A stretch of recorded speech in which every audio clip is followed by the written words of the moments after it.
In a world teeming with supernatural claims, from aliens and ghosts to cryptids, religions, and other unexplained phenomena, enter Captive Desk that offers a skeptic's perspective.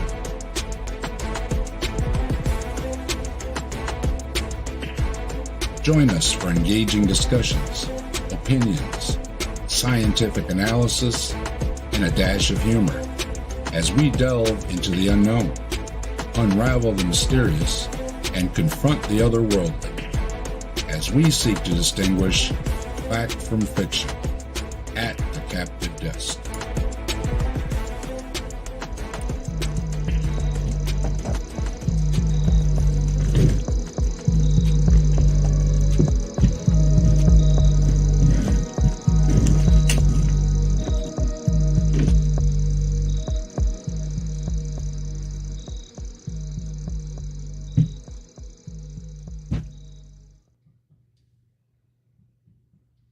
Greetings, welcome to the Captive Desk and another episode of Saturday Night at the Atheists. Now, all we need is some atheists. So I've got the link pinned up there.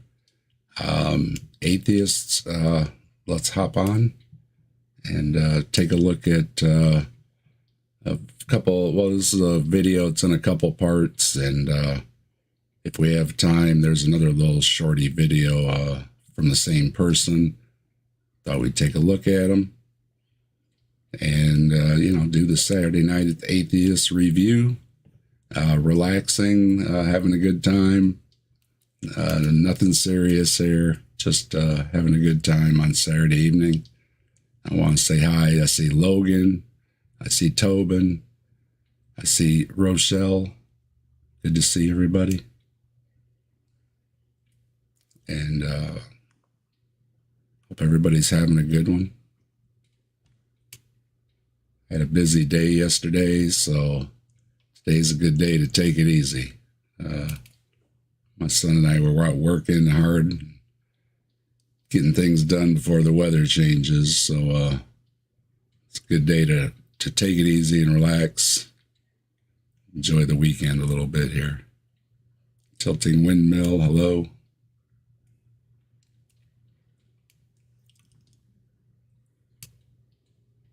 And we've got our video up here and ready. Say we just need some atheists. Hop on. Welcome to join. I put the word out. See if some people can roll in. We'll take a look at this video. Give you all a minute if anybody wants to hop on. Otherwise, I'm going to start it by myself.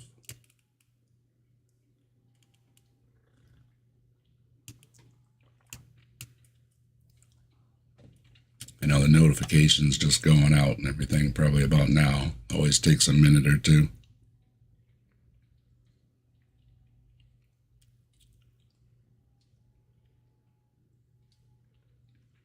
But I've been trying to come across these videos that, say something about atheists because it's Saturday Night at the Atheists, right? So I look around for things that have something to say about atheists, and, it's usually misinformation, misunderstanding. A lot of atheists say this and that, and so, we answer them back.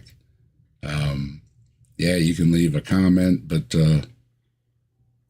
it's a little more in-depth if we can just talk about it and get some different views on it and answer the questions more than just something in the comments that might not get read anyways. So, got another cup of coffee. I got my tea. I gave up the coffee. I switched to tea. Coffee was just a little too much, but it does, especially with the cold weather here coming, it's nice to have something warm, put your hands on.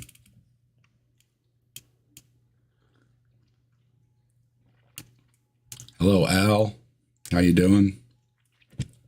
You're welcome to join too if you're available. You got the link pinned for anybody wants to come on. Get some atheists on here, chit chatting.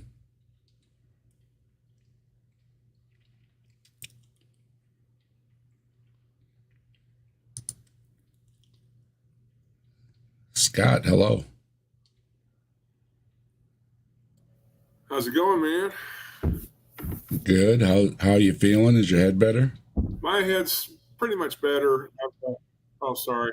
Hold on. Okay, can you hear me now? Yep, I can hear you fine. Okay, good. Yeah, I was getting a double sound there. Yeah, my migraine lasted quite a while this afternoon. It sure got into the way of my plans, and but now I'm feeling better. I took some Benadryl, so I may fall asleep in the middle of everything. I also took a whole bunch of other medications to try to help my migraine, but I think the Benadryl's going to finally help. Hello, Ape. Yeah, I was just over there. Ape was streaming. I'm guessing he wrapped it up. Good to see you. So did you see that kind of reaction video between Planet Peterson and J.L. Warren responding to Jim Bob's critique of Planet Peterson? Yeah, I watched some of it. Yeah. Okay, that was pretty cool. I'm about halfway through it. Mm-hmm. Yeah, I had a whole bunch of them I was trying to catch up on, and then there's a lot of like I said, dude, my son and I were busy yesterday. We were putting up some fencing, and we had a good workout, and so we were busy all day yesterday with that. And hello, Sam. Good to see you. If you want some good tips on using GIMP, go check out Sam's channel. A lot of great tips over there. Always enjoy his tips. Thank you very much. Yeah, so I was a little behind, but I did hear that Jim Bob said he was going to debate Grayson on Donnie's channel. So we'll see if that gets scheduled.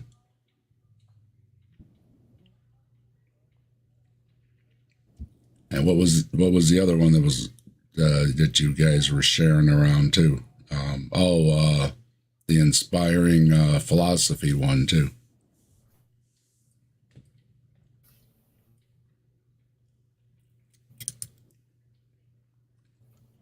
Hello, Simos. Howdy. Good to have you back. Yes, good to see you guys. Hello, Scott. Oh, I've got you in my other ear. I think. Were you muted, Scott? Oh. Yep. Oh dear. He may be having a little issue. That's probably me. He's probably just. I ain't talking to that atheist guy. Oh my God. Well, I know. Sometimes if he's in a bad spot, his Wi-Fi is a little out. Okay. Well, good to have you subbed, Sam. Welcome. Hi, Gio. Good to see you. Yeah, I was just saying, I always enjoy Sam's tips on the little tricks and everything on GIMP. Always appreciate tips like that. Yeah. Go ahead, Simon. He does my intros, and they're so good. So I've had a Formula One podcast for many years, and he's done about 3 of them for me over the years. Updates them from time to time, and they're always really classy. So yeah, I love it. And you should see the one he did. I did a program called The State of the Onion, and he did a brilliant one for me on that. So he needs a wrench. Yeah, I would say so. Sam, there, you got a wrench. You can go ahead and post the link for your channel there. And that goes for, where's Ape at? Ape, you get a wrench too. Go ahead and post your link too.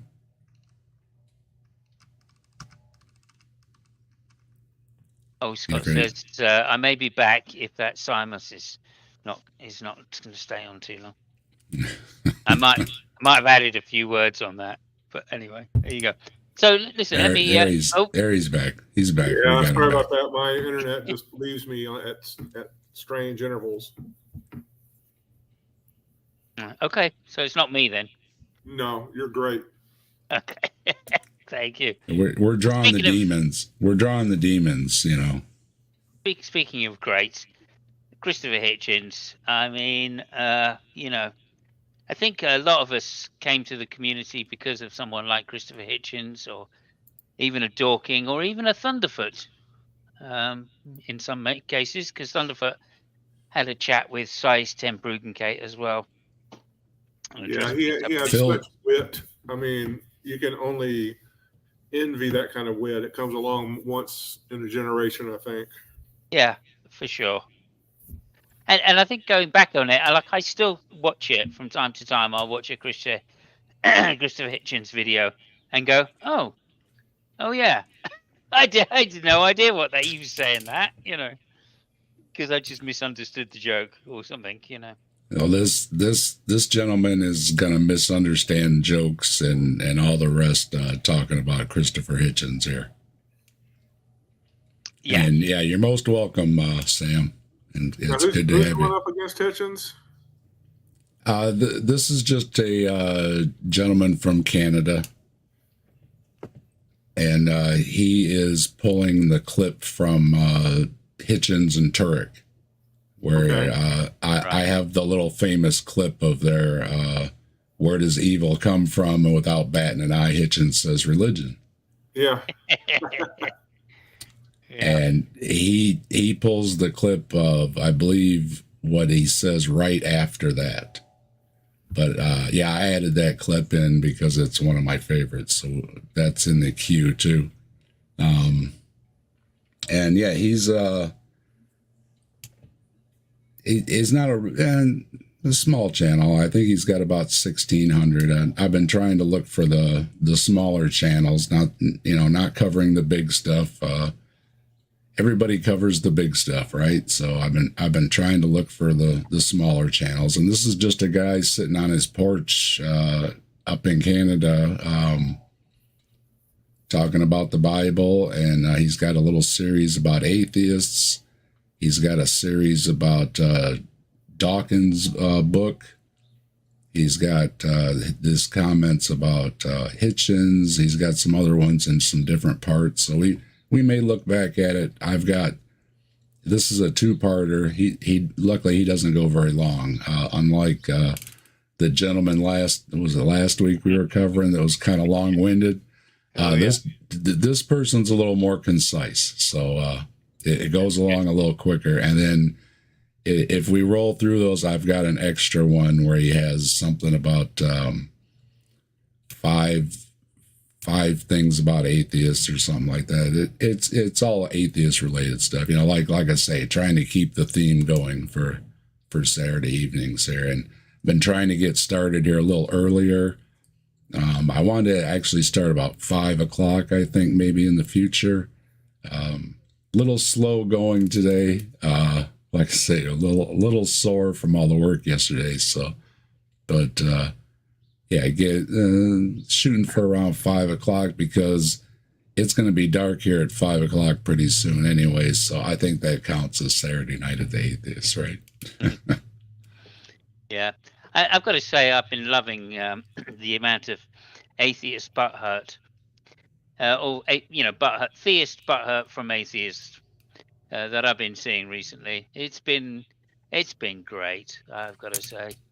I enjoy it. It's like like people say, you drink the tears of atheists. That's one of the things I've heard from some theists.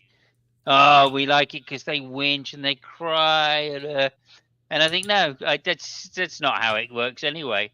But I have been enjoying the the amount of just outright denial of logic, which I'm hearing, especially over such things as, evolution. That's always a favorite. And my personal favorite, of course, because I did physics, was, the Big Bang. Like, what caused the Big Bang, and even if you give them an answer, they just go, well, how do you know that? And what before that, and what before that, and what before that. And exactly. So, I don't know. Oh, we'll see. And then I'm going to draw this circle and I'm going to put a dot in it. And these are all the things you don't know. So God could be out there. And yeah, so could a lot of things. The what if list is endless, right? You could make up, well, sure, anything could be out there that I can't prove is out there. It's a really poor argument. I think so. Which is where gaps, basically, isn't it? Yeah, that's where all my Bigfoot stuff started. I ran into the pre-sups, way back in the day, and that was one of their arguments. Simple and quick was, you can't prove God didn't do it. So I just started saying, well, you can't prove Bigfoot didn't do it, right? There you go. It kind of grew from there. So yeah, and a lot of them, apologists and believers, seem to get offended by me saying Bigfoot is equal to God. But my stance is all supernatural claims are equal in their validity. So right. if and I pointed out to a believer, I was on his stream talking with him, that I would think a believer in supernatural things, like things in the Bible, would be more open to believing in other supernatural things, but it seems like they're often more closed-minded to anything else supernatural, because that would take away from their exclusivity of having supernatural, right? They're very selective. And, like even following the Old Testament, it even had these ridiculous rules about, if you make a prophecy and it comes true, but you don't prophesy in my God's name, then you got to be killed. There's just always some trick being done to make it your group and only your group that can be exclusively right. Yeah, hello. I like the fact that hello, Jester. That with the supernatural thing, when you point the supernatural claim out, of course, they see immediately that saying something is supernatural is not an explanation. Yeah. Right, and they think they can't accept that as God being supernatural, because when you point something out as supernatural, you don't know what it means. You just don't know what did it, basically, and don't know how it happened. And so, yeah, they really fight back against God being supernatural. Although in every single text that I've ever come across, in every kind of decision of like every religious version of God that I come across, it's always supernatural. It's always the miracle claims that prove God. And the miracle claims... What's another quasi-synonym for supernatural that we often use? Magic. Magic. And they really hate that. Oh, the magic one. That's what I was going to say. They don't like the magic word. It's not magic. It's like, excuse me, if a person does an incantation, waves their hand, whatever, and something happens, that's what everybody says is magic, right? But they've invented their own word, right? Miracle. Yeah. Yeah. Okay, so that's how they kind of, that's why it's not magic, it's a miracle. Mm-hmm. Tell me what the difference is, please. Tell me how miracles happen. Well, God did it. Well, that's circular, right? You realize that's just begging the question of what a miracle is, So anyway, there you go. You got mice here too. Hello. Sorry. Supernatural equals the McRib. Yeah, I never understood the thing with the McRib. I had one, and I think that was enough. I was like, oh no. Yeah, never again. There are places you can go to get much better ribs than the McRib. Even Chili's has a better baby back rib, I think. Dave likes to cook, so yeah, I like my own ribs. So yeah. I don't. My first girlfriend, not my first girlfriend, first girl I moved in with when I was whatever 17, 18. She her specialty was ribs, and that's the reason I moved in. Yeah. I just went, yeah, we'll get a place together. You're cooking me ribs. We'll get a place together. She went, oh yeah, I'll cook your ribs anytime you want. If you can find a partner who's really good with ribs, latch hold of them. Yeah, well, yeah. Yeah, well, I got bored of Yeah. ribs. Turned out that was the only dish she could cook. So Now, You have filet to- fish, I often wonder about. You have to stay on them. You know, you want just enough sag in your slab of ribs before you want to start getting the heat up for the, you know, to brown them up and everything. And then I like to dry rub them, and then I wet sauce them at the end too. So you gotta be really careful with everything, or you're gonna, you know, burn your seasoning and everything. You know, it's you know, the put them in and forget them, and a lot of people do that. If you've got your everything down just perfect, I guess so. But for me, I've always got an eye on them. You know, it's check it, and then it's perfect. Because if you wait a minute too long, the bones start falling out and everything, and it's a really delicate thing to get that where it's still holding together, but it's still going to pull clean right off of the bone. But however you do it, enjoy your ribs. Baby back, big ones, buffalo, whatever. I've seen some big ribs out there from some big beasts before. Enjoy. finger All right, looking well- good. All right, well let's take a little listen to this gentleman here. I'm forgetting his The name off adjective the top little of my head. originated from Old English in the United Kingdom of Great Britain and Northern Ireland around 0 CE 900 CE. Okay.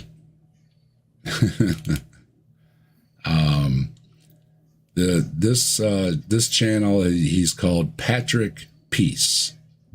So we're gonna listen to what Patrick has to say. And here we go. Hello, dear friends. Tuesday, February 20, 2024. Beautiful day today. It's around 5 degrees, about 40 degrees Fahrenheit. I can hear the chickens back there. Just a beautiful, beautiful day. I wanted to share with you a short video today. It's so sunny and nice out. I'm not going to make a long video. I wanted to share with you this clip by Christopher Hitchens. So here we go, without any delay. Take a look at this and let me know what you think. Where does evil come from? Religion.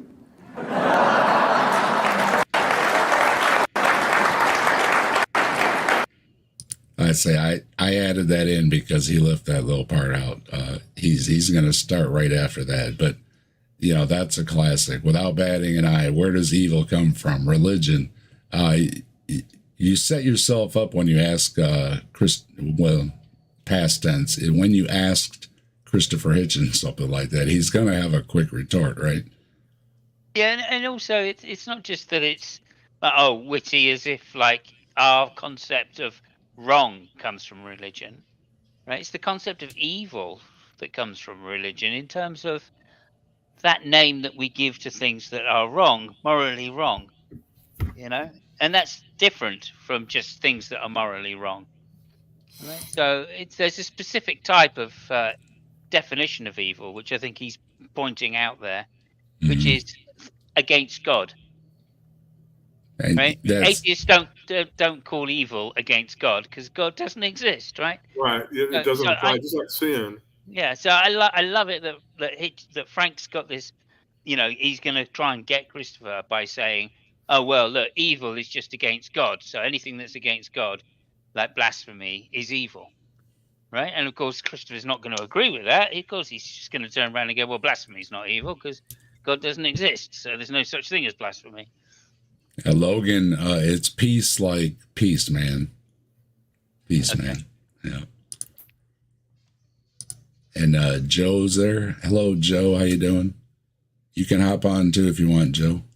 Everybody, all the atheists are welcome here to be on the panel. So, yeah, but yeah, it's a classic. I love that clip. And now this is the part that he is going to talk about is coming up, which is right after that. I had to include that part, so I added it in. Since you gave your turn away, Mr. Hitchens, I'll ask you first. If the questioner asks, if God does not exist, what then is the purpose of life? Well, I can only answer for myself. What cheers me up? I suppose mainly gloating over the misfortunes of other people.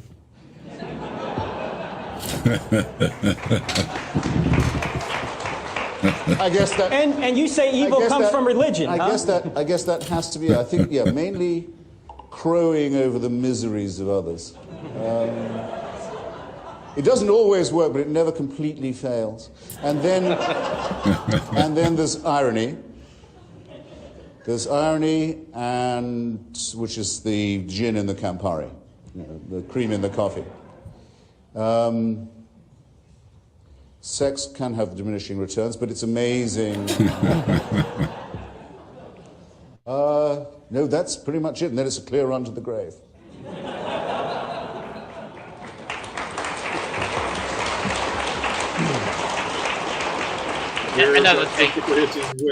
Another thing I'd like to say about Christopher Hitchens there, obviously known for his drinking prowess, and you can see there it's a very hot stage, and and whether that's because he's been drinking, I don't know, but you wouldn't be able to tell, even if it was.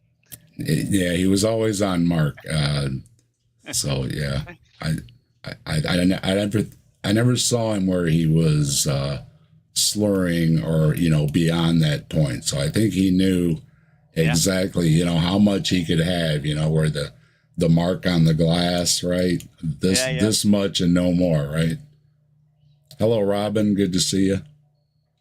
I think that was also demonstrated in this particular debate as well, because he was drinking water at some point. So. Robin, you're welcome to. Any of the atheists want to hop on? There's a link pinned there. You can hop on. Hey, Robin, good to see you.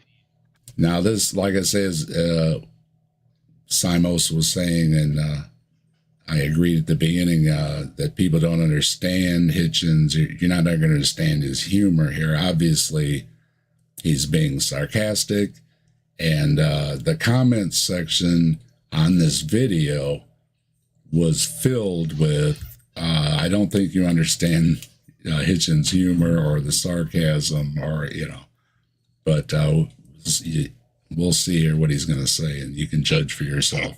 In this country, we just call it dry. It's a very dry sense of humor. It's awkward, and, you may not get it, but a joke's been made type of thing. So. Well, we're going to see if he gets the joke here.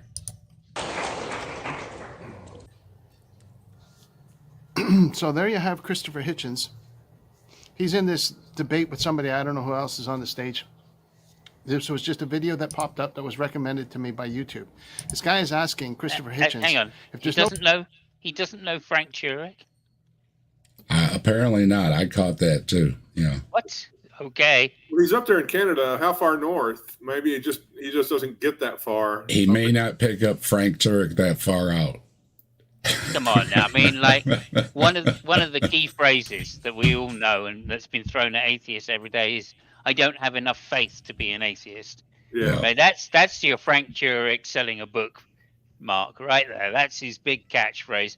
So let's just keep an eye on that and see whether he quotes it at some point or implies that he knows it.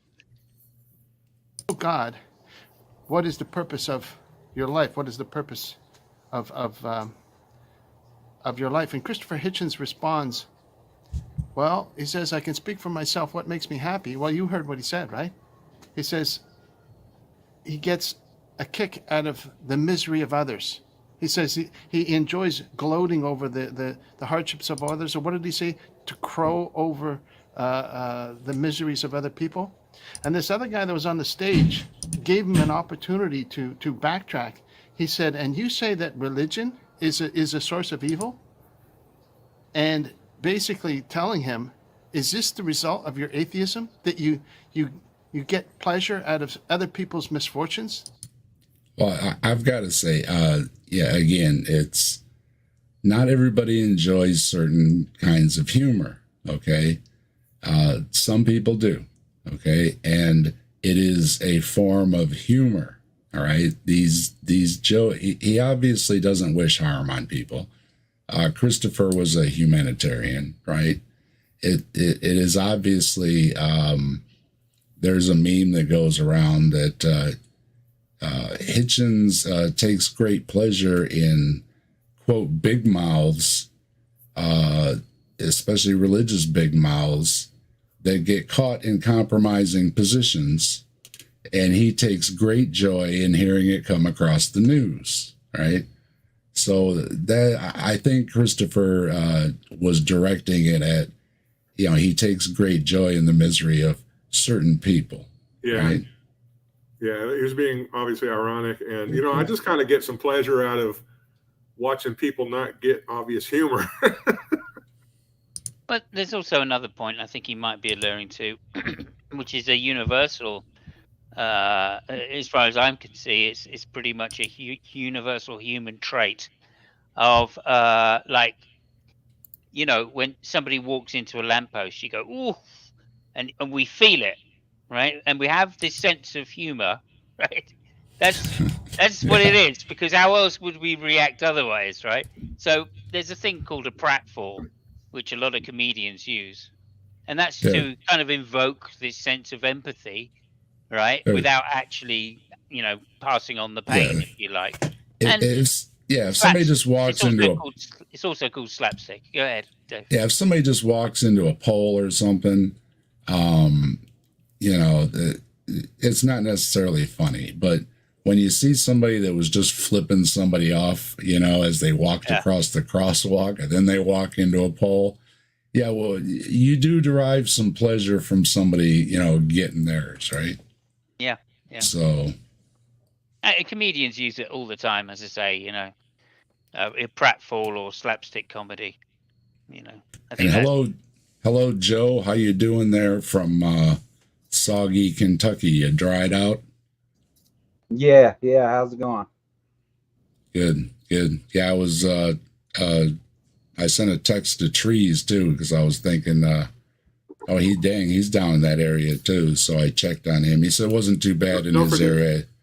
He just lost a tree, and so variation of that one. That's you're roboting there, Scott. Try again.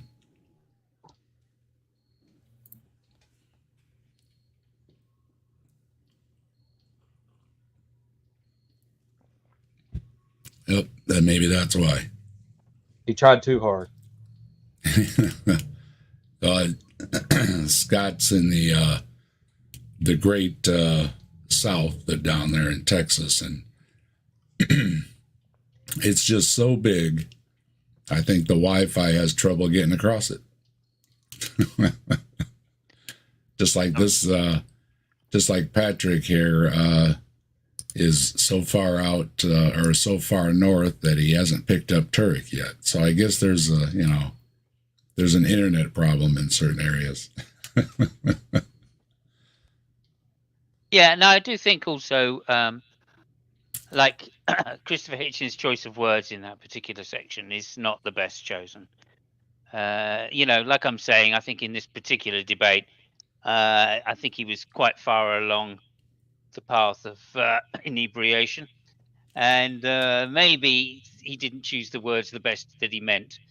I think we know what he meant and what the joke he was making is, but I'd still say that phrase comes across badly. So I understand what this guy's saying in that respect. Well, sure, you can take it that way, obviously, especially like they're saying if you not listening to a lot of Hitchens talking, and I don't think he's a big fan of Frank Turek. So, Oh. you know, I didn't know not a that. lot of people are. Frank does say a lot of things that are questionable, so he may just wanted to have, you know, shut him down and not tolerate it. So Yeah, no, that's I think that's true in this debate. He wasn't going to give an inch to any point that Frank Turek was going to make, regardless of how bad I it think that looked or was whatever. One of Hitchens's poorer kind of qualities, I think, was not being generous enough to some people in debate. Go ahead, Joe. I think I mean I agree that what he was doing there wasn't the best for the argument, but I think that was kind of the point, right? Like Hitchens was known for the, you know, being able to rib people the best and his wit and charisma, and he was playing off of that, I believe. But yeah, it wasn't the best argument. He had a lot of bad arguments, but they still came across really well because of who he was talking to. Yeah, I wouldn't disagree. all right, we'll go some more here. That's sick. And the sickest part of it is that the crowd, look at the response of the crowd. They clap. They think this is great. Christopher Hitchens was an evil communist scumbag. Oh my word. All right, See, it worked perfectly. Well, we have to take these Yeah, you're right, three Joe. that he was evil, communist, and a scumbag. Okay, now I'll grant the scumbag. Okay, because hey, we'll just give that one. All right, but was he evil and was he a communist? Those are, you know, I mean, his comment may have been off-putting a little bit for you, but evil. He was a journalist, right? And I don't really see evil. And communist, I don't think he was communist. So, what do you guys think? I think he may have been leftist, and in the American sense, he's probably equated with communism. Maybe when he was a younger man. I don't think he was in his middle age. I think he was liberal. He was quite the historian. I mean, he could name, you know, all the like when talking with Stephanie Helms, you know, they can name off when all these things happened, when these things were passed into laws, who did it, and everything, you know. Yeah. Hitchens was well versed on the history of American democracy. So. Yeah, I mean, he did I think he went to Oxford, and he did a degree in a combined degree in I think it was politics, economics, and philosophy. So yeah, he was no slouch when it came to academic subjects of economics and politics. By sure. And Hitchens had said that he believed he was the only journalist that had been to all the dangerous so-called countries. He'd been to North Korea, Iran, you know, all these countries. Evil countries, yeah.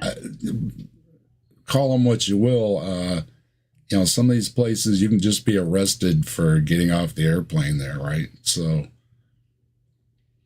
it takes a lot. Anderson Cooper too. You can say what you want about Anderson Cooper, but you know he went into wartime coverage and you know dragged somebody to safety and everything and stuff.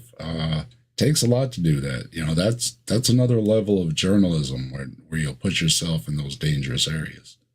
So whenever Hitchens did this, this whole thing of going and debating and his book and all that, I mean, of course it was to sell books and stuff, but he was showing the absurdity of these things to people in a way they can understand. And the fact that this guy points to, did you see the crowd? They're just cheering and clapping. I mean, these kind of debates are very performative. I mean, that's him speaking to the people that are there to listen.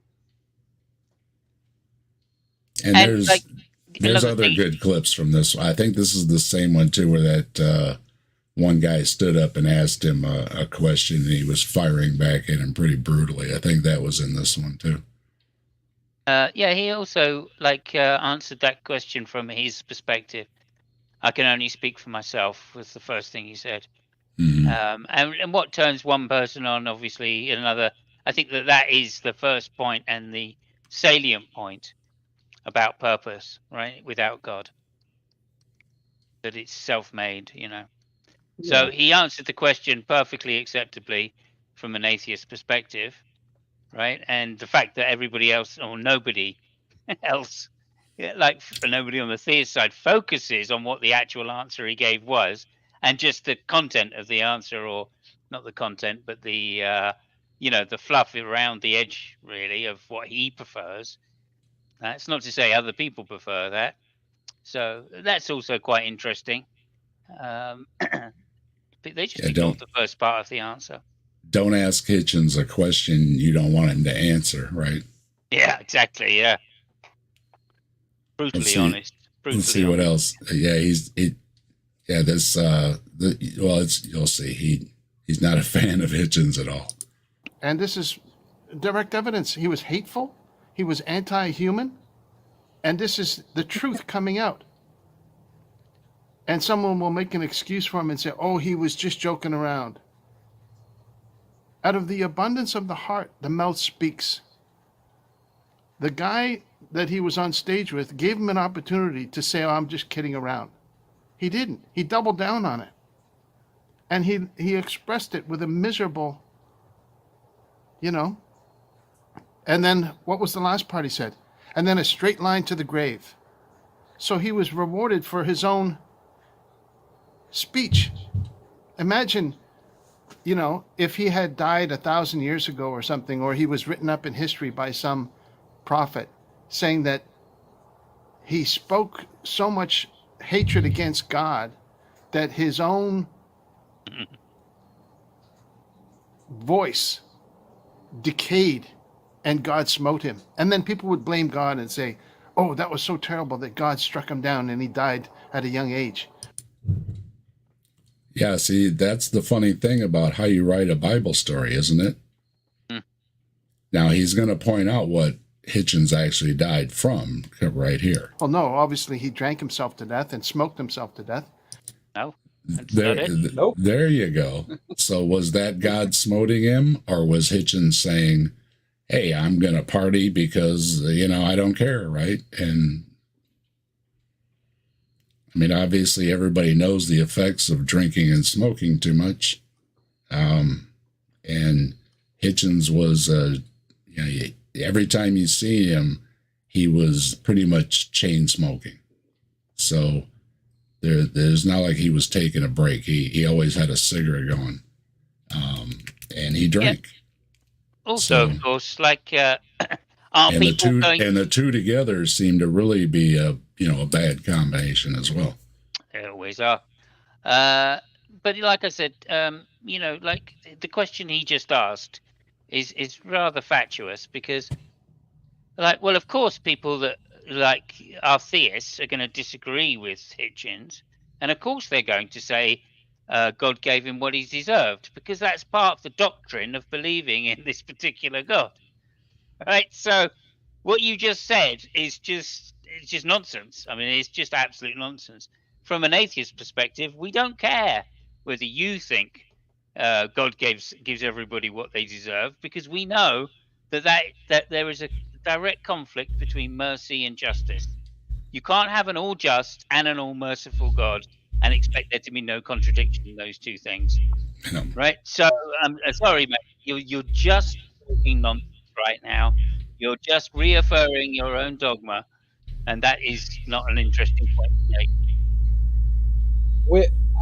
We don't necessarily know that, and Hitchens didn't know that he was going to get throat cancer. So saying he drank and smoked himself to death isn't really a true statement, first of all. And as for the rest of that, if you think no matter what happens to you is what God deems you deserve, then no matter what happens is what you deserve. So it's word salad. It doesn't even mean anything. Well, it's, obviously, if he really doesn't like Hitchens that much, there may be a little bit in there of he got what he deserved, right? But if you believe in the God worldview, everybody gets what they deserve. So Sure. saying that means nothing to him. Yeah, if this gentleman, catches a cold or something, well, what'd you do to catch a cold, right? How come I didn't catch a cold, but you did? Yeah, it becomes silly at some point. Yeah. But the point is that he says he gets a kick out of irony. Can you get any more ironic than that? The guy's life is a Hang on a minute. footnote. Look, What? sorry, there's no irony saying you get a kick out of irony. That's not ironic, right? It would be ironic if there was no kick to be got out of irony. That would be ironic, and even that would be funny, in which case it disproves the point you're making. You really don't know what you're talking about with irony. I'm sorry. Yeah. Agreed. Yeah, we're giving you an F on that one. F for fail. So.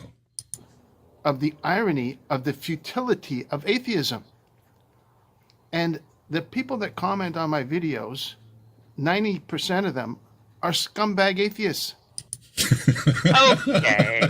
So this is a classic theist trope of misconstruing atheism with nihilism, right? They're not.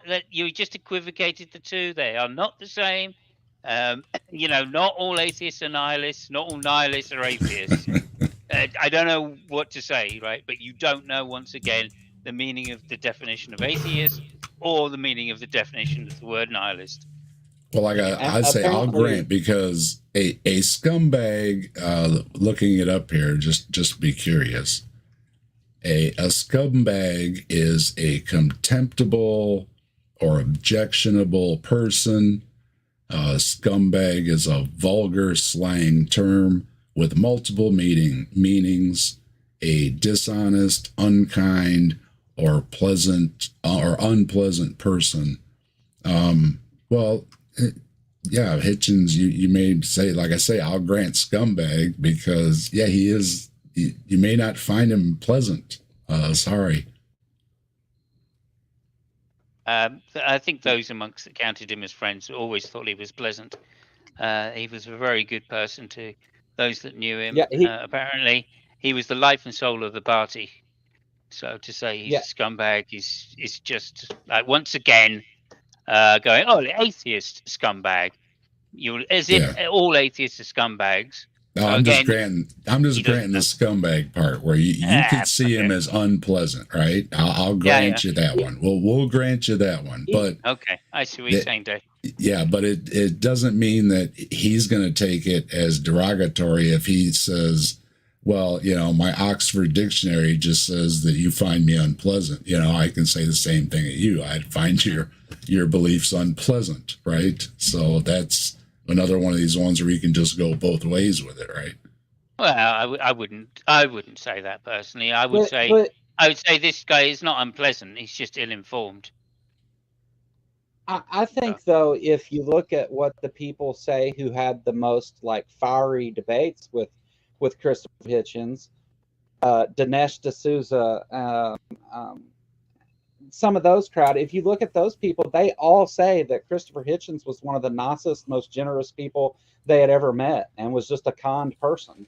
So, I mean, he can call him a scumbag from the point of view of he disagrees with me, so he's a scumbag.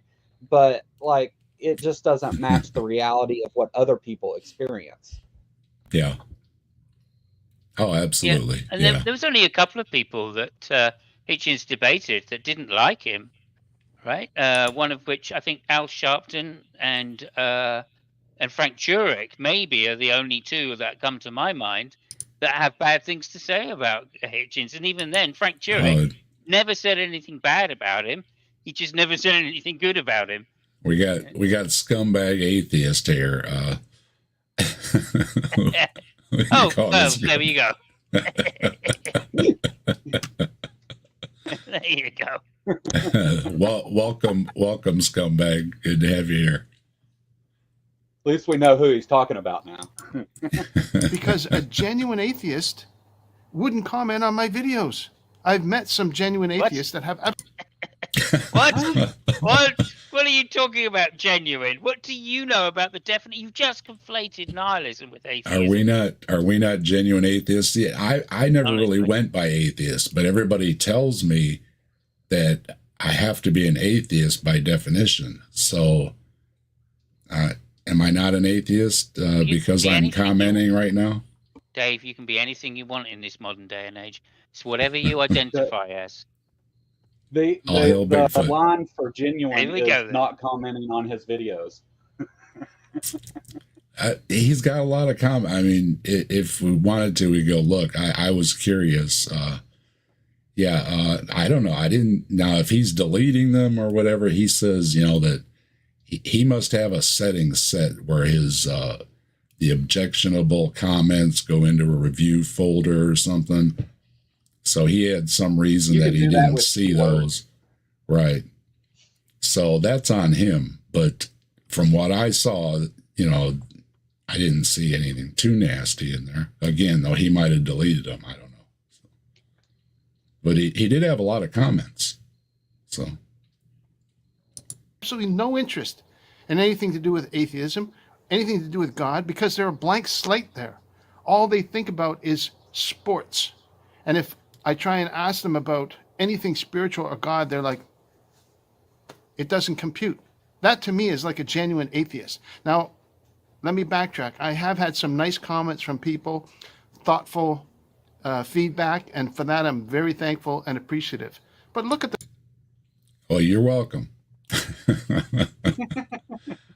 Scumbag. From one scumbag to another. I hope you appreciate our lightheartedness here, and it's nothing personal. Even though you're a bit upset, I hope you understand that this is not personal. And the Hitchens was Hitchens. Take him or leave him. Sorry.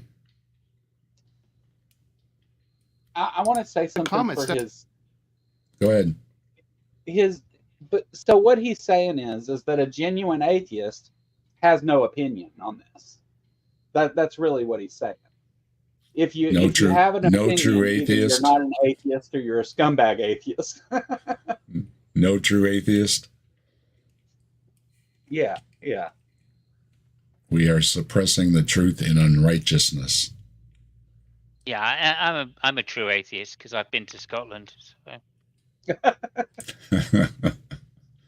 I am Scottish. My grandfather was an immigrant.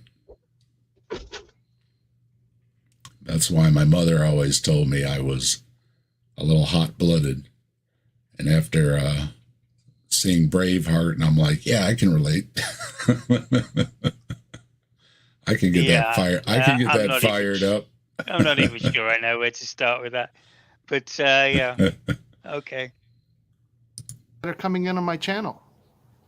I've already had to block some people from my channel because by commenting, they're immediately admitting that their conscience is defiled, that they need to stand up for their atheistic beliefs.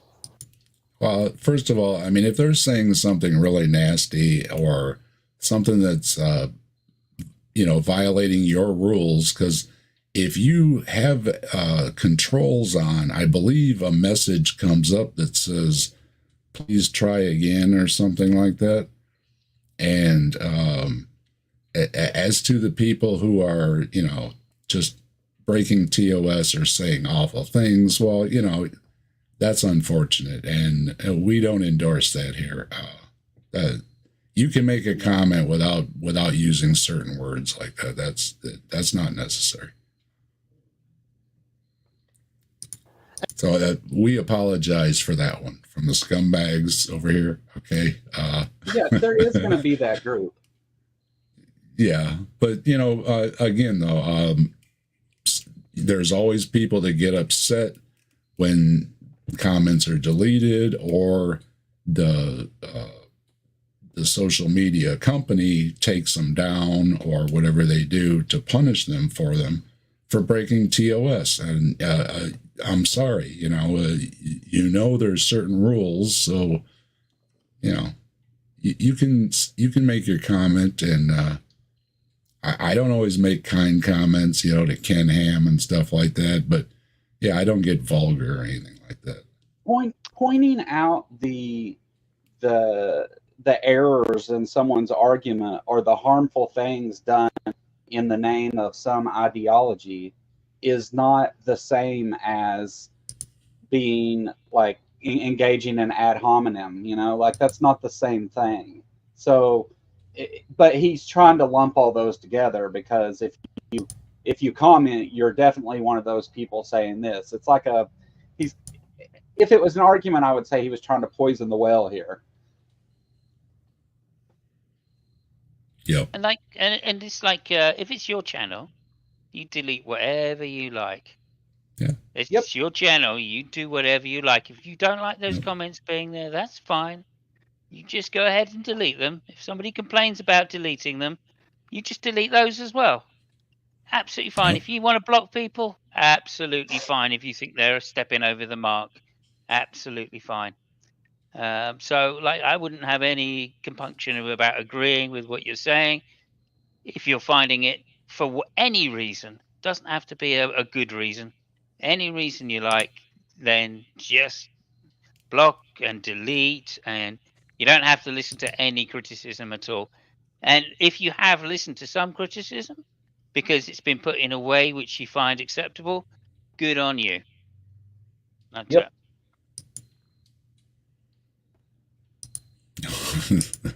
That is true. Like his phrasing was a little bad there, but potentially to poison a well, drop a McRib in and wait. No, I mean, so some people don't define atheism as a belief system. Some people do. Very few people do, but most people define it as a disbelief or lack of belief.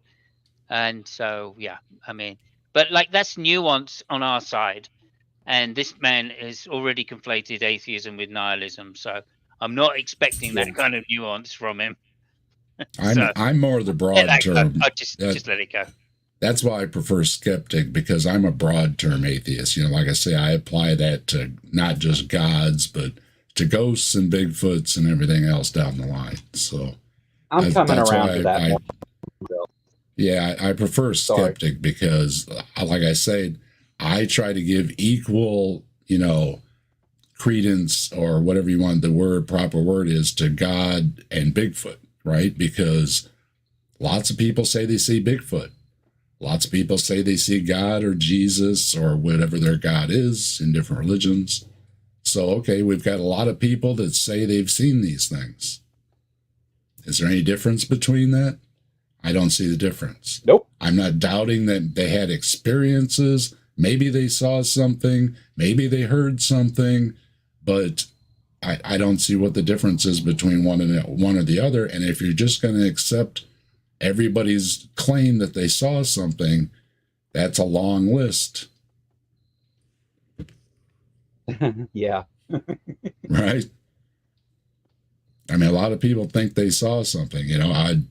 Just last night, I turned and, my eye must have been focused on something or whatever, and I turned real quick and looked the other way, and some pattern was in front of my eye for a minute, and I was just like, what the fuck? Oops. Well, there's also like... And yeah, so, okay, I saw something in my field of vision, right? Did it mean anything? No, I quickly, figured out, something my eye was fixed on, and it took it over when I turned my head. So that's an important point, though, because like people assign some kind of meaning to things that they just don't know, right? And when it comes to religion of all different flavors, you have always this culture of people waiting in the wings to say, oh, that's God, that thing is God. And so like when you say I've seen a UFO, it's unidentified, but people automatically think aliens because they don't know, so they go ahead and fill in the blank with whatever. Christianity is a little more insidious than that, though, I think, with the people just ready to indoctrinate and brainwash you into that's how God works. I don't think this Patrick Peace, thinks that. But Patrick Peace, if you ever see this video, you're welcome to get a hold of us and come on and discuss it. All right. And yet they still say, oh, no, I don't choose to reject God. I don't choose to be an atheist. It just fell upon me. Well, then why are you trying to defend your atheism? If it's such a pure and pristine lack of belief that you hold. Will you pause it? Yep, go ahead. So this is one of the big things that I say all the time. We don't choose what we believe. We're either convinced of something or we're not. If I'm not convinced that the God you claim is true really exists, then I'm an atheist. And it's not up to me. I can't just decide, oh, I'm going to go believe in God tomorrow. It's not a thing. And there's, depending again where you live, and Joe understands this, there's certain pressures to believe something just because everybody around is believing it. And maybe, you don't get a job or, something if you don't believe, right? There's pressures, right? The more open society is, you have the opportunities for people not just to become non-believers, but maybe they choose another faith. Maybe just because their parents took them to church, now they're going to temple or mosque or wherever they're going, right? Because they chose something else. Yeah. There's also a little theological issue with thinking that you have to choose to believe rather than you believe based on evidence, which is, of course, that makes believing in God a work. And that kind of discounts Calvinism right away. And quite a lot of the more right-wing versions of Protestantism, like the Evangelical Church, etc., that throws all of those straight out. And basically, you're just saying, well, the Catholics got it right. Yeah, Patrick, you got to understand when when you have this worldview of you have to pick which God or anything and stuff. That's one thing, okay? It's another thing when you're looking at it from a skeptic's point of view and from somebody that, I went to church, but I never really had serious pressures on me to be, born again and, all the evangelism stuff or anything like that. So I often say, and this is what I'm saying to you, I hope you understand this. If you claim you can fly, I'm going to say, wow, right? You can fly? Wow. I'd like to be able to fly, right? Sure beats driving in traffic, doesn't it? Sure. Let me see you fly. Well, I can't actually do it. You just have to believe I can. Well, any reasonable person is going to say, man, you can't fly, right? You can't fly. If you could fly, you would fly, right? If I could fly, I would say, yeah, watch this. And I'd go up in the air and do loop-de-loops, right? See, isn't this great? It would be fantastic. I'm not saying it wouldn't be fantastic for something like that. But you're just saying you can fly, but you can't. That's what I'm hearing. So there was a lovely Hitchens story somewhere, and it was a joke from some years ago. But Hitchens repeated it to make the point about credulous beliefs, about people that claimed that they've. I think it was like to do with he was debating somebody, and he was talking about hospitals, near-death experiences. So I guess it was Gary Habermas, and he said, it always amazes me how people say they've had some kind of drug experience. Okay, and they say that on acid they can fly, and it always amazes me how the story is always that they jump out the window tragically to their death, right? Yeah. And it always amazes me because surely even under those circumstances they would just go outside and take off. There's no need to jump out a window to see if you can fly. Yeah. You know, Just and fly. Yeah, that's just it. fly. That's the kind of like data that these people put in. You know, well, why don't you just jump out the window if you think you can fly? Mhm. You know, well, why would you have to do that? That doesn't make any sense at all. Yeah, you just take off from the ground. That way you don't kill yourself if you can't. Anyway, it just amazes me how they go to these extreme examples all the time to try and justify some particular point of view. Matt Dillahunty said that, didn't he? And it's like, well, someone accused him of saying that it wouldn't be evidence if the stars rearranged themselves to say, hello, I'm Jesus. Now get on your knees and believe in me. And, straight away, Dillahunty went, yeah, I'd say that he probably existed then. Yeah. And the guy just carried on as if he'd said no. Because he was so stuck in the thing that atheists won't believe any evidence. We got Fiddlesticks here and D. James Apperson. Good to see you, James. Yeah, and then he's going to keep going. So we got some more here. But there's that blindness. They have no self-awareness, and what comes out is maliciousness, right? And sometimes I'll respond nicely, and most of the time I'll respond snarky or maliciously in return, because I'm a fallible human being, and they're trying to push my buttons. They're trying to shitpost. They're trying to get a reaction, and I understand that. Okay, well, you understand it, then don't, then you know what the game is, right? So you're going to run into some of these people, okay? So the earlier point of, going on and on about it is, you do understand how YouTube works, right? Also, go back and listen to the beginning of the video where you did it yourself, and you were snarky, and you called atheists scumbags, and equated the two, and then you also equated no purpose. Atheists have no purpose, and that's not a position of atheism either. Mm-hmm. So, yeah, I'm just saying you've already done it before complaining that other people have done it to you. Maybe that's some of the reason why they've been a little snarky, because you've made some assumptions about atheism which just don't follow logically.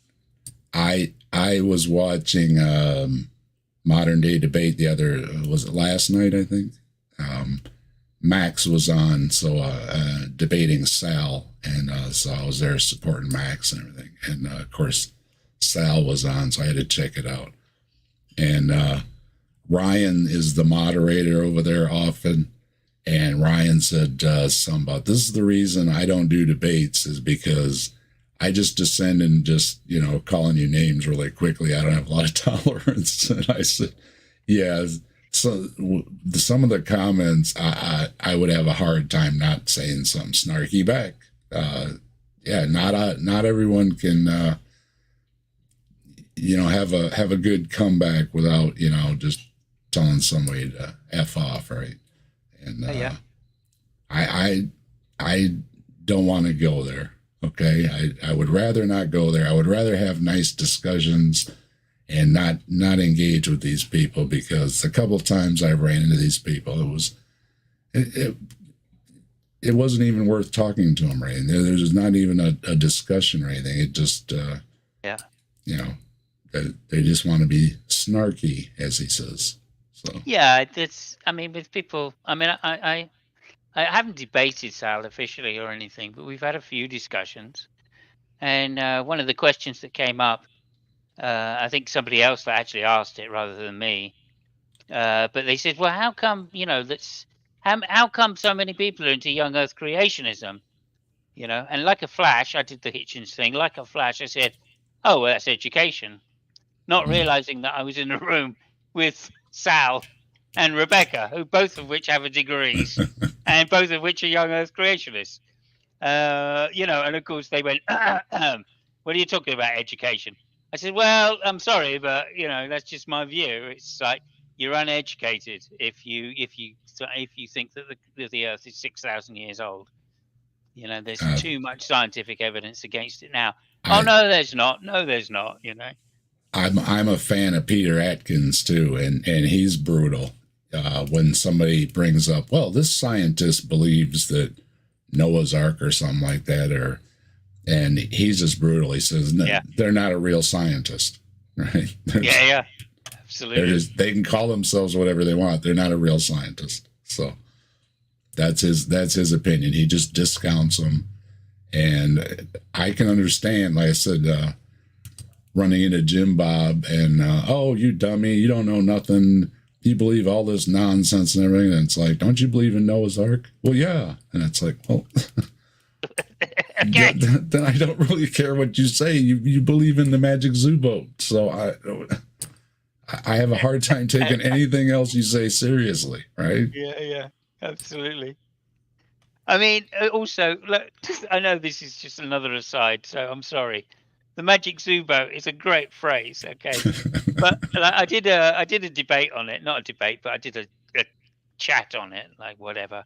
And in my thumbnail, I basically had, made the point in the thumbnail that, like, with all these great powers and omnipotence that God has, he chooses somebody to make a boat, round up all the animals, and then put them in the boat, and then flood the place, right? He could have just gone, yeah, all right, let's just flood the whole place, and then we'll start again, and I'll just create all the animals again, exactly where I want them, exactly when I want them, exactly the way I want them, But Well, no, he's got to try and save some mother, right? And all the animals. Why? Why? The animals don't mean anything. Yeah, and he wiped out Gopherwood. It didn't come back. That was some amazing wood, right? That you could run 500-foot bent timbers with it, and it was nuclear proof and fireproof and flood proof and tsunami proof. All the disasters you can name. That Gopherwood was tough, some tough stuff, and we didn't get it back. There you go. There you go. D. James Apperson. Hello, James. Hey there, guys. How are you? We're doing good. Welcome. Yes. So I made the point that God was extremely lazy. If everything is to be believed about Noah's flood, just makes God very lazy. Well, that's the poof or drown argument, right? Well, that as well, yeah. Yeah. But why save the animals? Why save? You could just create them again. It's not an issue. And of course, Ken Ham believes the dinosaurs were on Noah's Ark only to get off Noah's Ark and go extinct. That one. Well, what'd you do that for, right? You could have just said they're going extinct anyway. Just don't invite them on the boat, right? Scott's back. I decided to try again. How are you feeling? Try again. Somewhat better. I've still got like this residual headache, and my eyeballs feel dry and itchy. It's just, I think it's all allergy related, and there's a lot of pollen being given off outside. Yeah. Mm-hmm. So I think that's probably what's behind everything.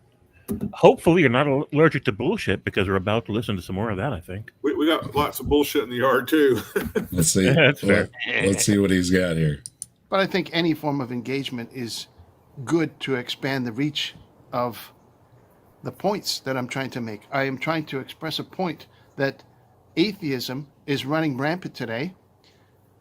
Dawkins was a communist. Hitchens was a communist. Communism is spreading. Marxism is spreading. Sorry. And the underlying... There's no way Dawkins was ever a communist.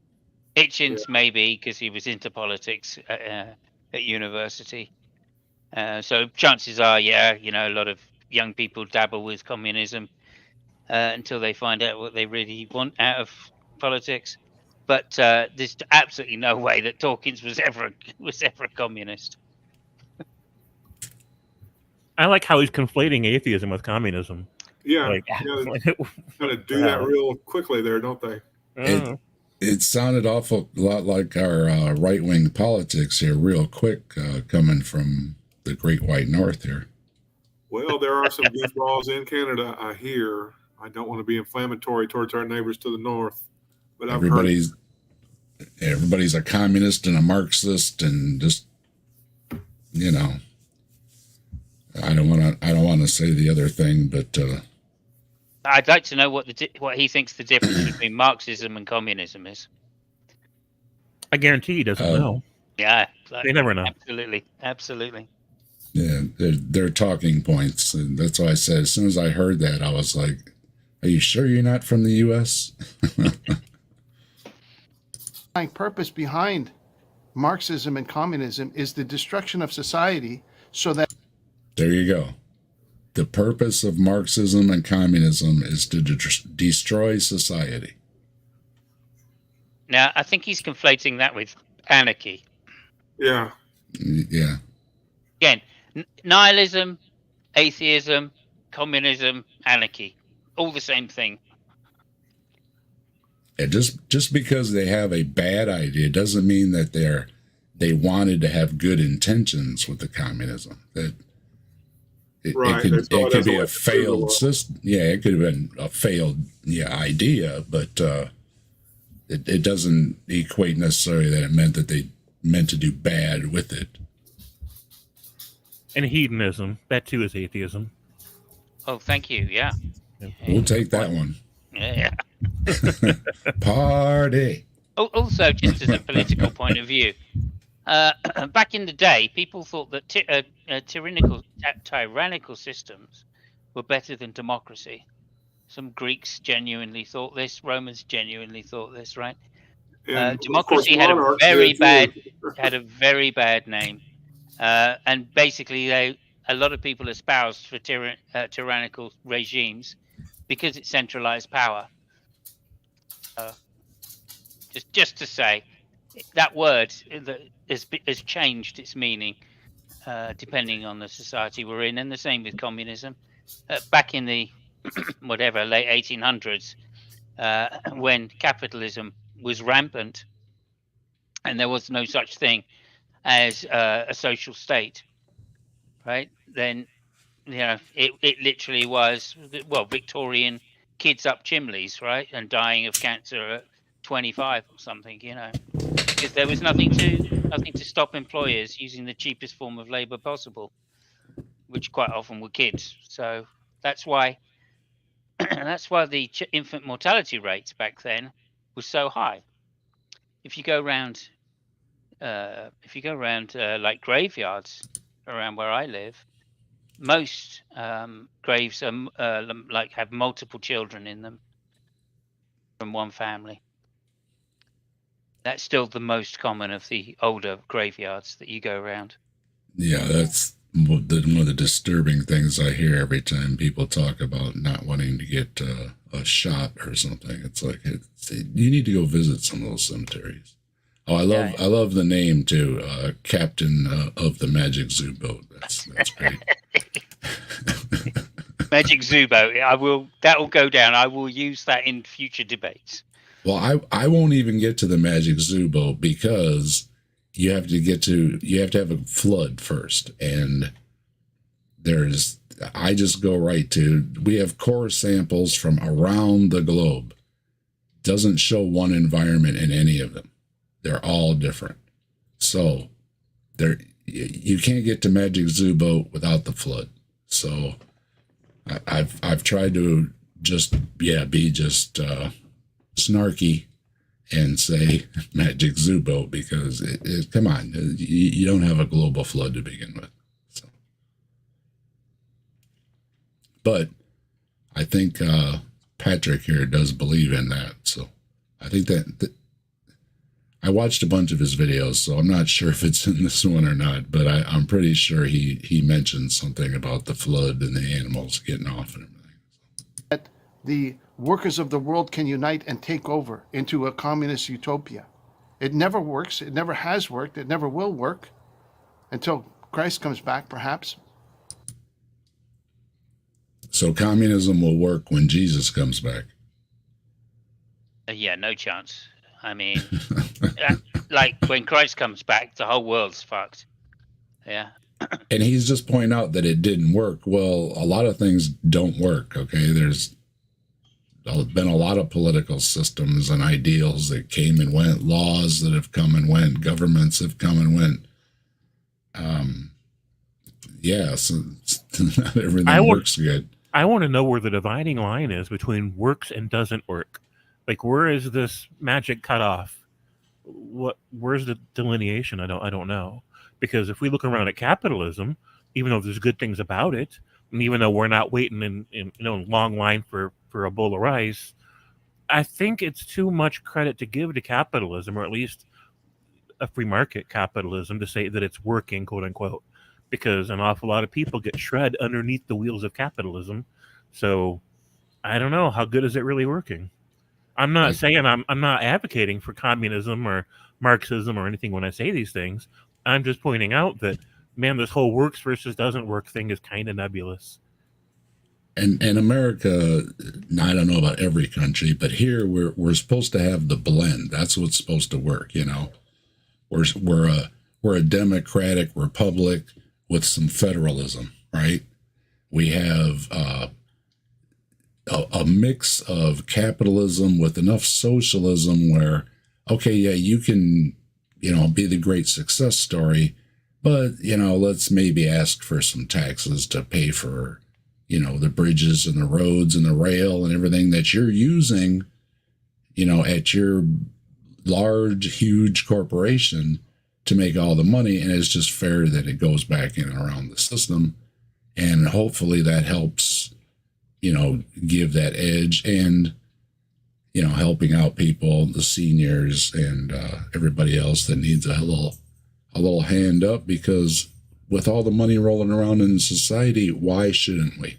Right? That's the question. Why shouldn't we?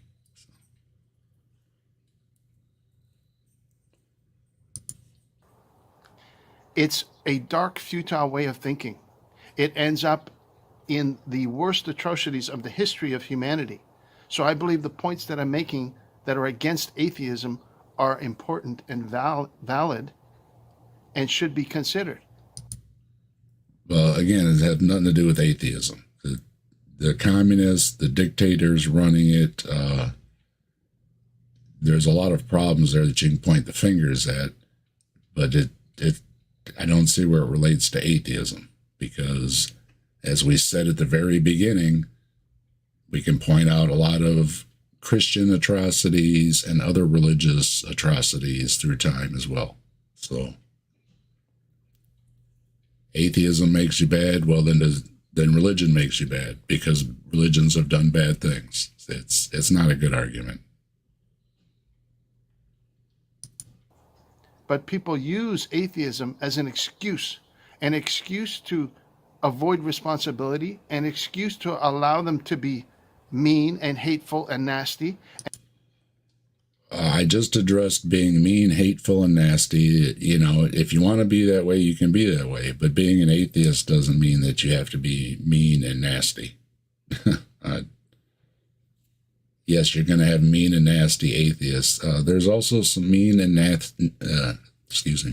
nasty believers. I'm sure a lot of us have been wished to hell, been called demons, etc. So again, this is just some back and forth with some of those, and it's easy for any of us to just say, "Oh, well, go to hell," right? There's no point in discussing anything, having a good argument, philosophy, whatever you want to do. If you're just going to say you're a demon, go to hell. It's quick and easy. Anybody can do it. Right. And I would say that there's not been a single time, I'll bet you, where somebody was already a Christian and thought, you know what, I kind of dig the whole Jesus thing, but on the other hand, I kind of want to be mean and nasty, so I guess I better become an atheist. That's not a thing, right? And nobody's ever been walking around before converting to Christianity thinking, man, you almost got me sold on this idea, but I might have to stop being mean and nasty, so no thank you. That just doesn't happen. If somebody doesn't join a religion, it's because they're not convinced of the religion. If somebody leaves, it's because they're not convinced anymore that it's right.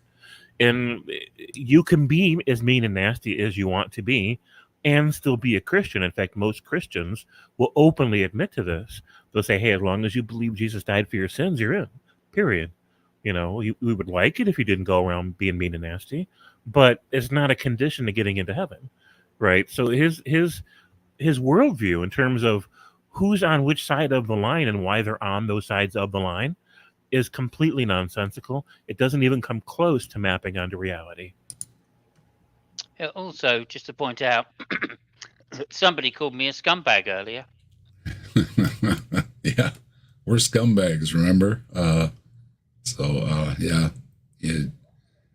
Simos is keeping you in check. So you scruffy-looking nerf herder. Well, we'll see. Maybe he'll come back around. And to emulate people like Christopher Hitchens, who was a total scumbag. He said, "Nope, nope, doubling down straight away." That didn't last long. I was giving you the benefit of the doubt, Patrick. I was, and 2 words. Because he gets a kick out of other people's misfortunes. Who would say that, right? So there you go. That's what's my he talking about? today. What example does he have of Christopher Hitchens intentionally causing someone else distress for laughs? I don't know. He's just pointing out the video clip that he played earlier. Oh, I missed it. What's the clip? It's we can go back and play it. What Hitchens? Oh, okay.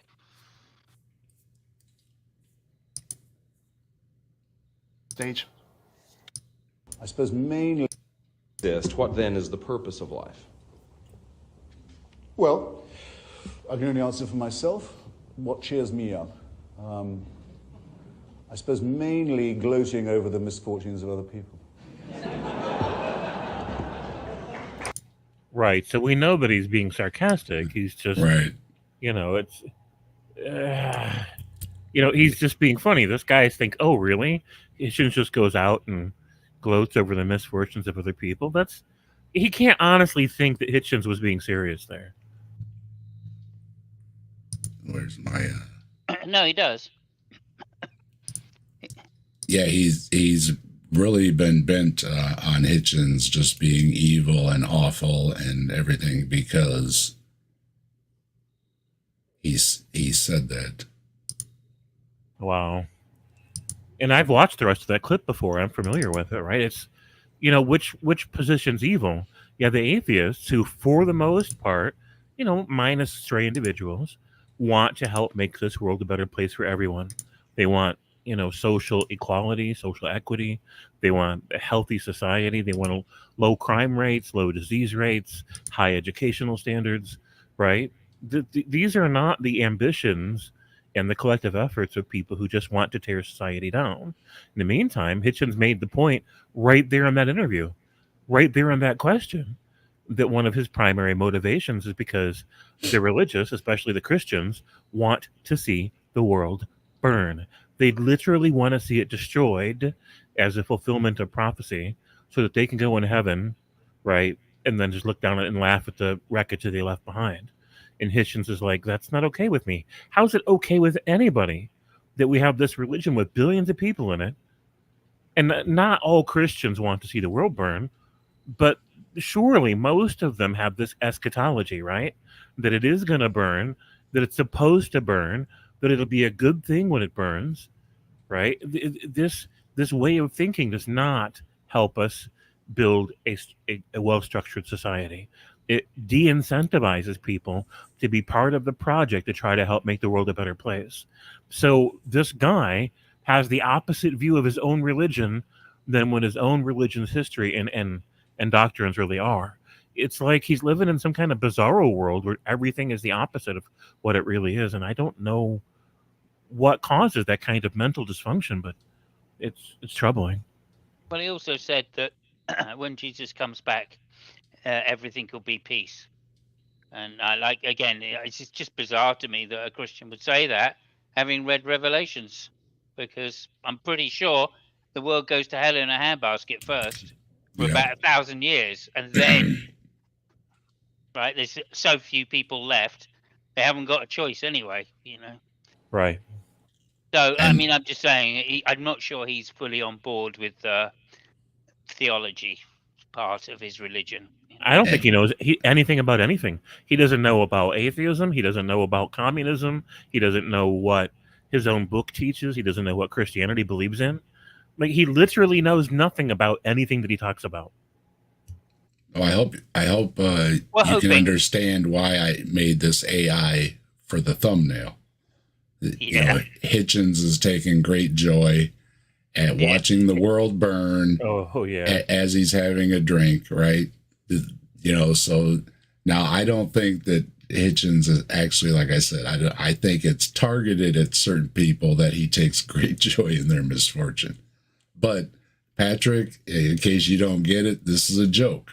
Okay, wait a minute, I'm pointing the wrong way. This is a joke, right? This is a joke. By watching your video, that's what inspired me to make this AI of Hitchens watching the world burn. He's supposed to be smiling. That's an AI version of Hitchens smiling, okay? While he's having a drink, okay? It's a joke, okay? And funnily enough, the irony is, of course, that's gonna the only people that are going to be smiling, right, when the world burns is going to be Christians. Yeah. Because they all think that Jesus is coming back when that happens. Back, perhaps. Yeah. There you go. Anyway, let me get back to where it was here. An excuse to avoid responsibility, an excuse to allow them to be mean and hateful and nasty, and to emulate people like Christopher Hitchens, who was a total scumbag. He says he gets a kick out of other people's misfortunes. Who would say that, right? So there you go. That's my video for today. Thank you for watching. For the nice people that do happen to see my videos sometimes, I love you very much. I care about you. I hope you're doing well. And for the atheists, I would say, why don't you spend some time reading the words of Christ the Messiah? It may change your outlook. It's not going to conform to all your philosophical arguments about epistemology and all these fallacies that you come up with. I've heard those terms over and over again. And it's just, you're wasting your time. Yeah. You're spinning your wheels. More words he doesn't know what mean. Forget all them fallacies. You know, just forget that. Yeah. He doesn't know anything. It's amazing. Let me know what you think in the comments. Let me know what you think of Christopher Hitchens' video that I'm linking to for you. And for those that have a positive attitude, God bless you. Have yourself a wonderful day. And don't give up, because God does love you. Even though you're stubborn and hard-hearted and you purposely reject God, you're willfully rejecting God, even though you deny it, God still loves you and cares about you and wants to heal your mind, if only you would let him. Thanks for watching. We'll talk to you soon. Take care now. Bye-bye. You gotta love the projection and the gaslighting. And don't forget, who hardens our hearts? Jesus, the baby Jesus. So whenever they say, well, your heart's just hardened, and it's like, let's check your book. Your book says, your God made my heart hardened. Your God is making me not believe, and then it's going to punish me for it. Uh-huh. That's what it says. Now, if you got a different interpretation of that, bring it on, but I'm pretty sure that's what it says. God hardens your heart. Mm-hmm. So, yeah, a bunch of people having good conversations in the chat over here. That's nice to see. Appreciate everybody being here and chatting it up. Oh, awesome. I hope you're enjoying the commentary and the video here, and we got more to come. We got part 2 set up here, so let's see what he let's see what he comes up with in part 2.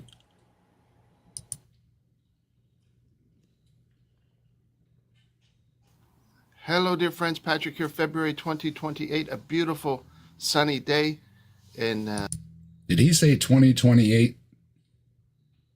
Don't know. Just replay that, actually. He might have said February the 28th, but I don't know.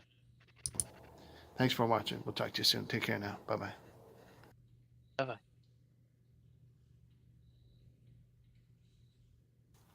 Hello, dear friends. Patrick here. February 2028, a beautiful sunny day in He did, yes. He said 2028. February He 2028. doesn't even know what year it is. This guy's amazing. No, he's coming from the future.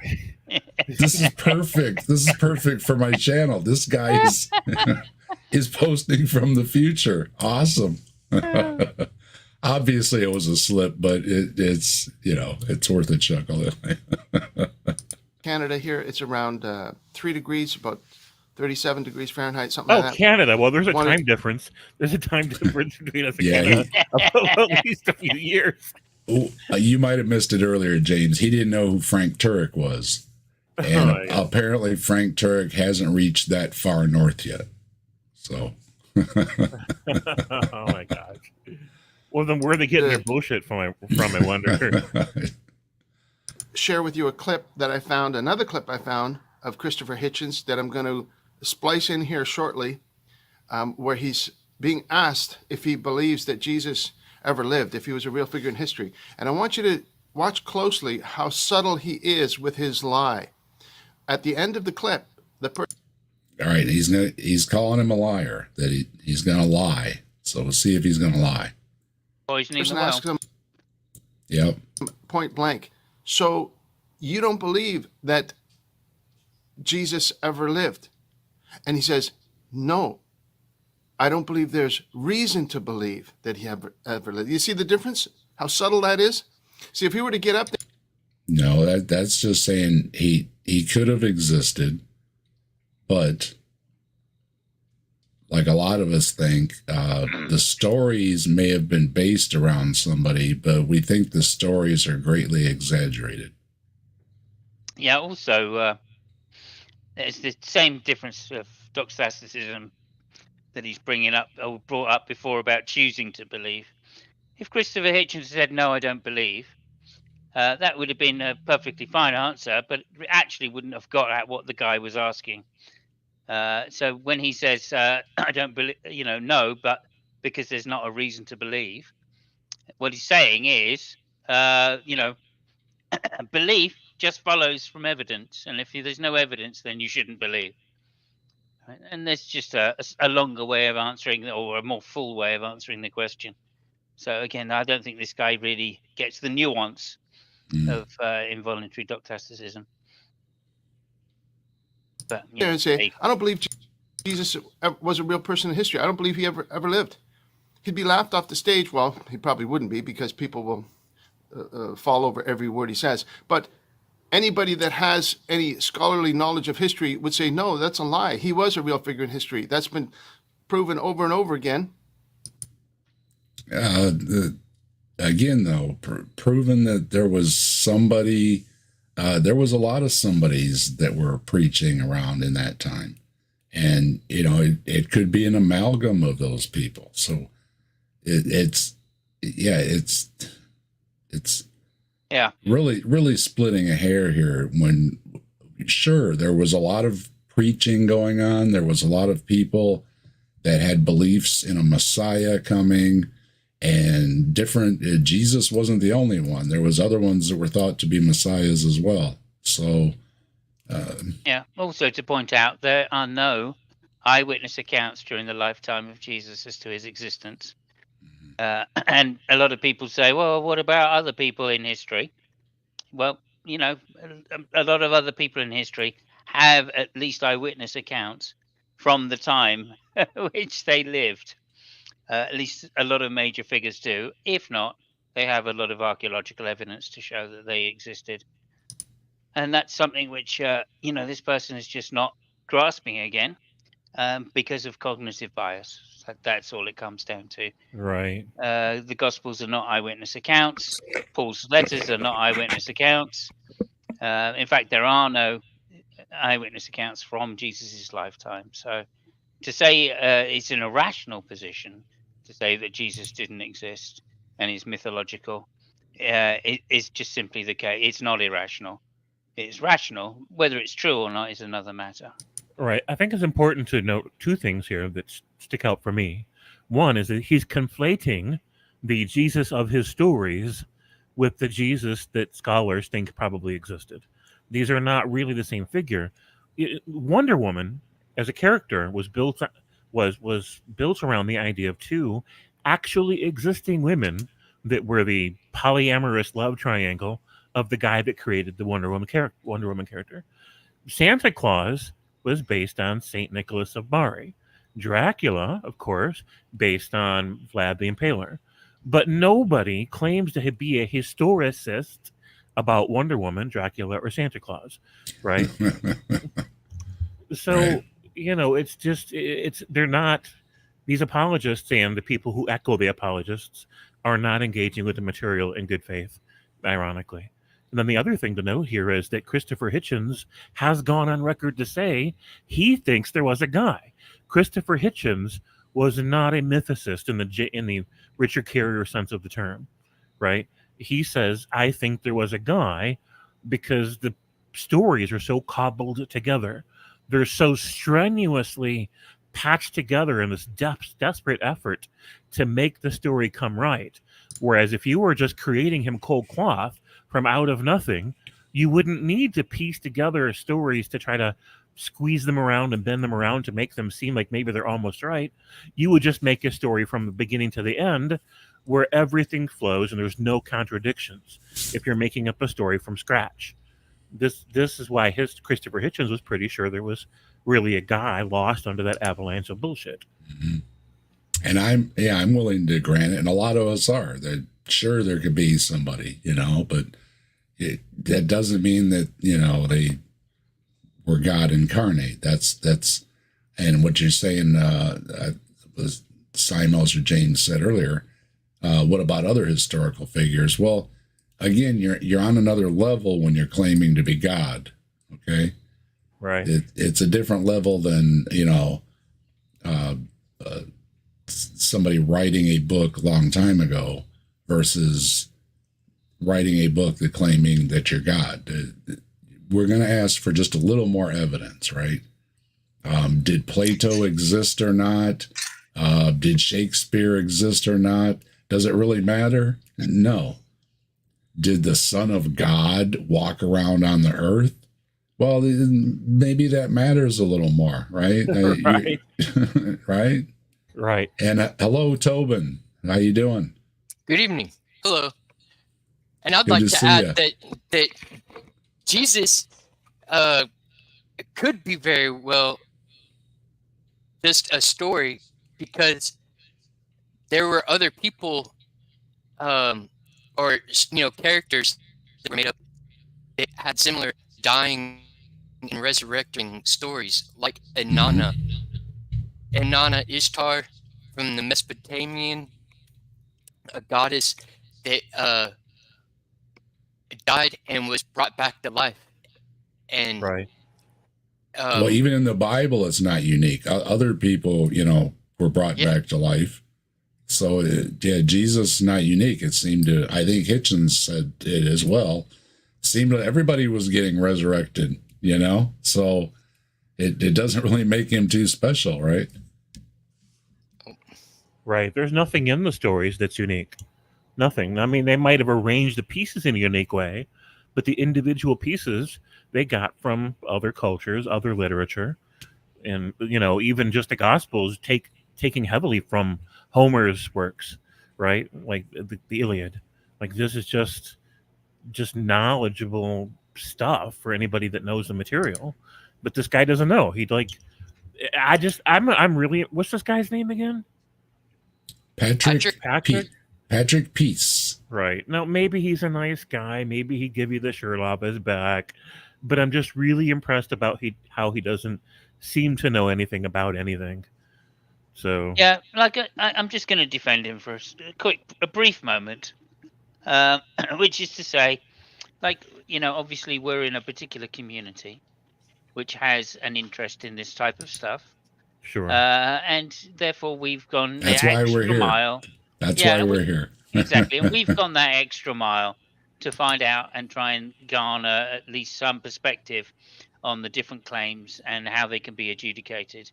Right. This guy's living up north in some, like whatever he is, in some desolate Bigfoot country. He's in desolate Bigfoot part country. of Canada, Right. where all they really know is killing moose and wearing red uniforms to go riding. And as such, I think we can forgive him for some of the ignorance of the more nuanced views that other people have. Sure, we can be charitable, but he's not being charitable. That's for damn sure. I take it, Tobin, you're wearing red. I take it you ride horses in Canada, do you?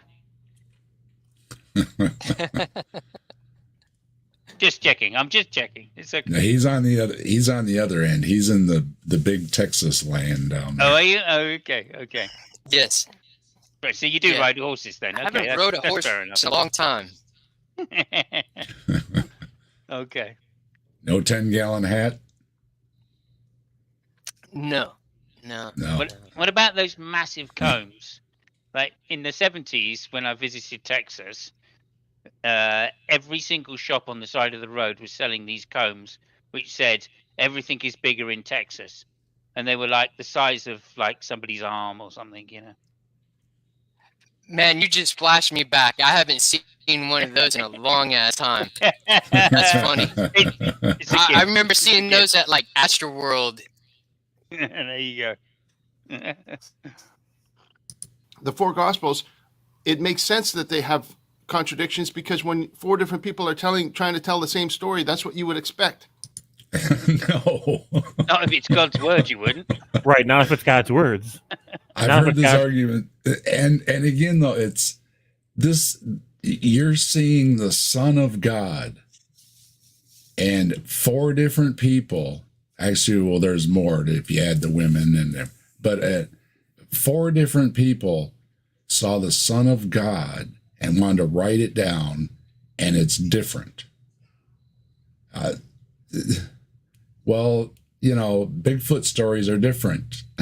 Again, I would be impressed if they pulled stories from, that were very similar, where it was so serious to them, right?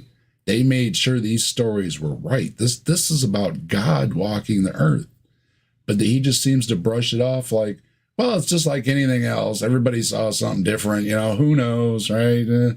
God, a flash of light, lightning, maybe it was just the wind, who knows, right? It's not setting it up as this powerful argument that this has to be, these eyewitnesses of God on earth. I'm just not feeling it at all. I think it's something like 30 or 40 years after the said event happened that it got documented. It took them 30 to 40 something years. And don't forget, most of the books that are written in there are from Paul. And Paul is the one that, decided all basically what being a Christian is going to be, right? And he never met Jesus. Well, other than the vision, but the vision. But also, it's interesting. Sorry, Tobin, you said what did you just say? I said I think that it was something like 30 to 40 years after he supposedly died and was resurrected that they actually wrote the stories. Yeah, and of course that's done by textual analysis. So we don't know what the date was exactly. They only go by historical details of what's written, and even that's very unreliable. But let's just say somebody did write it down earlier, which seems to be a claim, like maybe there is some common document between a couple of the synoptic gospels.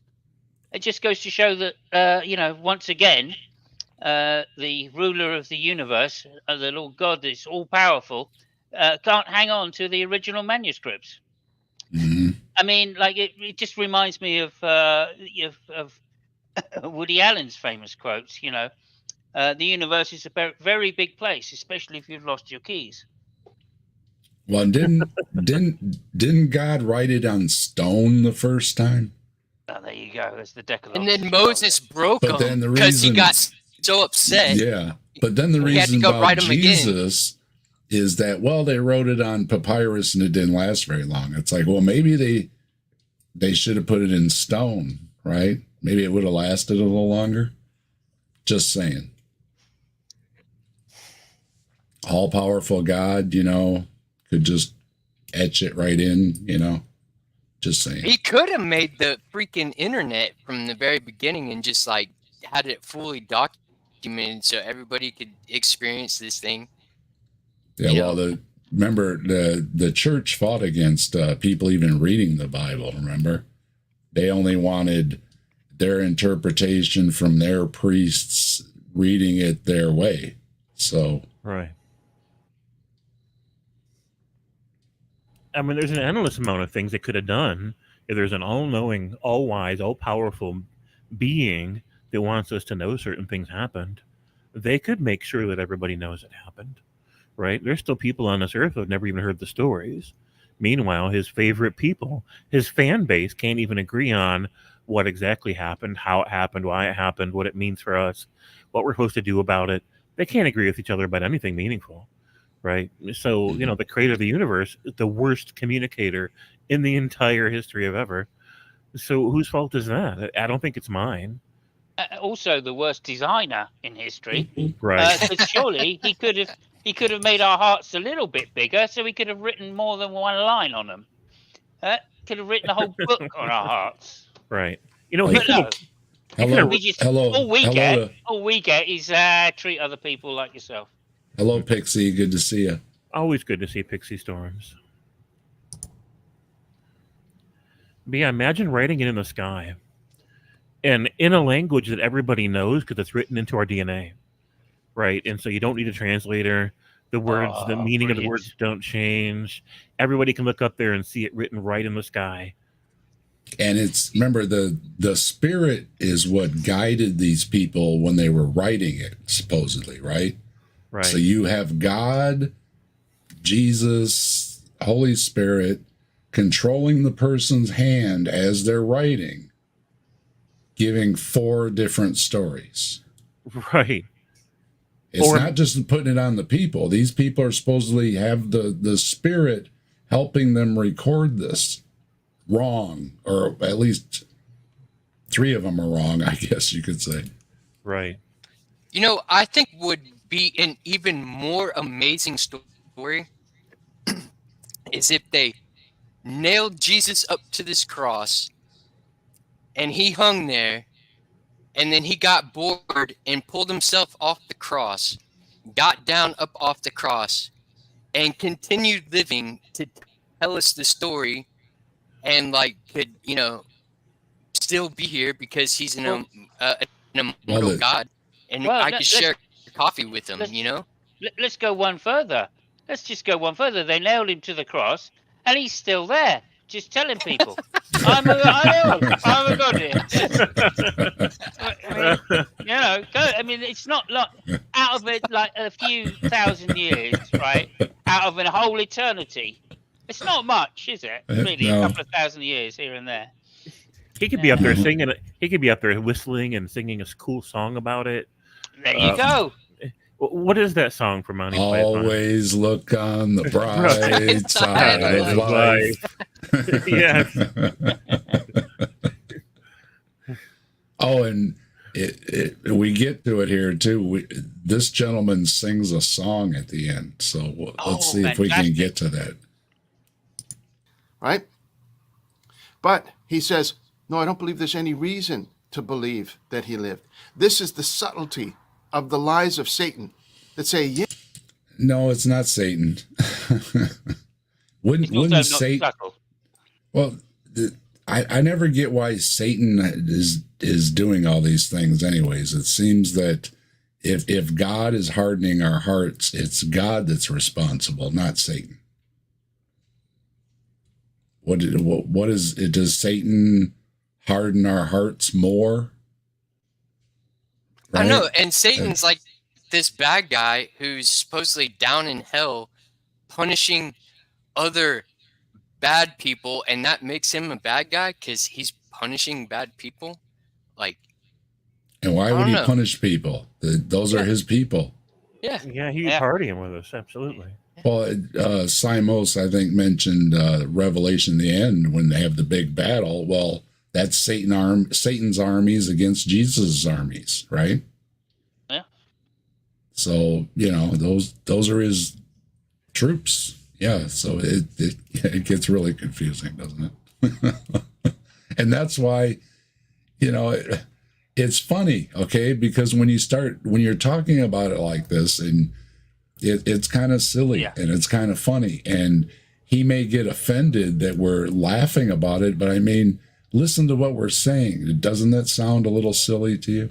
But that Satan needs an army which can never win. It can never win, right? And he already knows he's not going to win. Yeah, and so why? Because it's in the book. Why not have a couple of mates round for a few beers and just enjoy yourself until the end? Right. I don't know. Doesn't make sense to me. Hey, hath God said? Did that really? You don't have to believe that. You don't need to have any reason to believe that. And so I want to share with you what it says here. As you've probably heard these before. It says, "Who is the liar but he that denies that Jesus is the Christ?" He is Antichrist that denies the Father and the Son. Right? Every spirit that confesses not that Jesus Christ is come in the flesh is not of God. And this is the spirit of Antichrist, where you've heard that it was going to come, and it's already now in the world. This is written in the first century by John. I mean, one, we know John didn't write that. Two, so what? Your dumb book says anybody who doesn't believe my dumb book is true is dumb. And I predict that there will be some people who say it's dumb. Wow, they actually predicted some people would think this is stupid. Wow, only God could have that kind of power of prediction. And I think Leo is the one that said it well, that if God's desire is for all of us to come to know him or something like that, then he's failing. Because no matter what religion it is, none are the majority. Mm-mm. So there's a big failure to get the word across, no matter which religion you choose. Because, as I often say, I like when different religions apologists debate each other. Because it's interesting when they're trying to use the same arguments to prove their God or their religion is the right one. Right. Remember all the times on Bread of Life channel where she'd randomly have other Christians on and they'd start arguing almost right away and denouncing each other. Oh, I've got the Holy Spirit. I know I'm right. Oh, no, I have the Holy Spirit. I know I'm right. Yep. And she would just say, shut up, you're making Christianity look bad.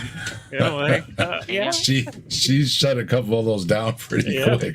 Yeah. Also, just a quick shout out to Bread of Life, because I think she's doing a good job trying to at least modify or at least show that there's a different side of Christianity, which is at least humanist. Hey, we really tried to get along with Rebecca, and I especially tried to get along, and I still ended up being called a demon and unwanted, and likewise. But I just don't care about that. Well, what I do care about is the fact that she's at least trying to spread the word that human nature is not something to be ashamed of, and I think that's genuinely valuable in that side of the community, even though she is asking for a whole world of hurt. I did give her credit for that and everything, and just to bring it up, here is my avatar from Bread of Life when I was Atheist of the Month. Oh, well done. I've never been Atheist of the Month. We did have a civil relationship until I think it was when I debunked her miracle healing video.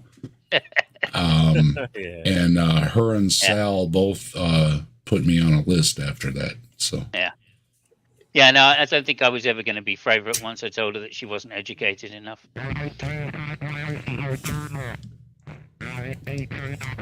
Am I picking something up? I don't know. I think so. Didn't come from me. I think I just picked something up. Anyway, Just All to right, say, well, I think go- that's great. no, go that ahead. she's I going have to- against the I have to consensus. call the guy across the street and tell him I'm picking him up. So just Okay. go ahead and converse for a second here. I'm gonna call him. No problem, Dave.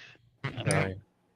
Yeah, just to say, I think it's good that at least somebody's going against the fundamentalist narrative that is the majority in this community. Sure, and she even broke up a Sal over it. So Yeah, fair there's play. that. So, but yeah, she's been mad at me ever since I read her book, Building Bridges of Love and Understanding. I was so optimistic about it, and I shouldn't have been, right? Yeah, But I was. exactly. And so I made time on my channel to go through a chapter a week, and I would read it, we'd discuss it, and I really wanted to be as charitable as I could be about what I found in there because I didn't read it ahead. I had no idea what it was going to say, and by every chapter was worse, and it got so hard to ignore and so hard to excuse. She just said such awful things with a smile, and I'm like, I just can't. And so I asked everybody that was in the chat at the channel, following and such, do you want me to keep going? I can read more and we can do more commentary, but do you want to? And everybody's like, no, we've heard enough of Rebecca's stuff. She did say some particularly awful things in love, right? But yeah, of course, because she believes she's right. Sure. And that's like, okay, all Christians, when it comes down to it, if they have these deep-seated beliefs that people are going to hell, they're never going to be on the right side. No. They're always going to have to face this problem of evil, right? And I've never heard a solution to it, as much as they like to say that it has been sorted, or people like Greg say it's been sorted, or there are good answers. I've never heard a good answer to it because there is no good answer to it. Right, An all-powerful, perfect God making evil. Just tell me why again, Right, they don't know. His ways are mysterious. So they have to go through the Calvinist route and say, "Oh no, God created evil because He genuinely wants people to go to hell." Okay, well, then you can't hold for him to be an all-loving God. Well, He's not. Right. He only loves those that deserve love. That's more like it, because that is exactly in line with what we find with human nature. You don't kill people in group, but it's okay to kill people that are out group. That is the basic story of evolution for you right there. So Right. But like I don't, it doesn't matter to me. Like you didn't hear this earlier, but I said about Rebecca. I was in a room with Sal and Rebecca, and someone said, "Why do you think so many people in America hold to young Earth creationism?" And I just said, "Well, it's poor education. I mean, that's just the long and short of it. If they were better educated, then, clearly they wouldn't believe such foolish things." Right. And obviously I didn't think that Sal and Rebecca were both young Earth creationists. But no, they turned around and said, "No, we're, excuse me, we're educated. We've got degrees. We're young Earth creationists." And I went, "Well, there's always an exception to every rule, Right. I mean, I stumped Sal on his own channel about it, and he admitted I stumped him. Because I'm like, how did... So you've got this story about how there's this disease called sin that spread from Adam and Eve down to human descendants, and that's how you explain how people are imperfect and think in wonky ways, right? Behave in bad ways. But how does that explain the animal kingdom? How is it that the sin disease transferred over into the other animals of the earth and the plants and the rocks and the water and the air, and now you've got tornadoes and plate tectonics and volcanoes and all kinds of intelligently designed diseases. Yeah. I'm like, how do you trace sin's lineage there? And why would God do that? And Sal's like, "You got me. You stumped me." And I'm like, "Well, all right." Well, of course, there is no answer. Well, everybody knows that all dogs go to heaven. Yeah, right. Someone said that as well, like Frank Jurek, in that Frank Jurek debate with Christopher Hitchens. Frank Jurek said that when Christopher Hitchens brought up the problem of evil. Even the one that eats the mailman, does he go to heaven too? No, it wasn't that. Sorry, it wasn't that debate. It was a debate with Wolpe and Sam Harris. Yeah. And the rabbi on the end said, Well, I hope they go to heaven. Chris said, "Oh, well, look, you're not talking about Christianity because most Christians think that their pets go to heaven." And Wolpe said, "Oh, well, I can't defend Christianity because I'm Jewish, and we don't believe that in Judaism." And then the other rabbi on the end said, "Oh, well, my pet's going to heaven. It wouldn't be heaven unless my pet was there." Oh God, these fucking religious So they're just people. all making it up as they go along. They are, aren't they? Yeah, All right, I'm back. I had to call my neighbor. Yeah, he's a ham radio operator, and that's what I'm picking up. Oh wow. All right. Yeah. Yeah, but I think he said he's about done anyways. So, well, but I was letting him know because he wanted to know what frequency he was using. He's trying to fix it so I don't pick him up. So yeah. Well, tell him to come join our stream, and then tell his buddies to come join the stream too. At he least joined. He joined my stream last August when he knocked the power out in my neighborhood right during my live stream because messing with his antenna, and he crossed the power line out back and burned all the skin off his arm and blew the power out in the entire neighborhood. So, oof, ow. His ham radio buddies, and I told him, he said I could share this. His ham radio buddies call him Sparky now. So it's good to have a nickname you've earned. But in the case of an emergency, I have shortwave radio across the street. So nice. But hopefully I won't pick him up anymore. I know him, so he said so he was playing with his knob, so he's trying to accommodate it. So not an issue or anything. It was just he said let him know, so I let him know. So, all right, well let's get back to Mr. Peace. Continuing on, many deceivers are entered into the world who confess not that Jesus Christ is come in the flesh. This is a deceiver and an antichrist. So you either believe Hitchens or you believe what the apostles were warning us against. Or you could believe a lot of other belief systems. Or none at all. He's poisoning the well. He's setting it up that, you only have this option. You don't have these other options. Yeah, black and white fallacy. Black and white fallacy. Thank you very much. I could be a Wiccan who worships Hades, and I also worship Persephone, and I also don't like Hitchens. Yep, there's a lot of people that don't care for Hitchens. A lot of people don't care for Richard Dawkins, Sam Harris, Dan Dennett, down the list. Not everybody cares for them. So, when we're setting these people up as idols, once again, not all atheists like these people or listen to these people or may not have ever heard of these people or their arguments. There's been atheists for back 5,000 years that we know of. None of these people were around back then. So. Right? And of course, we're going to. No, you're not right. Summarize with from Paul again. He says, even though they knew God, they did not honor him as God or give thanks. They became futile in their reasonings, and their senseless hearts were darkened. That's what happened to. Yep. See, there it is. Their hearts were darkened. Who hardens the hearts? And once again, it's not our fault, according to your book, and you keep blaming us for having hardened hearts. It's like, back to Matt Dillahunty. God should know how to reach us, right? Yeah. Also, that phrase, futile in their reasoning, if there isn't anything to poison the well more than that, I don't know. Right.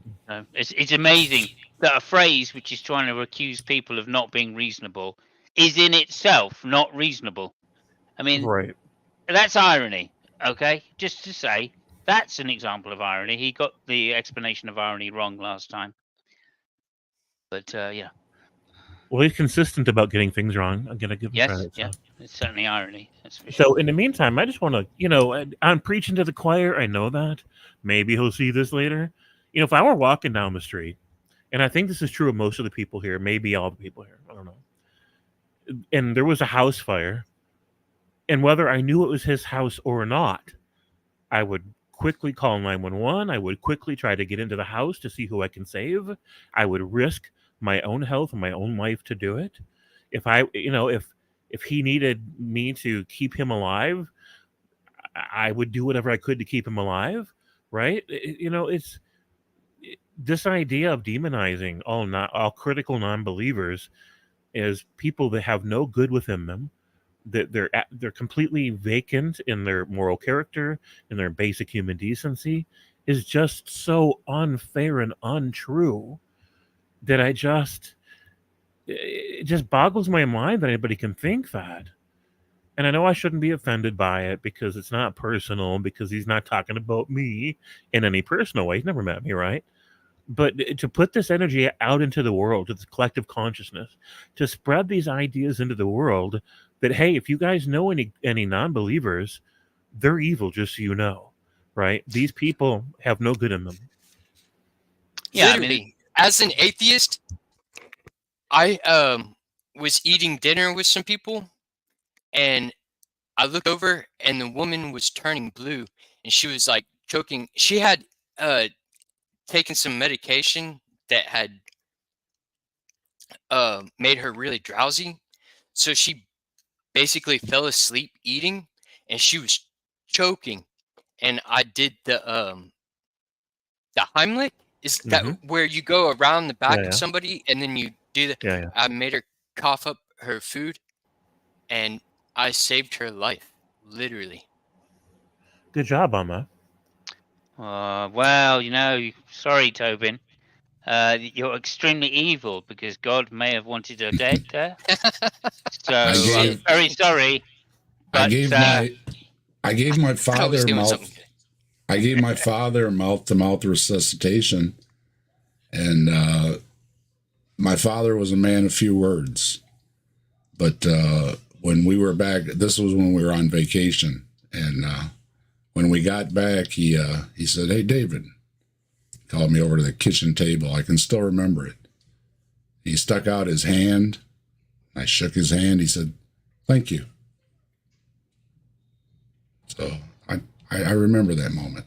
Wow. That's all he said. But I gave my father mouth to mouth. I learned it in school and scouts and everything, and it paid off. He took in some water when we were out at the beach, and and he went under, and I this and that, and hit his, did the CPR, and he spit out a bunch of water, and just like you see in the movies and stuff, and so he came home with us from vacation. So that was, and I didn't have a great relationship with my dad, and my dad was a man of few words.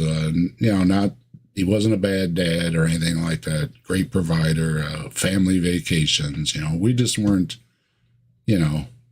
buddies. You know what I mean? Yeah. And we never really had that connection. He had more of that connection with my little brother.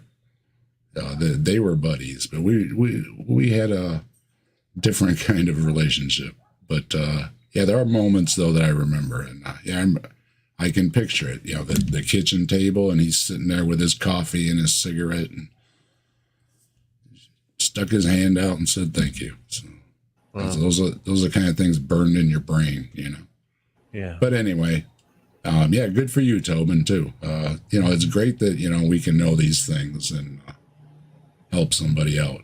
Right. And I guarantee that man in his life has had people help him that were non-believers.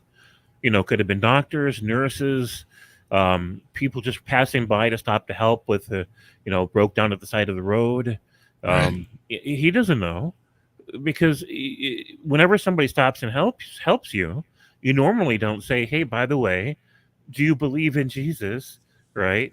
And they don't say, "Hey, now that I'm stopping to help you, I'd like to let you know that I'm a fellow believer," wink, wink, nod, nod, right? They just stop and they help you.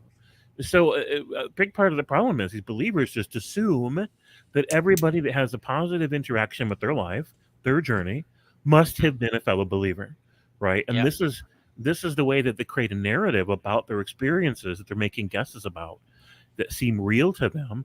And they think, well, when I look back, I only remember believers helping me.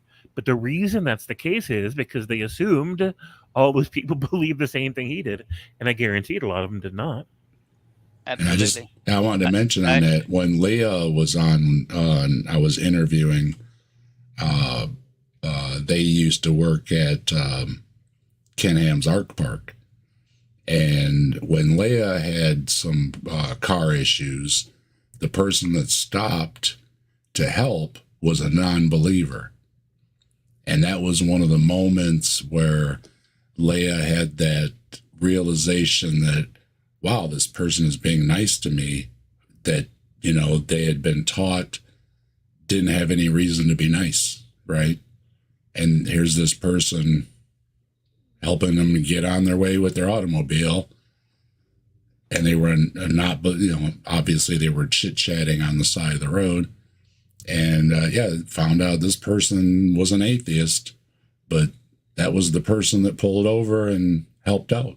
So it was one of the things that Leah remembered and had a anecdote about. And Robin's here. Hello, Robin. Hello. Am I coming in all right? You are. Welcome. Hey, I'm at the milk plant, so I was driving, and I got them wearing my headset, so I didn't know if I would be all right or not. Sound good here. What do you think? You been listening? Any thoughts? Yes, this guy's a scumbag. That's fair. I like how James said that he doesn't know anything. That's pretty on par. Yeah, he should live in Kentucky. But we are here to help, though. I mean, if you're listening, take this as constructive criticism, because if you make better videos, we have better videos to review. So it's a win-win for everybody. So Saturday Night at the Atheists, and you're welcome to come on too. We're trying to do this every Saturday. I'm Patrick, surrounded by people like him. Yeah, I just wanted to bring up something, which is you want to stop by, let us know. I just wanted to bring up something, which is, I've obviously in my lifetime I've helped people that are Christians, clearly, and that's fine. I've got no issue with that. But quite often, when they say, thank you, the Lord Jesus will bless you. And I say, well, that's fine, but, I'm an atheist. And they go, oh, okay. Do you mind if we pray for you? Now, I know that they mean it sincerely. So I always say, yeah, that's fine. I'm not going to argue about it, right? If you do what you do, that's the thing. But, at least I've said my position. And of course, they always want to then invite you to enjoy the prayer or join the prayer, for which I don't, right? But, they still go through with it, despite the fact I've said I'm an atheist, despite the fact that they know that's not what I'm into. But I don't mind. I genuinely just think, as an atheist, we shouldn't care whether someone prays or doesn't pray or whatever. When they say things like, I'll include you in my prayers tonight, I just respectfully say thank you. And because I know that they genuinely mean that they think that that's going to do some good. And that's what I really care about, is doing good, not necessarily whether it's true that it will do good. So I just want to get that out there, that there's no need to be, I don't know. I'm an anti-theist, but I still think, let them have their delusions. Sure. Because I've got my delusions, and I don't want people to question those once I start laying it out, right? Again, you can believe in Bigfoot and be a good person, and nobody's going to have any issues. Yeah, thank you, Dave. That's well said. Yeah. Well, prayer, it may not help, but it's probably ain't gonna hurt much either. That's why they probably can't do any damage with it. It's about a 50-50 split. So. Yeah. So the prayer didn't really matter anyway. Well, if you live, it was the prayer, and if you died, it was God's will, which is also the prayer. So God's plan. God gave you a thumbs up or a thumbs down. There was your answer. So I like it when they pray for God's will to be done. I mean, if he's God, his will be done. No need for the prayer. And we got Top Tester and Bree both here. Hello. And Green Soul. Hello, everybody. Hello, hello. He became futile. And so I'm going to put in this clip here. Take a look and watch closely how he tries. And of course, he throws in his sarcasm talking about the paternity of Jesus to once again get the crowd on his side. He loves to be able to manipulate the crowd through his dry wit and his dry. There you are, Simos. So he knows it. He knows it's dry wit. Yeah. Wow. So he's letting it slip, isn't he? Yeah. Yeah, well, if you know it, then you completely missed the point. The first thing Hitchens said about purpose was, well, of course, in my opinion, for me alone, I think this. And by saying for me, this is my purpose, he is, of course, saying purpose is subjective. And that was completely missed by this guy and Frank Jurek at the time. So, humor and all that. Don't fall for that. Don't fall for that. Be on your awares. Watch closely, and I'm going to splice this clip in here. As I spun up through the book, it said that you didn't really think there was evidence for Jesus existing, and I wondered, are you Kierkegaard? Are you playing with us, or do you really believe that statement? There's no, this is a plain statement that anyone could make. Jesus of Nazareth is not a figure in history. There is no firm evidence that he existed. I have it in some detail in my book. None of the apostles. You go through Bar Ehrman, so. Yes, there is Professor Ehrman's very excellent book, but if you didn't have Professor Ehrman's book and all you had was the four Gospels, none of the four authors agree on any important fact about his life. They can't get the date right, they can't get the place of birth right, they clearly can't get the paternity right, which I think is no small thing myself. They can't know. It's hopelessly discrepant. Unfortunately, the Prophet Muhammad, you can say, is a figure in history, but that doesn't make it any more believable that he was dictated to by an archangel. You really do believe Jesus never existed? No, I say there's no reason to believe that he did. So there you have it. Christopher. Well, he was choosing his words very carefully. It seems that he's been asked that a lot of times, and he has his answer that he gives every time, right? Yeah, and it's the same one that I suspected that he would give, because it is the standard line for most historians. Biblical historians included do say, the Gospels are not eyewitness statements. There are no eyewitness statements written at the time of Jesus. Everything was written sometime later, and we have some doubt over those because of the contradictions inherent within the Gospels themselves.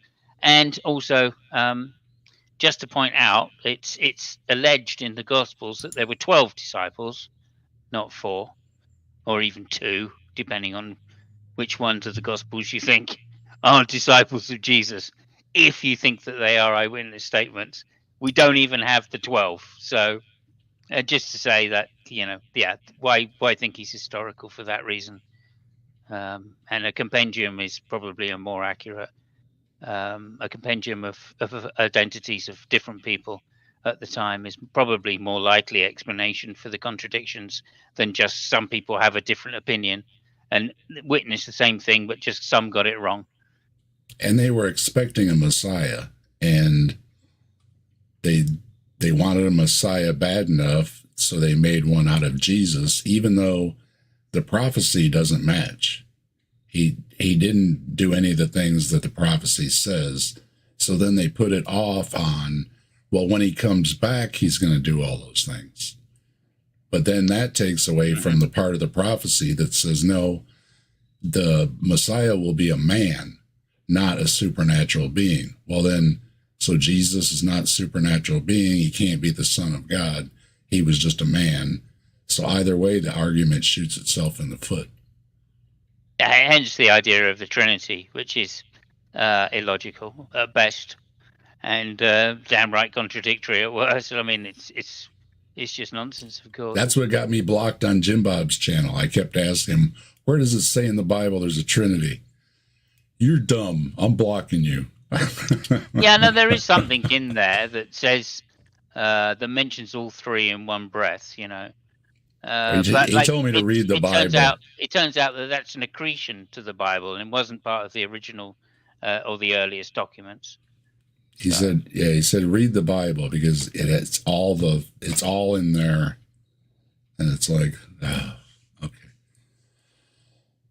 And there is one that says amen to the Father, the Son, and the Holy Spirit. So they are mentioned in one sentence. Bob. Sorry. Go ahead, Robin. Sorry, Go ahead, Robin. No, it's all I right. said if Jim Bob represents Christianity, I don't want to part of it anyway. You're roboting for me. Try it again, Robin.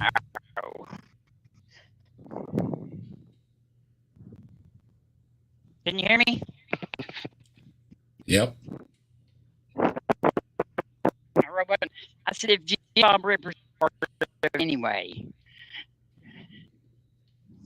Yeah, you're breaking up a little bit. I think you're in a bad spot. All right, I'm gonna have to get off here. It's not working. Bye, y'all. All right. We'll see you later. Yeah, Robin has to pick up the milk and deliver it, so we can't hold Robin up. So everybody has fresh milk. And I learned from Robin that one thing you can count on is having fresh milk because they don't transport milk for long distances. Apparently, there's regulations that the cows get milked and you can only transport it so far, and it has to be at a plant to, pasteurize or whatever they're doing. So, good to know. They take care of the milk at least. So, for Hitchens, anti-Christ, against Christ, saying that, oh, you don't have to believe. There's no reason to believe. Trying to deviously influence his point of view, which is the anti-Christ point of view, and that is expanding to. Yeah, I mean, sorry to stop this. Like Hitchens, right. Like myself, Hitchens was an anti-theist, but an anti-theist in the traditional sense, in the old use of the word, which was being against dogma and the particular dogmas of theism, not against the people, which I have to continually point out that anti-theist is not against people that are theists. It's people that believe in dogma without evidence or without reasoning. I try to use anti-theism because it's the idea. It's not the person.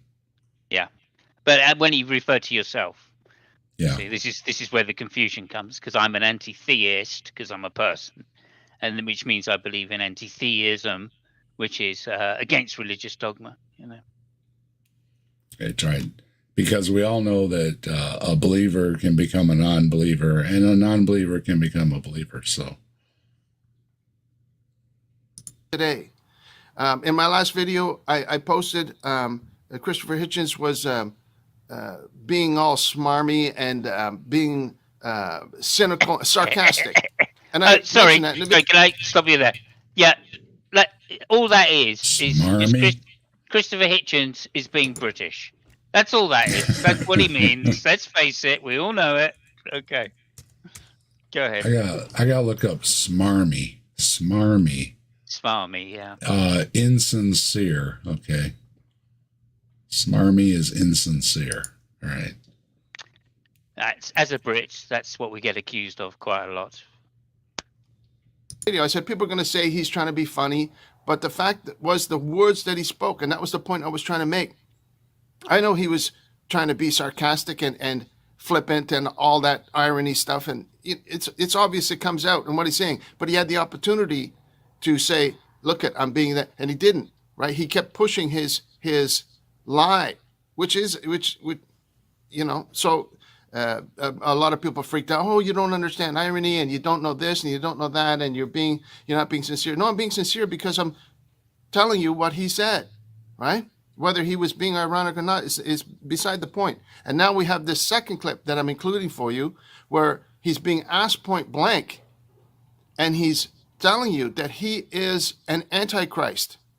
There's no doubt about it. So if you want to be on, I'm going to doubt it. Yeah, I mean, for me, the Antichrist is a particular figure which has supernatural powers. I don't believe in such a thing exists, and I don't think Christians did either. So I think there's a somewhat of a conflation here between agency, right? Either you believe the agent, the Antichrist, is the fallen angel, and if you think that that's Christopher Hitchens, then you're absolutely kooky mad, or you believe he's influenced by the Antichrist, in which case that definitely doesn't make him the Antichrist.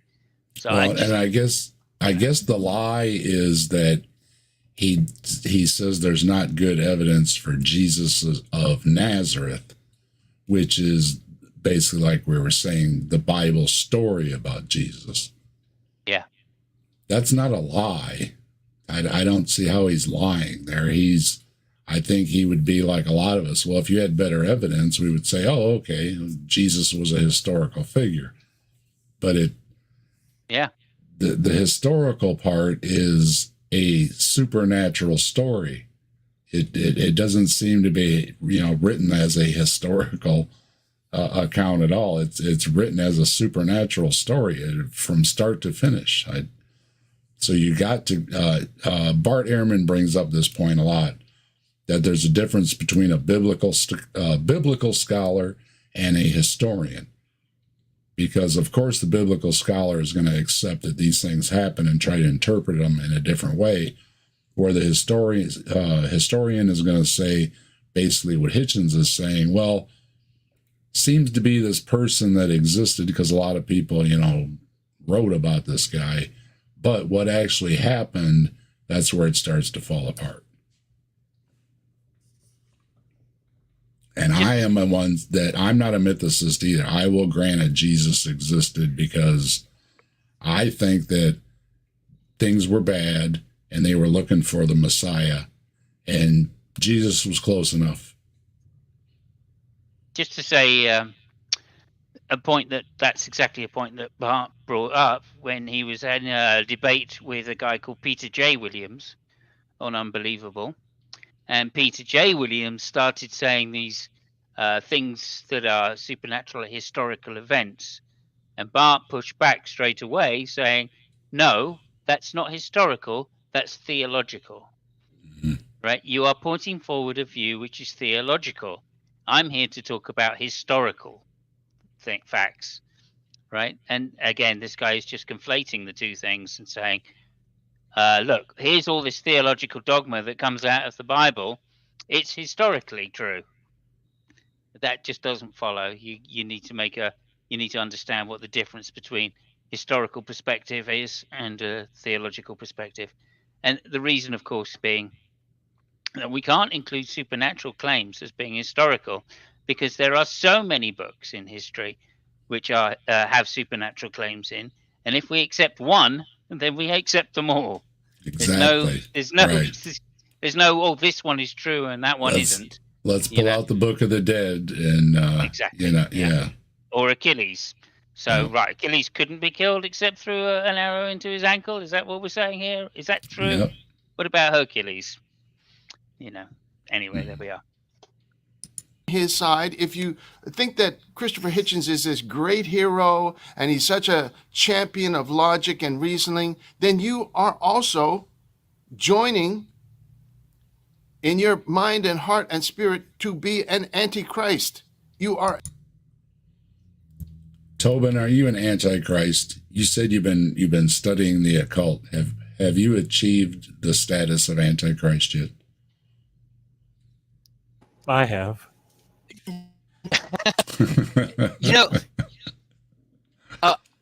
I don't think I can really consider myself anti-Christ. I have not really been going against and railing against other Christians. I'm not trying to go against a Christ. But I don't really think he was a real person. I don't think there's anything historical about him. there's no contemporary writers of that time period that wrote about Jesus. Like, and then there's so many other non-canonical stories about Jesus Christ. You brought up that I've been learning about the occult, and I have been taking that dive. And there are some other stories about this Jesus that really don't fit within the narrative that mainstream Christianity likes to, say that is the truth, and this is historical fact. I just don't really think the dude is a real. I think it is more likely that he's just an amalgamation of a whole bunch of different characters, and there's a bunch of people writing stories about this character, or they took from different characters. Like, I'm not going to say that 100% certainty that there was no man that walked on this earth that was named Jesus, but also I also think it is pretty, on the other hand, it's pretty likely also that this person could be a complete fictional character made up and just was passed down through the generations as a story. Yeah. Like many other characters. That is possible. If I could answer that question, if I may. Well, I disobeyed my parents once.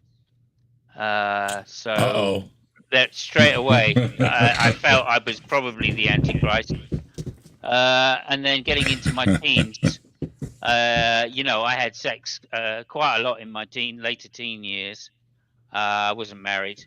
And then in my 20s, I had even more sex, and I still wasn't married.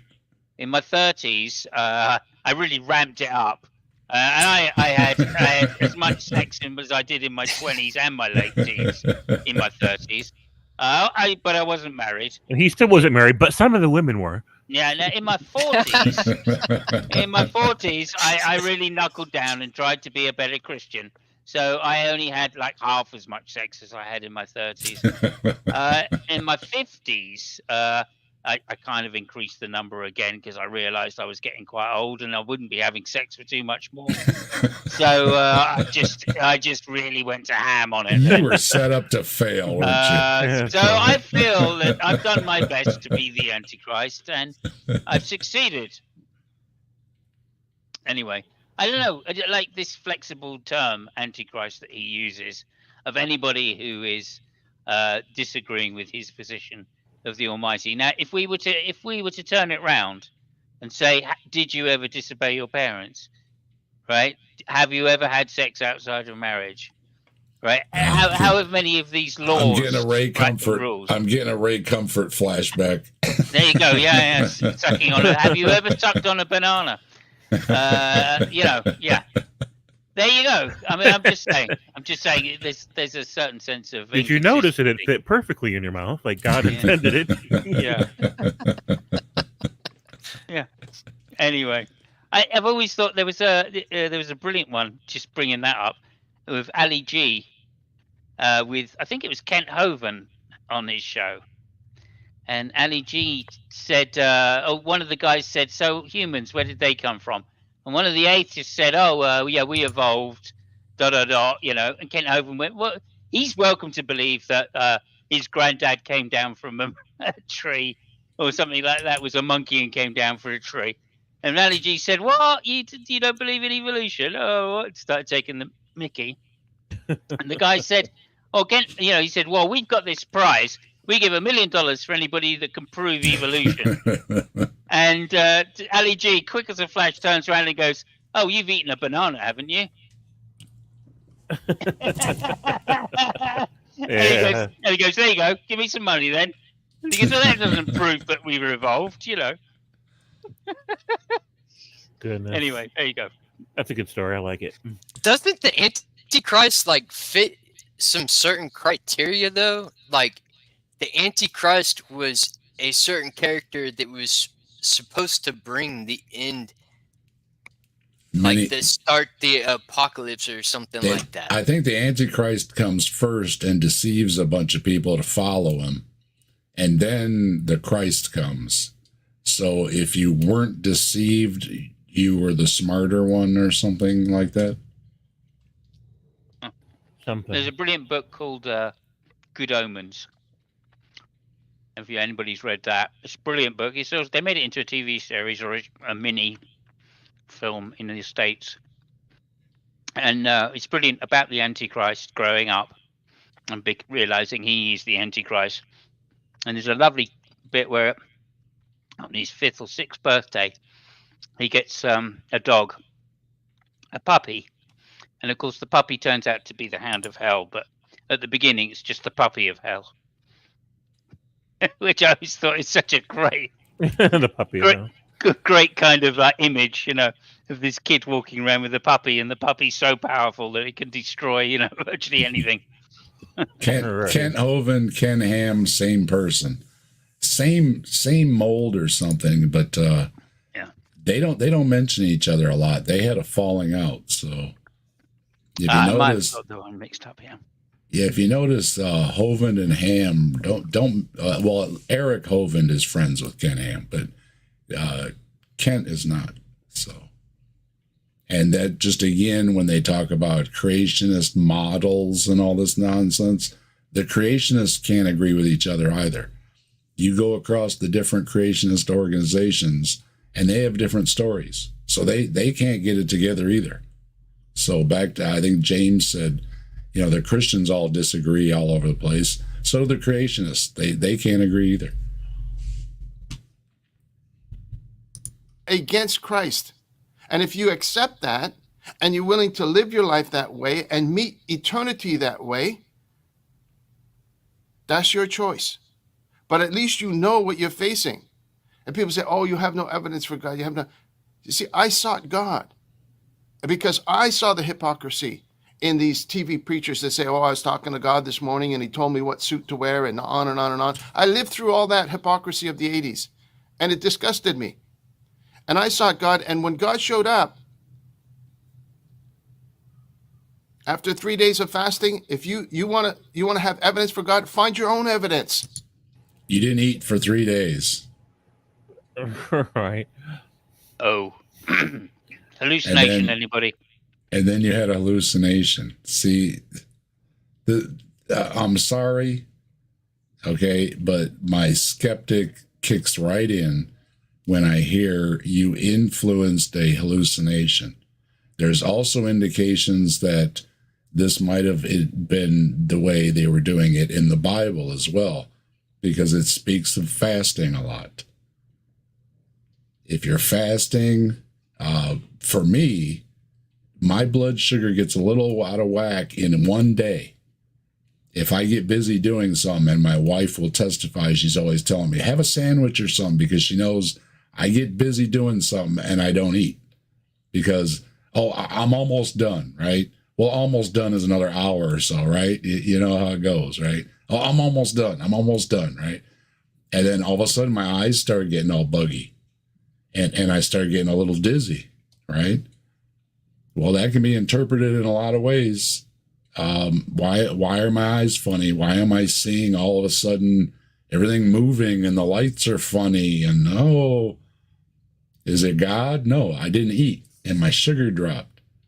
You didn't eat for 3 days? If I didn't eat for 3 days, I guarantee you my eyes would be goofy. Yeah. If you don't eat for 6, you're probably dead. So, but interesting you say that though, Dave, because that's basically the Garden of Eden story, isn't it? Yeah. Basically, Adam probably out slaving, tilling all of the garden and making sure that it's all pretty and that that the edges are trimmed and all of that kind of stuff, because he's a gardener. And Eve going, come on now, you got to eat. Here you go, I'll make you a sandwich. It's probably not a piece of fruit at all. It's probably a sandwich. He just would have had a sandwich. Yeah, the loaf of good and evil. for the lack of a sandwich. Yeah, loaf of good and evil. That's what I reckon it is. I'll testify to that. Typical. A peanut butter sandwich and a glass of milk makes all the difference in me not having a sugar drop, and it does. I know right away because my it kind of starts twinkling, and I say, "Oh, I got to get some sugar," or have something to eat. And then if I don't do it right away, my eyes start getting all blurry, and you're trying to blink it away, and it won't go away. That's in one day. Yeah. So if Adam was, tending the garden all day long, and who knows how long a day was, could have been 1,000-year day. 1,000 years. There you go. Could have been dang hungry by then. So, and why are they blaming Eve? Like you say, she was trying to get him a sandwich, right?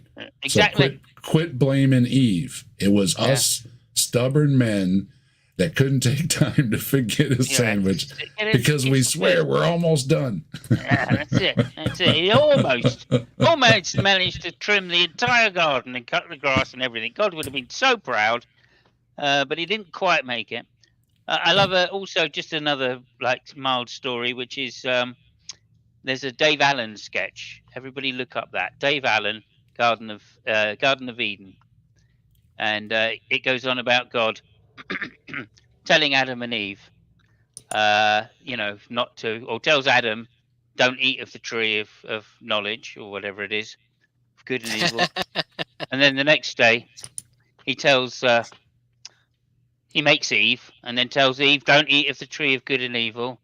And, Eve goes, oh, which tree? And God points it out and says, don't eat of that tree. And, basically the moral of the story is if you want someone to do something, use reverse psychology, because that's what God did, basically. Yeah. Right. Where'd that tree come from? I put it there. Yeah. When? Just now. Yeah, don't eat. Whatever you do, don't eat of the tree of good and evil. Oh, which one is it? It's that one there.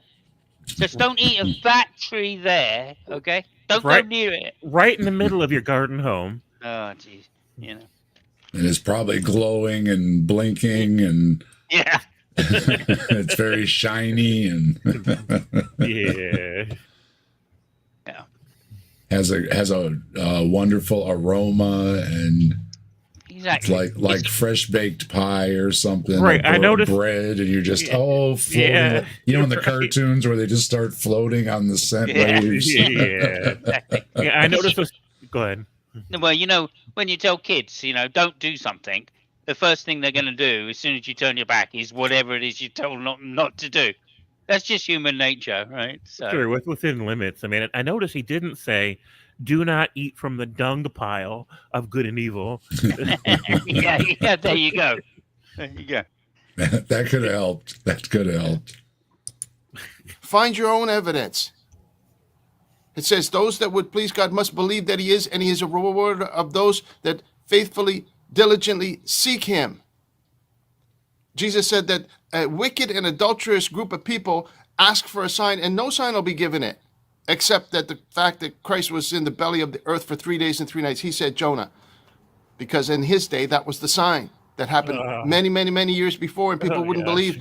And it's paralleling stories from the Old Testament, and that doesn't help your argument. Go ahead, James. There's so much there. Like in those days, that was the sign. Wait a minute. So every time you wanted a sign from God, somebody else would get eaten by a fish. That was your sign. Come on. What's this guy even saying? And of course they, famous for being a desert tribe. Just to point that out. All right. This famous desert tribe, the sign they get is to be eaten by a fish. A fish. Yeah. A giant fucking whale, too. I mean, you don't even see those very close to the shore.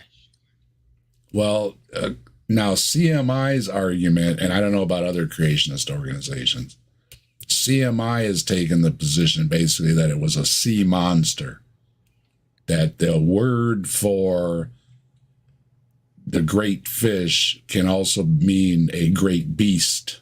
Come on. We all know it was a sperm whale because So it saved and it didn't swallow.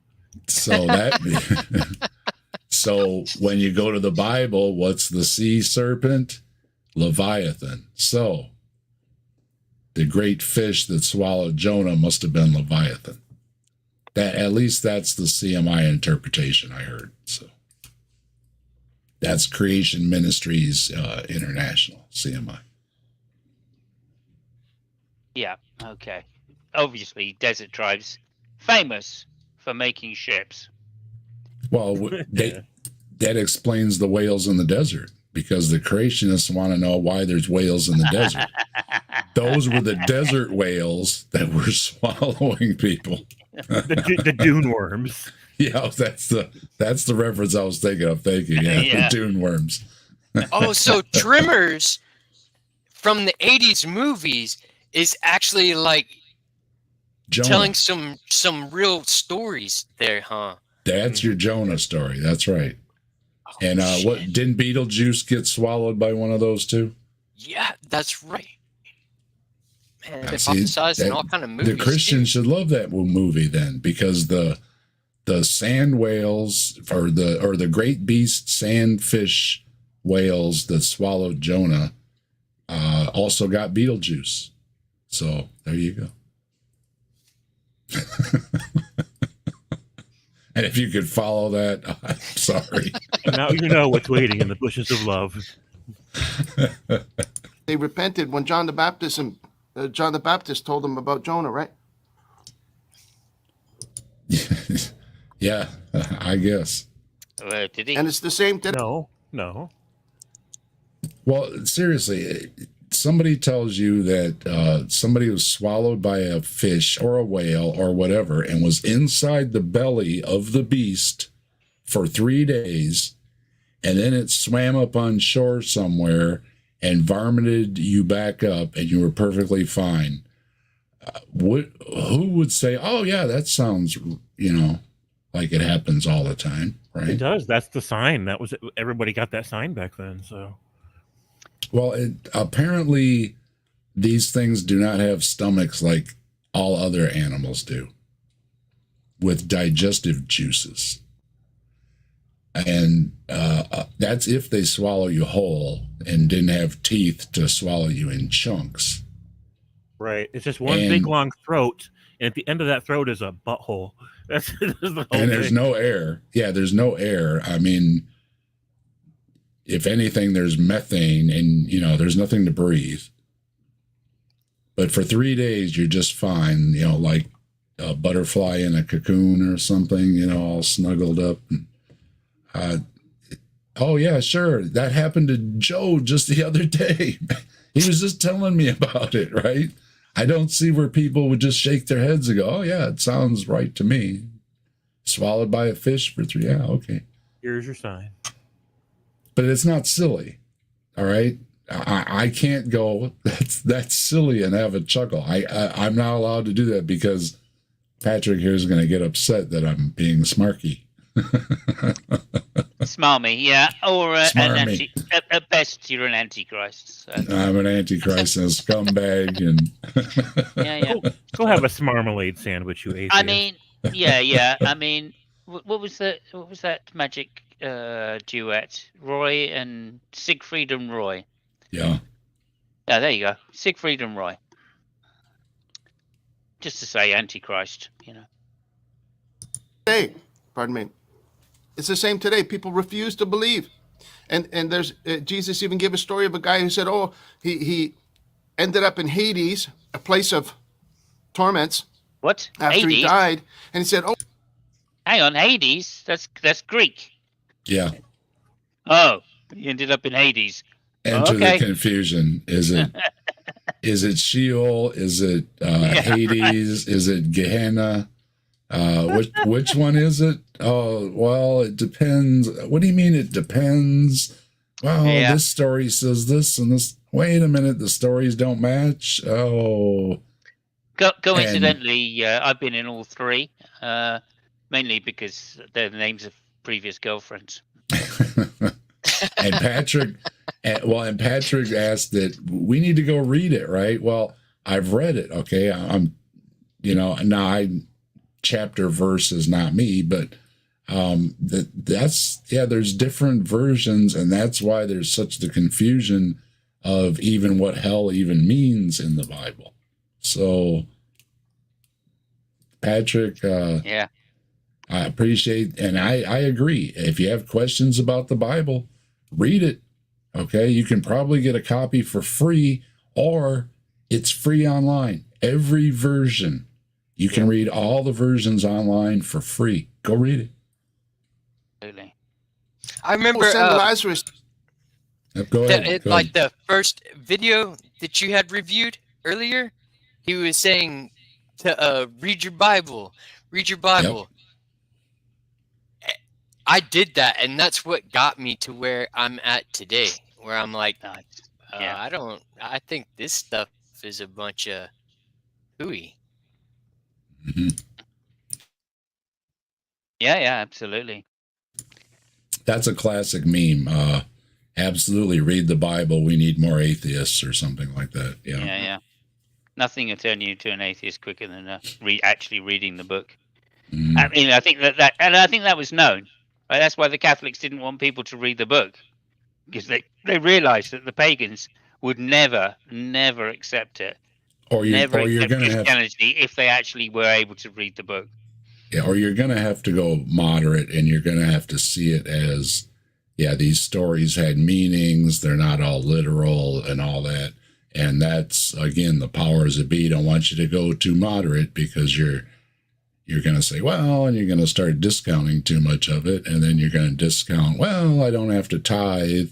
And then their ears perk right up and they go, oh, wait a minute.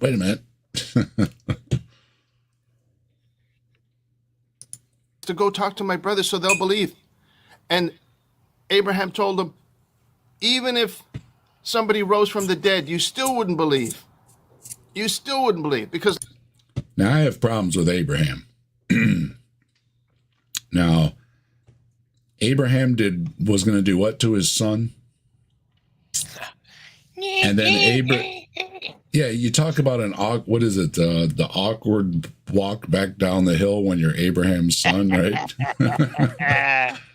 I was just trying to get a rise out of you, see if, you would, Yeah, it's and then all right. this is the guy that's he's sitting around with his pals, right? And he says, I had a dream last night, and in this dream, I thought of an interesting thing to do. And he pulls out this knife, and he hikes up his tunic, whatever it's called, and he proceeds to circumcise himself. And then he hands the knife to you. And you go, oh, that sounds like a good idea. I mean, it's a Saturday night. We don't have anything else going on, right? Who thinks this is a good idea? Now, of course, it's, a lot of places it's kind of a medical thing now, and it's kind of accepted. There's arguments, and I'm not going to get into them. But the first person to just be sitting around with his buddies and just whip out a knife and start trimming off, your family jewels, and everybody just nods and agrees and says, yeah, that sounds like a good idea. This is the Abraham, right? Okay. You know what's closer? It's, man, I started it. Man, damn it. Why is this the person you're going to listen to about morals? Or how to handle yourself when you're in public with your buddies? I just put in chat I just put in chat a skit from Mitchell and Webb called Abraham, and it kind of has a parody look at this particular incident, and also mentions circumcision. Okay, so check that out when you get a chance. It's quite funny. I'll drop it out in the chat too for everybody. I just did that. Yeah. There you go. Oh, no, that's not my one. That's one that somebody else put in earlier. But I've already... it's let me do it, even though I don't have a wrench. That's kind of weird. No, that's Scott. Or maybe it hasn't done it because I don't have a wrench. You should be able to do it in the private chat. Well, it's on a different Why don't PC. you have a wrench? I don't know. I have Put no some- idea why I don't. Put something in the chat. I'll give you a wrench. I've already put something in the chat. Oh, Alright, no, I hold didn't, on. because it probably hasn't done it. There we go. No, just put some there. There you go. Thank you. Thank you very much. Is it done? There you go. Nope. It's not. Oh, yeah, there we go. It's done. All right, now you can drop it in the chat. Okay, let me... You're all set. Okay, for some reason it's not. It might take a minute. There we go. With the link. Anyway, there you go. There That's it a funny is. skit about Abraham and Isaac. All And right, Isaac now we is, got it. Isaac is so impressed that his dad knows God. Yeah, that one I posted, that was from Scott earlier. I missed it. Sorry, tough to have my eyeballs everywhere here. Okay. All right, we got the links in the chat. Go check them out. Lazarus did ended up getting raised from the dead, and most of the people wouldn't believe. They've refused to believe. So these people that are asking for evidence, show me your evidence of your God. Show me evidence. They wouldn't believe even if the evidence came and bit them on the nose. That's what a wicked person does. Just sits back and says, show me your evidence. That's not... You don't have to be wicked to ask for evidence. Again, you're not being very nice. Why am I wicked because I'm asking for evidence? Right. Well, notice he was queering the pitch, as we'd say, or poisoning the well, by saying the wicked bit is saying asking for evidence and then not accepting it when it's given. And that's his presupposition, of course. That's not the case. Like, I don't know anybody that says, show me some evidence, and then gets given evidence and goes, oh, that's just, I can't accept it. That is evidence, but I can't accept it, No. They say that's not evidence because of X reason, or that's evidence, but it doesn't meet the limit of sufficiency. Go ahead, Serpent. I would be awestruck. I mean, if I got shown evidence, I would be dumbfounded. Mm-hmm. I'd probably be speechless. That's what I was saying earlier, that it seems to be a failure on God's part because, you and I both seem to be of the same mind. It's like, that would be really neat. And I would have to have some kind of explanation for why I had this conversation in my head or in a vision, or, if something happened that I just couldn't explain, I would have to maybe accept maybe there was something supernatural, but I can't rely on somebody else saying it happened to them, because that doesn't do anything for me. And these few stories of, these couple people in the Bible had an experience. People have lots of experiences. I often point out people have profound experiences when they climb a mountain, right? They have profound experiences when they go skydiving. A lot of these different things, you can have very profound experiences out of these. Doesn't prove anything supernatural. It just proves that you can have profound experiences. And these people in the Bible, maybe they didn't eat for a whole week and they saw some really interesting hallucinations, and they attributed it to things they already believed in or wanted to believe in. That's of course, that's maybe too simple or too buzzkill of an answer. I'm sorry, but you said it yourself. You saw God when you didn't eat for 3 days. It took you not eating for 3 days to see God. That's kind of questionable right there. You're setting it up. I don't know if that's poisoning the well too, Simos. What is it when you're setting yourself up by fasting? You're asking for it, right? Is that the asking for it fallacy? Well, no, that's probably, I don't know, maybe cognitive bias working there for you. Yeah. You know, you want to believe it, and therefore you do believe it. I'm just not going to eat until it happens, right? Well, I mean, also that isn't the only explanation either, because, like, you know, people suffer hallucinations for all sorts of reasons. True. I mean, it's a fairly common thing that at some point in your life you will suffer hallucination without any real reason, simply because you want to, you know, or you're looking to. Like, I know a lot of people that have like seen the mysteries of God, and I turn around and I say, well, how did that happen? They go, well, I was meditating. You know, and I'm going, oh, okay, so you were doing something. I mean, it wasn't just I was walking down the road. You were setting the mind up for it. Yeah, right. Exactly. So, you know, I just think that's. I just took a trip to Brazil and had some ayahuasca, you know? Yeah, exactly. Well, dreams too. It's pretty much been, I don't know, you call it proven, but if you're thinking about something and thinking about something and thinking about something, there's good odds you might dream about it. Yeah. So if you were reading your Bible before you went to bed and you had a dream about Jesus, sure. And I also read a story about a woman that claimed she was abducted by aliens, because right after she was reading the book about being abducted by aliens, she went to sleep and probably had sleep paralysis or a nightmare or a dream, whatever you want to call it. I don't know if it was good or bad when she got abducted, but well, yeah. So right away, I'm listening to you saying you read a book on alien abductions right before you went to bed. Well, of course you were dreaming about it. It makes too much sense, right? Yeah. Well, not only that, I don't know if anybody's had the experience of sitting on a video game for too long. But, you know, you play all day on a video game, you get tired, you go to sleep, and the first thing you dream about is, of course, the video game. Yeah.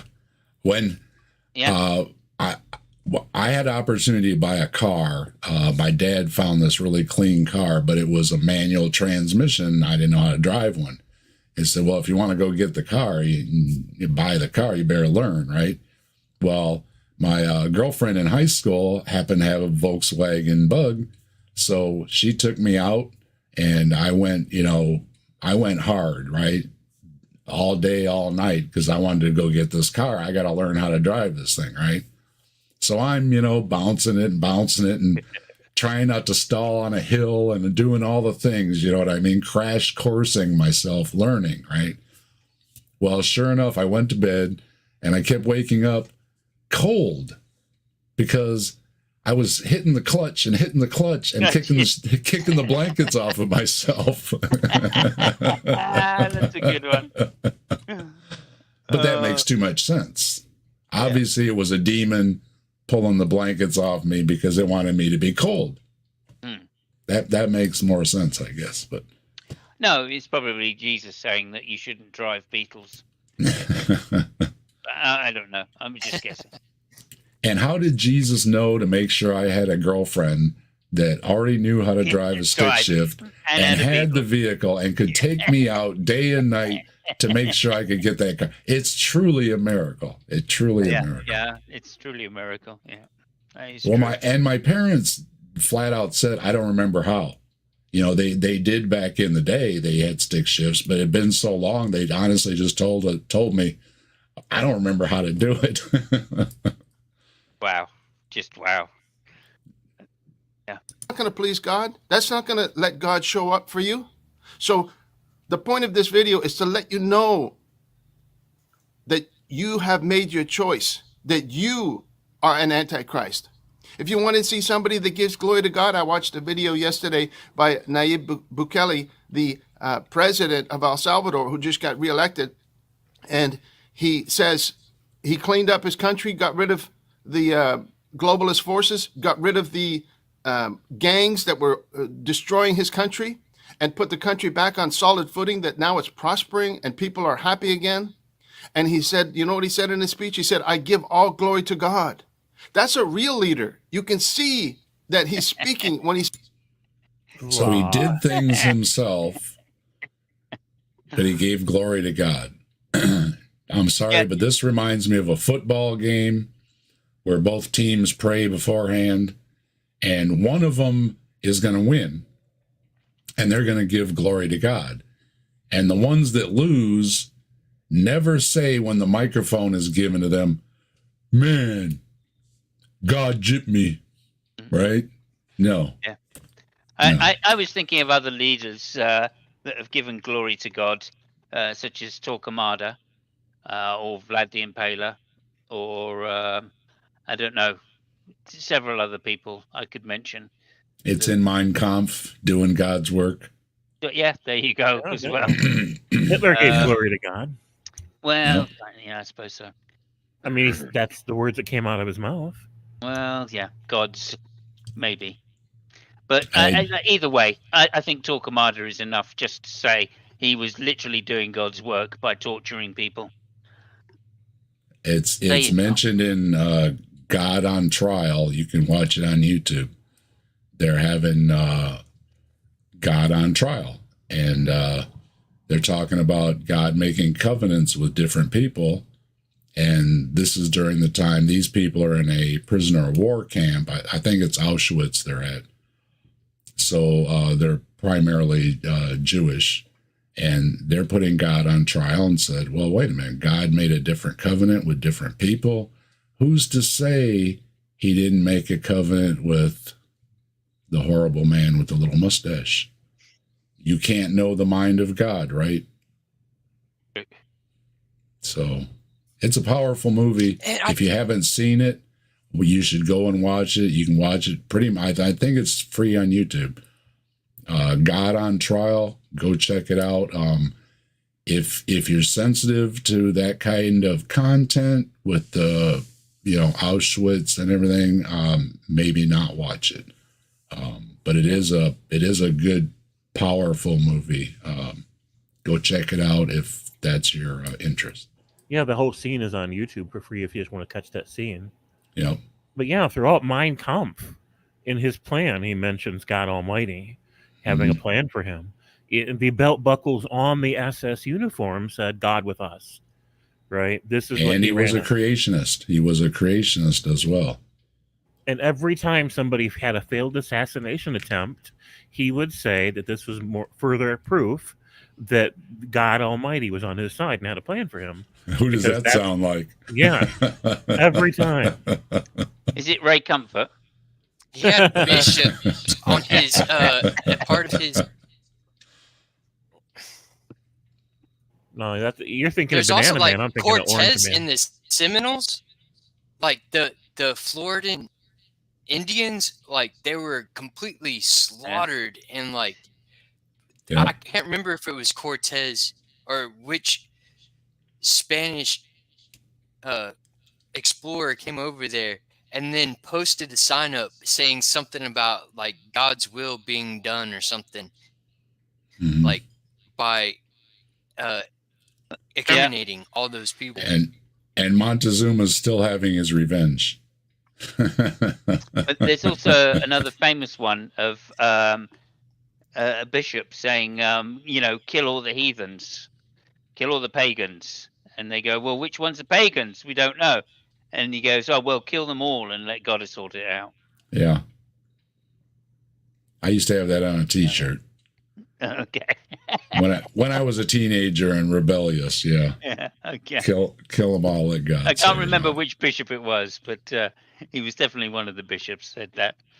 It always amazes me. And there's also another really famous thing of there's one of the Crusades. I can't remember which crusade. I think it might have been the third, but a German knight kept a diary, and it's a really fascinating read. And basically, they said, they fought their way across Europe, plundering because they had no way of supporting the crusade except through plundering the local things. So they literally destroyed a trail across Europe, where they just slaughtered everybody and all the inhabitants in order to get food. Then got to Jerusalem, and the first thing they did is went to church and prayed and got drunk. Then, after praying and getting completely hammered, right, by stealing all the wine, of course, from Jerusalem, they then went out and slaughtered the entire population of Jerusalem. And it's like, oh, okay. That's what you do on a Saturday night after you just pass the knife around and yeah, exactly. And I mean, they literally said, you know, the streets ran red with the blood of the heathens. Yeah, it's gonna take a couple of weeks for that to heal, so you ain't got nothing else to do. So honestly, and it's the way it describes it in vivid detail of All right, sitting there, getting drunk and praying. I think I'm gonna skip. I don't think he has anything interesting here. I want to touch on the next video here. So, but what about the song? Did you say there was a song? Yeah, and there's a song. So, okay.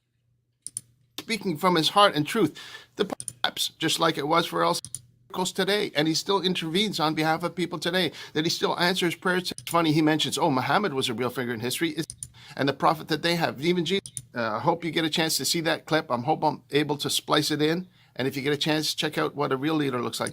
Now, in case you're wondering, what he was talking about is proves some miracles. He said Jesus has been doing miracles for 2,000 years. People are still getting healed today by Jesus. That's his evidence for Jesus, because people believe they get healed, even though there's no evidence for faith healing. So faith healing is his evidence. That's what I just skipped over. Name Bukele, who gives all glory to God. Thank you for watching. God bless you. I hope you have yourself a wonderful day. We'll talk to you again soon, okay? Bye-bye. Bye-bye for now. Have a good day. Good day. Hello, dear friends. Monday, February 19th, 2024.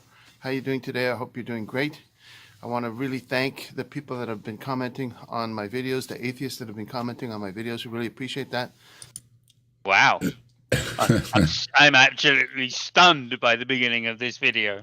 I guess he's not blocking as many, or he blocked the right ones, maybe, and you just got rid of the trolls. Imagine that. And now your chat isn't so bad because there was just a few idiots, right?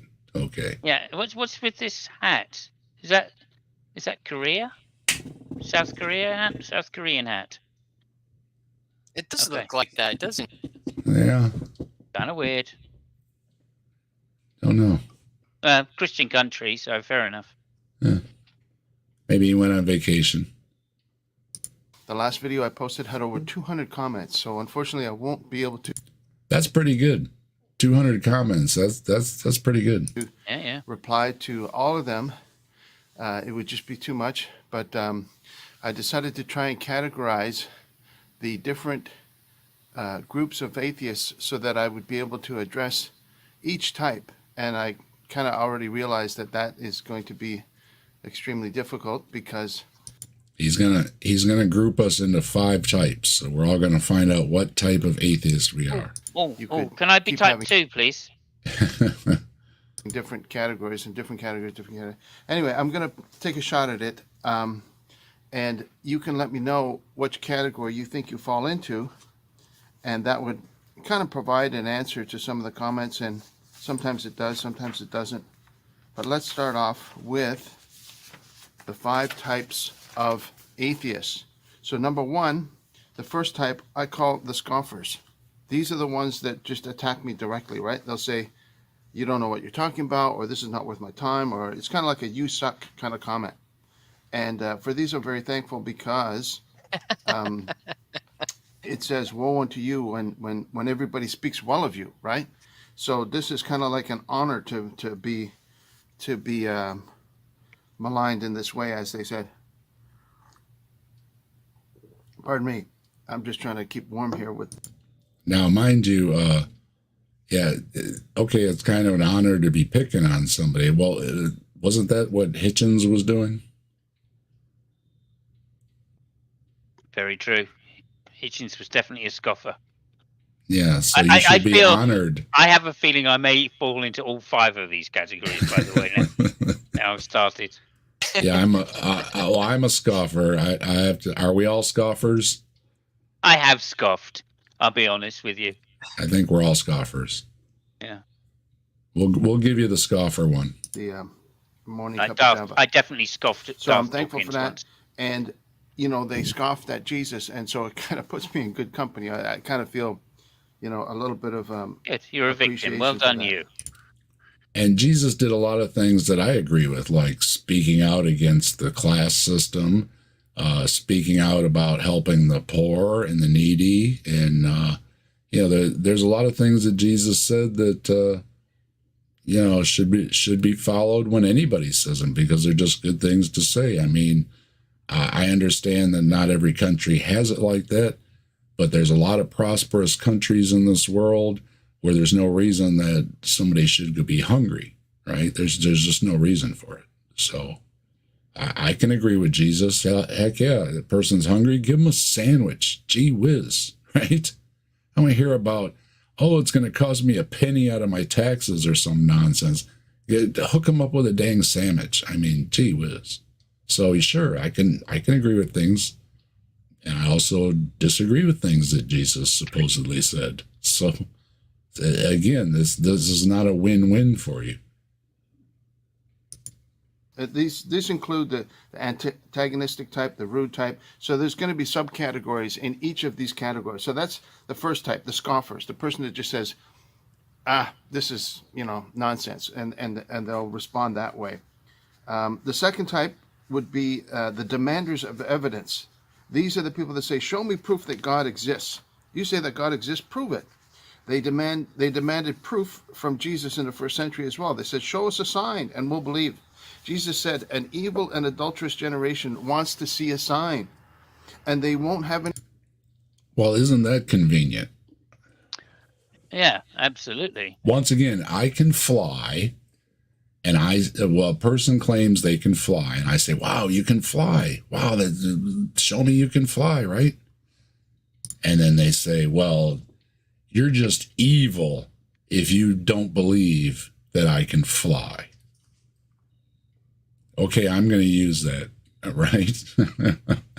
Because, again, you can apply it to anything. Personally, I won't believe you unless you get spit up by a whale that was in the desert. Traveling around the desert. Exactly. Yeah. Signs are okay, right? But I'm not seeing too many people getting eaten by fish. So I don't know, man. It's all right for you to have your signs, but we can't have our signs. I don't know. Well, you know what? Just thinking of it, Saturday Night Live had it right way back in the day. Remember Land Shark? Do you remember Land Shark? It was a skit where there'd be a knock on the door right after they just heard the news on the TV saying, beware of the land shark. And there'd be a knock on the door. And they'd say, I don't know, it might be the land shark. And the land shark would say, Red Cross. And they say, Red Cross? Isn't it late at night for the Red Cross? Girl Scouts.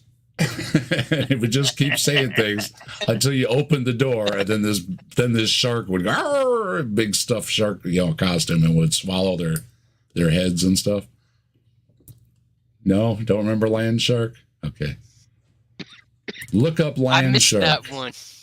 Look up Saturday Night Live Land Shark skit. It's one of the classics. So okay. Sorry, I just got another gray hair. I felt it. Anyway. I felt it. So number 2, demanders of evidence. Yeah. I mean, how presumptuous can you get, right? Expecting an all-powerful, all benevolent, all-knowing God to provide evidence. I mean, it's unbelievable, the ego of such people. Or even answer a question. Remember what happened to Job? Job was a righteous man, and he dared ask God why. There you go. That was his crime.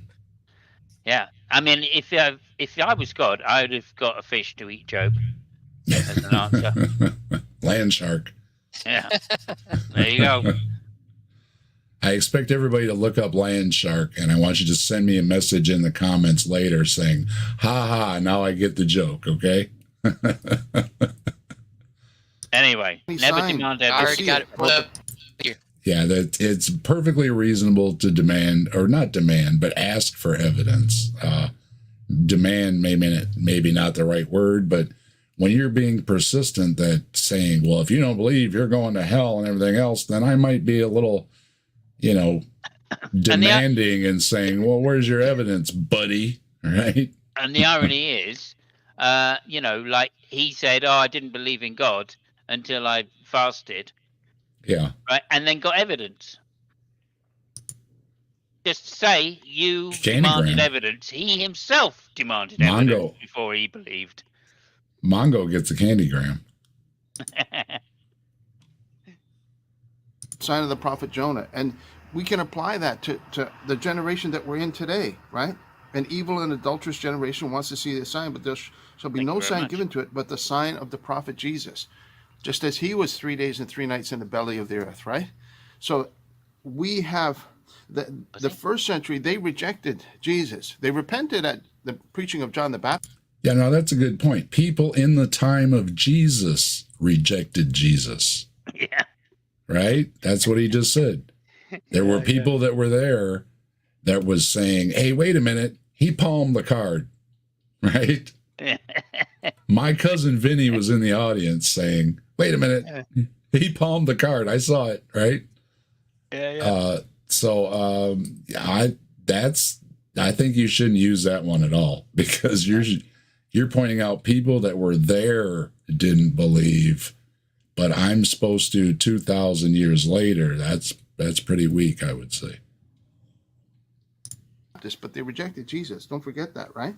And so this generation, they're also asking for a sign. They say, show me proof. Show me proof that God exists. And we have more than what they did. They didn't have Bibles, right? They had John the Baptist to preach. No, again, we don't have more. Those people were there at the time, and they were skeptical. We don't have more now. I don't agree with that. Well, no, I mean, they presumably could actually talk to Jesus if they right. so decided they needed to. Or they could just go and talk to the people that were cured by Jesus, the blind person or the leper, right? Mm-hmm. Very funny skit, of course, in Life of Brian, where the leper comes up and goes, bloody Jesus, he cured me. Now I don't have a job. Yeah. He can't beg anymore. Yeah. I love the bit after he's been cured, by the way, just as another aside. I love these asides. Just as another aside. Jesus has cured the leper, and the leper's sitting down amongst all these other lepers begging at the side of the, like a little passageway. Right, and he's going, check over an ex-leper, check over an ex-leper. And this guy goes by him and pushes past him. And this guy is leading a donkey, right, or an ass, as they say, an ass, past them thing. And the ex-leper turns around to the guy next to him and goes, bloody donkey owners. They think they're right up it, don't they? It's just the class comment in the middle of that. You know what I mean? Yeah. It just always gets me. Go ahead. Them, but that's it. They didn't have all the information to the word collected and prepared for us that they did. They had better.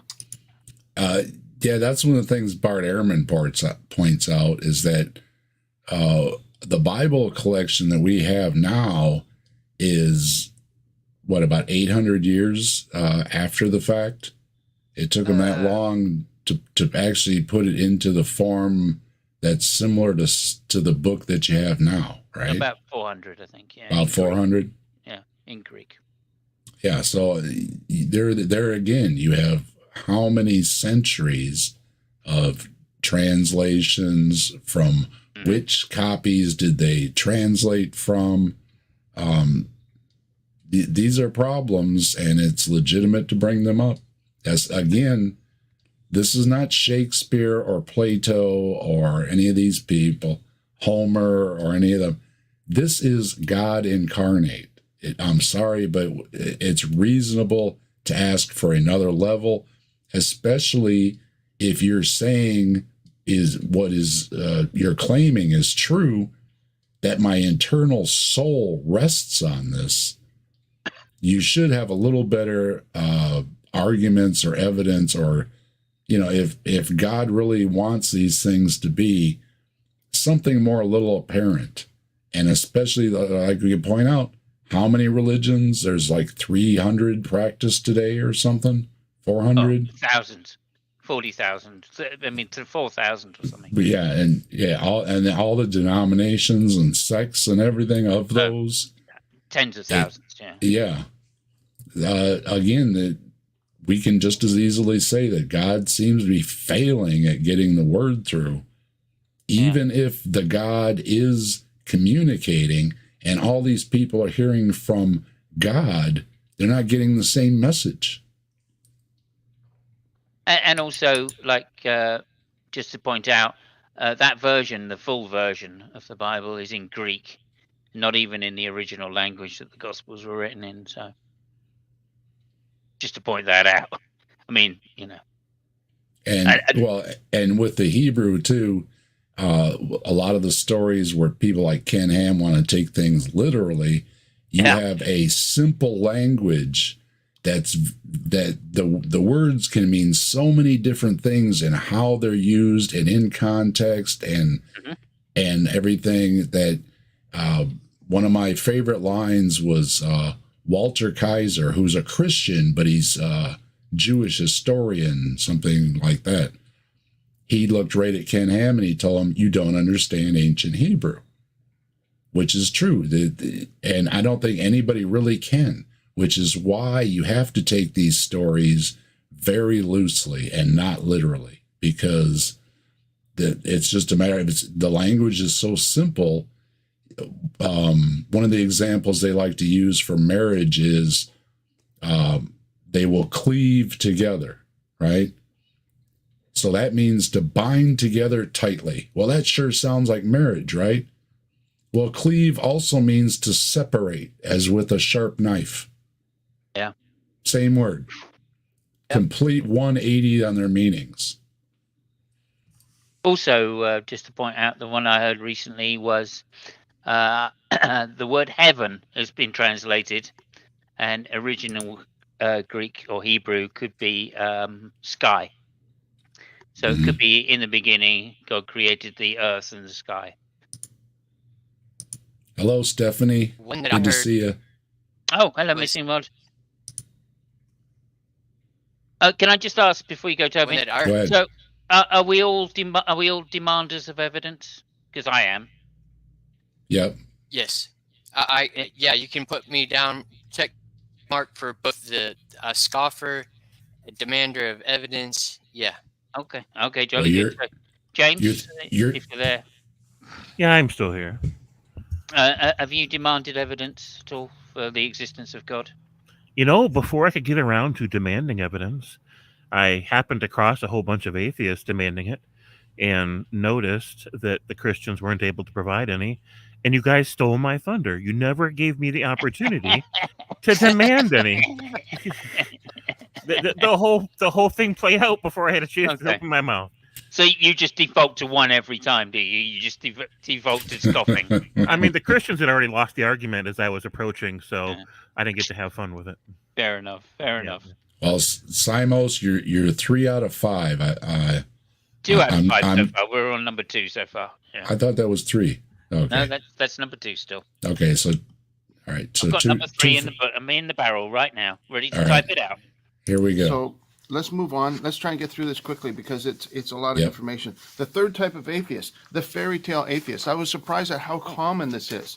This is the atheist who claims that the Bible is just a fairy tale. They often deny that Jesus ever existed. They say it's just stories that men made up. They say it's unreliable, and so on and so forth, right? This dismissive attitude is probably the most ignorant of the group, I have to say. I mean, point out what we've been doing in this video, okay? And some of the things that we've pointed out that sound very silly when you talk about them, like being swallowed like a fish for 3 days. And maybe there was some insight in the Bible that there will be scoffers because Oh yeah, there is. maybe they said, well, there's going to be scoffers about some of these stories because they're a little bit shady. Yeah, that was a prophecy, by the way. There's a Bible prophecy that came true. I will give them that one. Yeah, they also said there will be wars. Yep, and rumors of wars. And rumors of wars, yeah. And there happened to be people who were scoffing at the time of Jesus. So I mean, it was happening. I mean, and I think that's one of the worst points that he's made is that people in the time of Jesus were saying, no, those things didn't happen. Like I say, he's palming the card, right? Well, the story with Jesus feeding the people with the bread and the fish, but then he goes to another town and they say, hey, we could use some bread and fish. And he said, oh, you just have to believe I did that in the other town. Yeah. There you go. Yeah. Right? And it's like, now, wait a minute. I mean, imagine, we've all seen the late night commercials with these impoverished children, right? Wouldn't you love to just reach into the TV and hand them a sandwich, right? Who wouldn't, right? Yeah. I mean, it pulls at your heartstrings when you see these kids, and you're like, gee whiz, I'm sitting here eating a bag of potato chips and I got a 2 liter of pop, right? And now you have the power. I have the power. I can just reach right through the TV and say, here you go. Here's a sandwich, right? And I'm just using sandwich, obviously food, right? Give them some nutritious food, not a unhealthy sandwich, right? You have the power to do it, but you only do it for this kid. The kid next to him, oh well, right? That's where I get every time I hear Bible miracles. Jesus healed a blind man. Now wait a minute. You have the power to heal blind people, but not all blind people. Right. Just this one and maybe that one. Right. I've mentioned before that if Superman were real, imagine the mental anguish he would be in, being able to see that far and hear that far and move that quickly and have those powers. He would never feel like it was okay to take a break, to take a lunch, to take a nap, to go to bed early, to go on a date, to go for a walk, because there's always somebody with an earshot screaming for help, right? If he had any compassion at all, the anguish on that man, he wouldn't be able to get a moment's peace unless he left the planet. But here you have this Jesus who's supposed to be God incarnate, or depending on which Christians you ask, the Son of God, but with all, with God powers. And he just casually goes through his days walking past all kinds of people that need his help, like, nothing to see here. Yep, tough titties for you. And every once in a while he gets in a mood to make a point and heal somebody, right? And then he goes right back to just being all preachy and selfish. And I'm like, well, if you gave him Superman's powers, he wouldn't have the anguish, right? He wouldn't feel like, I never know when it's okay to take a nap or go to bed early, because there's always somebody in earshot that needs help. Jesus didn't have that problem, which means Jesus in the stories is not a compassionate person. Period. End of story. Full stop. No room to argue the point. None. Yeah, that one really bothers me. It's if you're going to heal the blind, then heal the blind, and all the blind are healed. That one, those kind of stories always bothered me. I think so. I think ever since I first read any of them, I was like, well, wait a minute, right? Why didn't he just heal all the blind people? So, or all the lepers, or any of those things. Yeah, there's even an incident in the Bible where somebody wanted him to heal, and he didn't want to. He didn't want to heal her, and she basically had to beg for it, like a dog begging for scraps. And he treated her as such too, but he healed her. And I'm like, dude, you're a dick. You're just a dick. Yeah, which she wasn't. She was a Samaritan or something. Well, she was not a, Jewish. I don't think she was. Well, Jewish. she wasn't properly Jewish. So Samaritans would have been like, she wasn't properly Jewish. So yeah. So she had to remind her that even the dog is worthy of mercy. All right. Right. The Bible is a collection of separate books, and the letters of the Gospels, these are essentially letters, and you've got 4 different biographies of Jesus, right? The first one, it starts by listing the generations of descendants from Abraham to Jesus. It gives a genealogy. That's not the first one, is it? Not in Mark, is it? Well, there's 10 different genealogies in the Bible or something like that. What for Jesus? No, not for Jesus, but there's a bunch of different genealogies in the Bible. He's talking about the Gospels. I thought it was like. My point is they're all for different reasons. Yeah, but it was important back then, genealogy, especially with the Jews. And Bart Ehrman, I like to quote Bart Ehrman on this. Bart Ehrman talks about these lineages where Jesus can trace himself all the way back to Adam, and he kind of chuckles and he says, I think his wife or something was trying to find about their ancestors, which a lot of people do, right? You can get these 23andMe and all these organizations that'll help you trace your genealogies and everything, right? And they have difficulty going back a few generations. Jesus goes all the way back to Adam. That's pretty impressive. That's an impressive genealogy. Yeah. And this is in the time of no written records, no birth certificates. People didn't even have last names, right? Right. That's why it's son of or whatever. Yeah. Son of Fred, son of George, son of Steve. But they've got that genealogy back to the first human being. That is impressive. That's an impressive claim. It is. Especially when there's two different lineages in Genesis. And then they differ. With Adam. Yeah, they differ. Which one did he randomly pick? Like, you ultimately have the problem of those two big genealogies. They're to put Jesus in the bloodline to be king. That's what they did. You had to be in the bloodline to be king, right? Well, according to the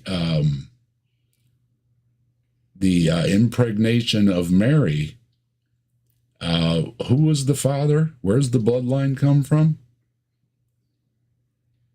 Yep, there's a problem there when you have a virgin birth and you're trying to put somebody in a bloodline, because that means it's her blood, not his blood, and not to be sex or gender arguments aside.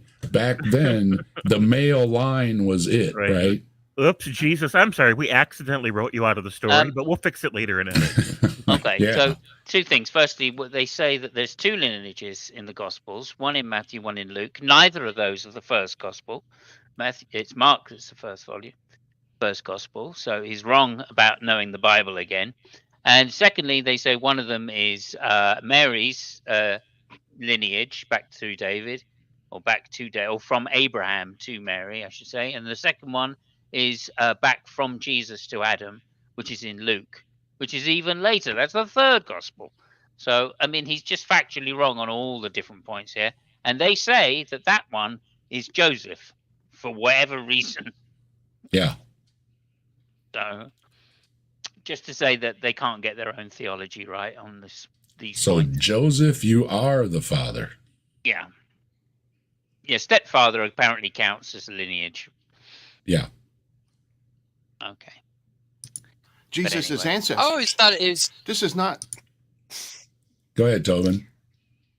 I thought it was kind of messed up that they're like, Jesus is God's first son, and only son of God, and like it's like totally dismissing Adam, and like supposedly God like put some hard work and effort into putting mud and sticks together to make Adam, and like what? Adam's not his son? What about the other angels? Yeah. Yeah, the other angels. Yeah. Well, there's a good Jimmy Carr point. We're all redheaded stepchildren. There's a good Jimmy Carr point on this, in which he says, "If we're all God's children, what's so special about Jesus?" All right. There you go. Right. Yep. These are deep intellectual things that could be their own videos. What a fairy tale does. A fairy tale is a story directed at children. Usually it has a moral lesson in it, right? And a word I like to use also is boogeymen or bogeymen, which are stories used to scare children into behaving. Sound familiar? Yeah. Or the Tales Grimm, right? The Grimm brothers. Yeah. The second one, Mark, he starts by referencing prophecy concerning Jesus. The prophecies Hang on. from... There he is. Stop it. The second one, Mark. He thinks Mark is the second gospel. Because that's the order they appear in his Bible. Oh, He I just see. assumes. Yeah. All right. So he just doesn't know the historical details of Mark coming first. This is Matthew, Mark, Luke, and John. Yeah. Oh, okay. Isaiah, that strike the shepherd and the sheep will be scattered and so on, those kind of prophecies. He starts by doing that. Luke starts by saying he thinks it's a good idea to document the eyewitness accounts of the life of Christ. This is how Luke starts his gospel. And he said, well, we don't know who wrote them. It doesn't matter who wrote them. Actually, Luke starts his gospel by saying, this is a collection of stories that he's gathered and wrote down. He wasn't an eyewitness. And also, Luke is one of the few gospels that they think is a genuine gospel, that Luke actually wrote some of it. Not all of it, but some of it. Because there's obviously the letters from Luke, which is Acts, I think, for which the first few letters from Acts, or the first 6 letters from Acts, are attributed to Luke. Mm-hmm. And they do coincide with some of the gospel writing as the same style. So it's although it's not named, and of course Luke is not an eyewitness. So I think it depends on which scholars you ask, but there's arguments for it. Mm-hmm. Yeah. We ascribe a name to them. The fact is that they exist. These are documented accounts that resulted in an explosion of a belief, a movement, a group of people that said, yes, this guy was the Messiah. This guy healed people. This guy spoke words of truth. And the words are what we have. And James and Peter didn't agree right after Jesus died, right? Incorrect. And also, of course, the two people, and then Paul. Paul thought they were both a couple of wankers. Well, and Paul was getting different stories from the two of the people that hung out with Jesus. Two of the main people that hung out with Jesus are getting 2 different interpretations, I guess would be the word.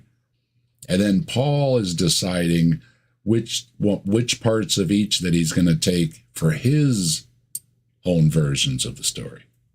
And one of those probably was schizophrenic, because he had 2 personalities, Simon and Peter. So it depends which one you were talking to.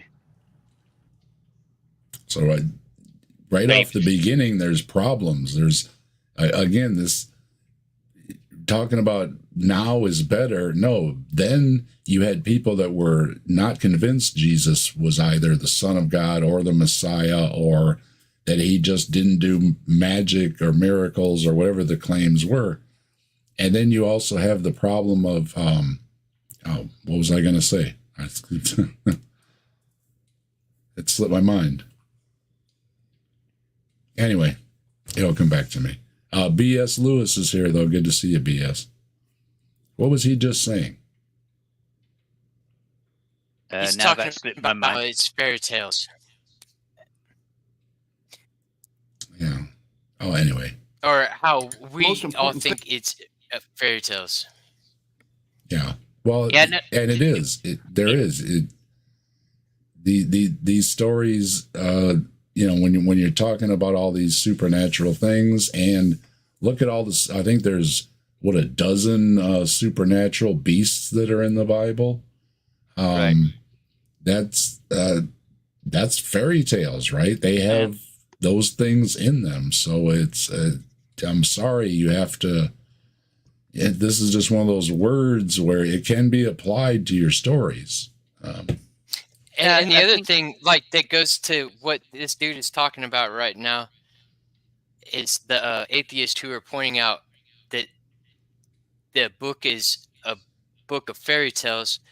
Well, what makes me think that is because of learning about all the other books all the previous works that were predated the Bible that most likely have a big influence on what those stories are in the Bible. Like they took a whole bunch of stories from other places and constructed Yeah. this one. Kind of sounds like a freaking fairy tale to me.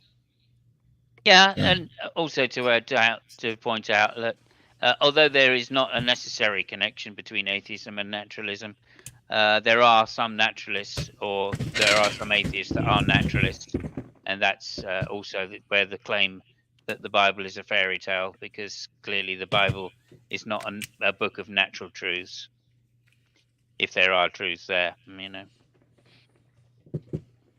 mean, he's entitled to believe in it, but it's interesting because he never really clarifies exactly how God revealed himself to him, like exactly what form did that experience take. And what I'm sure of is that God didn't show up like Morgan Freeman or George Burns, sit down with him and say, by the way, every single word in this book is true. Here's some super miracles so you know I am who I claim to be, you know. Um, and go ahead and become a Christian now. Like, that's not what happens. People have experiences that are either hallucinatory, which are not specific to doctrine, or they have an experience which is a feeling which has nothing to do with doctrine. And then they read those feelings or those visions into the cultural narrative that they've been sitting in already, right? And it's just like, what if one of the Hindu gods is true? What if Loki is true? And Loki's just this big troublemaking asshole that every time somebody prays for, who the real God is, he randomly picks a god to manifest as. Sometimes he shows up as Jesus. Sometimes he shows up as Ganesh or Allah, right? And he just laughs all the way. Like, there's no logical connection between, I had a transformative experience after I fasted for 3 days or ate some magic mushrooms, and that means that this religion is true. Like, there's just no way to connect those ideas logically. Yeah, I mean, it goes down to the point about why a lot of theists will object to you using the word magic, right? Because sure. or supernatural, because they know instinctively that that's not an explanation, so they have to use this word miracle. Right. All the others religions magic. That's magic, but our magic's not magic. Exactly. Yeah. Because they know that magic is not an explanation for something, but they want to use, well, it's a miracle and that proves God. Yeah. Well, because magic also has like the demonic connotation to it too. For good reason, right? Because they want to distance themselves from an explanation which isn't an explanation. They didn't take kindly to the witches and the wizards and the warlocks. Oh, yeah. Yeah. So. It's amazing how the book itself is so culturally located, that it can just be bent around like different periods in history, right? And it's so obvious, isn't it? Like Tobin was saying about the myths coming from from Mesopotamia or Egypt, right? And there's two versions of these stories which conflict within the Bible. One comes from Egypt and one comes from Mesopotamia, and that's so obvious, right? The myth of Gilgamesh, for instance, has these same stories about a flood and about a creation myth, which are very, very similar to the Bible stories. And then the resurrection, which is very similar to the Egyptian stories of their gods and how their god interacts with the people. So that's quite amazing.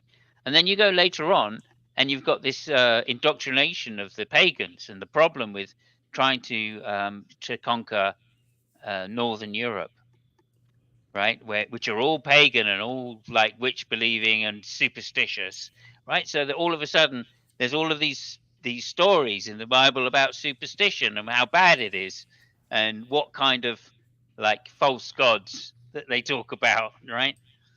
And it's just amazing how these narratives are inserted in there just in order to suit the purpose Right. They were being written. Trying to coalesce or at least grapple on to the previous stories, right, in order to make it easier to dominate them and get those people to believe this new God as being the true God. Yeah. I think they're all purpose driven. These myths and stories, these fairy tales, are literally created whole cloth in order to try and imitate the particular types of civilizations which they're going up against, either be it Roman or earlier in the Jewish and the Old Testament being Akkadian or Egyptian. And Simos has the list going in the private chat. We got, we're 3 for 3 then. Do we agree that, yes, they are fairy tales or myths? Some of it, yeah. Some of it, yeah. Some of it is definitely mythological, even if I grant that some of it is historical. And I don't think there are many Christians that would grant me that all of it is historical. You've got to be a special type of Christian to believe that it's all historical. Yeah. For instance, they all really recognize that there's such things as poetry, proverbs, parables, all of which can't be taken literally. And I always give credit to William Lane Craig, who's a big apologist, who always says he never goes against mainstream science. If mainstream science says the universe is so old or that biological evolution happens or any of these things, he says, okay, I'm not going to argue with you because I'm a theologian. Unlike a lot of the creationists and stuff who think they have an argument, William Lane Craig, to his credit, realizes he doesn't have an argument against the science. And that's not his field either. So he stays in his lane.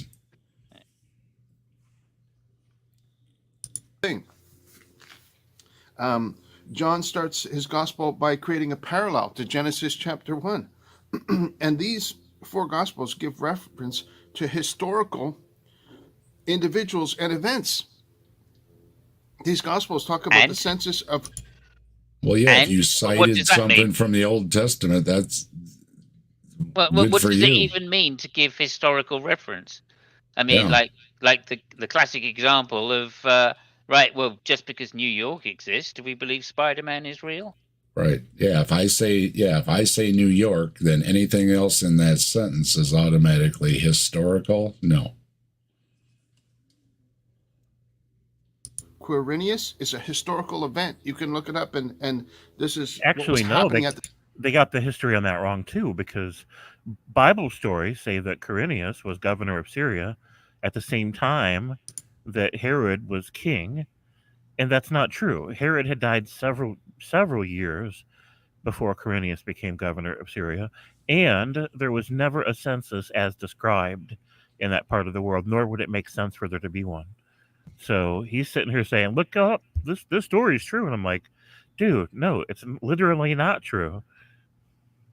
Interestingly, I did find evidence of a census in Egypt in around, I think it was about 9 AD. Yeah, they did have some censuses, sure. Yeah, and that's interesting because they don't ask you to go to your place of birth. No. They ask you to go to your home. Well, same with Rome. Rome probably had a census too for it is paying for things and everything. But yeah, again, where would I go? I can trace back to Scotland, and then from Scotland it goes back to some kind of Germanic thing. You know, where do I go? Right. It turns out we all go to a cave in South Africa. Yeah. Yeah, so 8 billion people. 8 billion people try to squeeze into a cave and go, yeah, what are you here for? I'm here for the census. Yeah, me too. I'm here for the Guinness record. That's what I'm here for. We're all here. At the time, they said before Jesus was born, there was a census going on. And you can look up, and yes, the census was going on. No, you can't look that up. No. You just can't look that up because there wasn't one. There were censuses, but not the one that they say. So that again is not even in that country around the time. There was no records. I mean, let's face it, right? The Romans famous for keeping records of every damn thing they do, right? And there's no record of it at all. Yeah,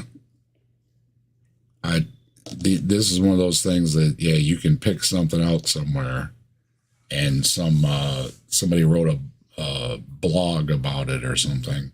Well, look, there was a census here that proves the census in the Bible. And it's like, no, it's obvious a lot of those stories in the Bible were to get Jesus of Nazareth to another town. Yeah. Because and this always bothered me too. Why didn't you just have him called Jesus of Bethlehem? Why even create the problem to begin with? And that's where I think maybe that there was actually a Jesus and they had to move him. Yeah. Well, I think maybe. I don't know, because, like, you know, it was a fairly common name, but there is someone called Jesus of Apollonia, I think. Yeah. Who is a historically documented person, etc., who also was a rabbi who also had other things attributed to him, just like Jesus of Nazareth. So I think that there was some kind of, maybe miscommunication, shall we say, that they didn't realize. The people that were first writing down the Jesus myth were probably first thinking of somebody else. Then they realized later that it wasn't, that person wasn't going to be the person. So they made up another name and didn't know the area. Jesus had a twin brother? What? Well, yeah, there you go. I don't think he was the twin brother, but there was another character that did very similar things. I've heard the idea that Jesus might have had a twin brother, and that Jesus was crucified and they actually spotted his twin brother walking around. Yeah, you can make up, all kind of possibilities to explain a person you thought was dead was walking around, or just somebody that looks like somebody. I think everybody has been told they look like somebody, right? Yeah. You've got a doppelganger here or there, right? And they show you a picture and you look at it and you go, I'll be darned, does look like me, right? Right. Yeah. Well, there could be two people in town and somebody else just look like Jesus. It's a possibility. Well, that is, of course, what the Quran says as well, by the way. Yeah. All right. I mean, I like Pelagia's theory about the post-bereavement hallucination, and then other people just believing it. Yeah, I agree.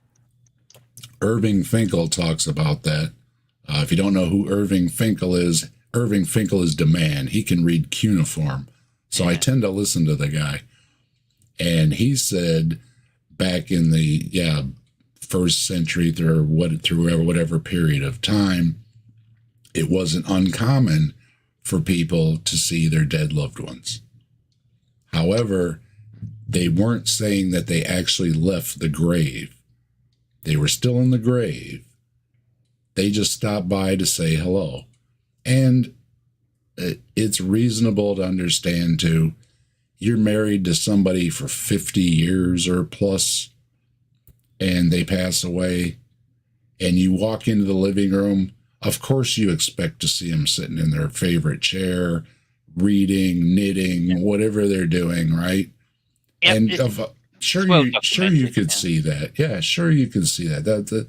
But are they still buried? That would be like, every time I saw a blue car coming down the street for quite a while, I thought it was my mom. I know my mom's buried, right? I paid for it. I was at the funeral. I seen her. I have every form of documentation that my mother is in this grave, okay?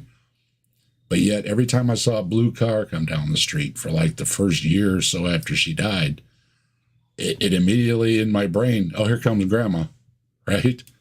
Because Grandma was always stopping by to see the grandkids, right? Here comes Grandma. No, it can't be Grandma, right? But my brain, my brain told me every time I spotted a blue car, here comes Grandma, because I'm expecting Grandma to roll up. Grandma's still in the grave, though. And we just visited and took her flowers. And if you're listening, Mom, we didn't forget about you. We still tend the grave. We bring flowers. We trim the grass.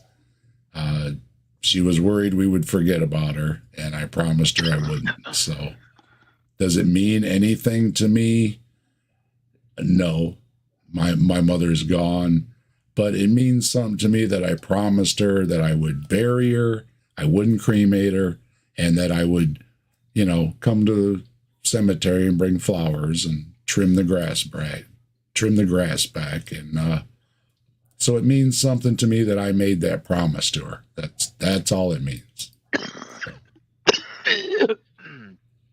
And it gave they often ask, would you pray with somebody if it gave them peace? Maybe they were terminal or they were just old or something, and that, and it gave my mother peace knowing that I promised her I would take care of her after she was gone. So that's what it means to me. I don't worry about punishment or wrath or anything else. I joke that I don't want to be haunted by my mother, right? But it's just a matter of an honor thing, right? I promised, so I do it, He's a historical person. They still have his what do you call that? Sarcophagus in a museum. Wait, I hope not. That might be worse. That they It is. Oh my gosh! He's talking about the ossuary of James, bone box. Yeah. The ossuary of James, the brother of Jesus. I see. And it says James in one writing, and then it says brother in Jesus carved in a completely different style. Oh yeah. By the way, brother of Jesus. By the way, it's the brother of Jesus, James. And also, they found that for being 2,000 years old, there's a different level of what do they call it? A patina on the grooves between James and brother of Jesus. Yeah, so, I mean, it's clearly a fake. But pay no attention to that or any of these fallacies or any. Don't pay attention to this. Yeah, after I die, write that on my tombstone, brother of Jesus. Yeah, on the backside in crayon. And then see, we think this is worth mocking because it is. Okay, you have to understand. This is why you get a little pushback and some mockery. And again, I'm not condoning people that went over the line, were vulgar or anything else. Right. But you're going to get some pushback when we're sitting here and we're listening to you and we're getting a little chuckle out of it thinking this is silly. You're going to get that pushback. But especially it's like we already know about this stuff. Yeah. We already know about the ossuary. I mean, it's not a sarcophagus; it's an ossuary. Very different things. And but we know about it because it was well documented at the time. And James. In fact, the person that tried to sell it, to a museum in America, was actually convicted of fraud. Yeah. James, remember when they were talking about the spark of life when the sperm makes the egg? Yeah. And I'm pretty sure it was you that looked it up and said it's only under the microscope when they add something to see the reaction. Yeah, and it was, I think it was Lupin, wasn't it? It was somebody. But whoever it was, they doubled down. They're like, nope, you're wrong. And I'm like, yeah, this is the link to the actual scientific page. My wife was watching a video last night, and I'm overhearing it, and I'm like, nope, that's blah blah blah blah blah blah. And it's like, nope, that's but she was all the proofs of a soul. There's a video viral going around, all the proofs of a soul. One of them was the guy that weighed people when they died, and then they lost so many grams, and that he used a very accurate scale and everything. And I'm like, nope, it was just like a bathroom scale that he was using. It wasn't controlled. It wasn't repeated. I already know that one. And then she says, and then there's the spark of life, isn't that? And I'm like, nope, that was only under the microscope. I'm pretty sure James Apperson was one that looked that up. So I think I was cooking dinner or something, and I'm doing the debunk over my shoulder, overhearing the video she's listening to. Right. But yeah, as Simo said, we already know what you're talking about before you even mention it. So before you finish the sentence, right? Yeah. So I mean, we just go because there's such thing like the evolution one. They go, well, Piltdown man. It's like, oh yeah, okay. He's a Piltdown man. Well, the fact you call it Piltdown Man says you haven't researched it, because that was the name of the hoax, not the actual paper that was first presented as it being true. And ignoring the dozens of specimens that are good specimens also. Yeah. And obviously the person that actually did it admitted to it being a hoax as well. Just to put that in perspective. He did the paper, but as I said, as soon as they call it Piltdown Man, you know they don't know what they're talking about, because that was just the name of the hoax, not the original paper. Yeah, say Geo Sam saying the same thing. We've already heard it. So, Mr. Peace, I know you said that we should look into these things and everything, but I hope if you do see this, that you'll see that we do already know about these things. King Herod, he was a historical person. Pontius Pilate, he's a historical. Caesar, Octavius was the Caesar at the time. He was known as Octavian, the founder of the Roman Empire, essentially, right? They still got statues of the guy. No. Right now. No. Just straight out, you're wrong. I mean, Julius Caesar, maybe, if you're talking about an empire, maybe, because it went from a republic to being a Caesarship. So Augustine was the first, was the first emperor. I don't know. And if you go back further, hundreds of years, look at the information they have on the pharaohs of Egypt. Hundreds of them. And yet the Bible just says Pharaoh. It doesn't give which one. Right. have their name, and they base the information that they have on some hieroglyphics. We have the scriptures at the fullness of time because it was able to be written in Hebrew, right? In Greek. So you didn't have to rely. We don't have the Hebrew. We have the Greek. Yeah. If you're talking about Gospels. And what's the fullness of time? What does that mean? Well, I think this is the same argument he used earlier, that somehow there's more information about Jesus now than they had then. Yeah. Which I don't understand. He could be referring to the extra biblical accounts, which are written much, much later. Yeah, I don't know. All right, fair. And or all the literature written by people like William Lane Craig and everything. He's written dozens of books and everything, but he's written dozens of books about the Bible. So it's still just the Bible. Right. It's still just Hogwarts and Harry Potter. You write 100 books on that, it doesn't prove it's real. Right.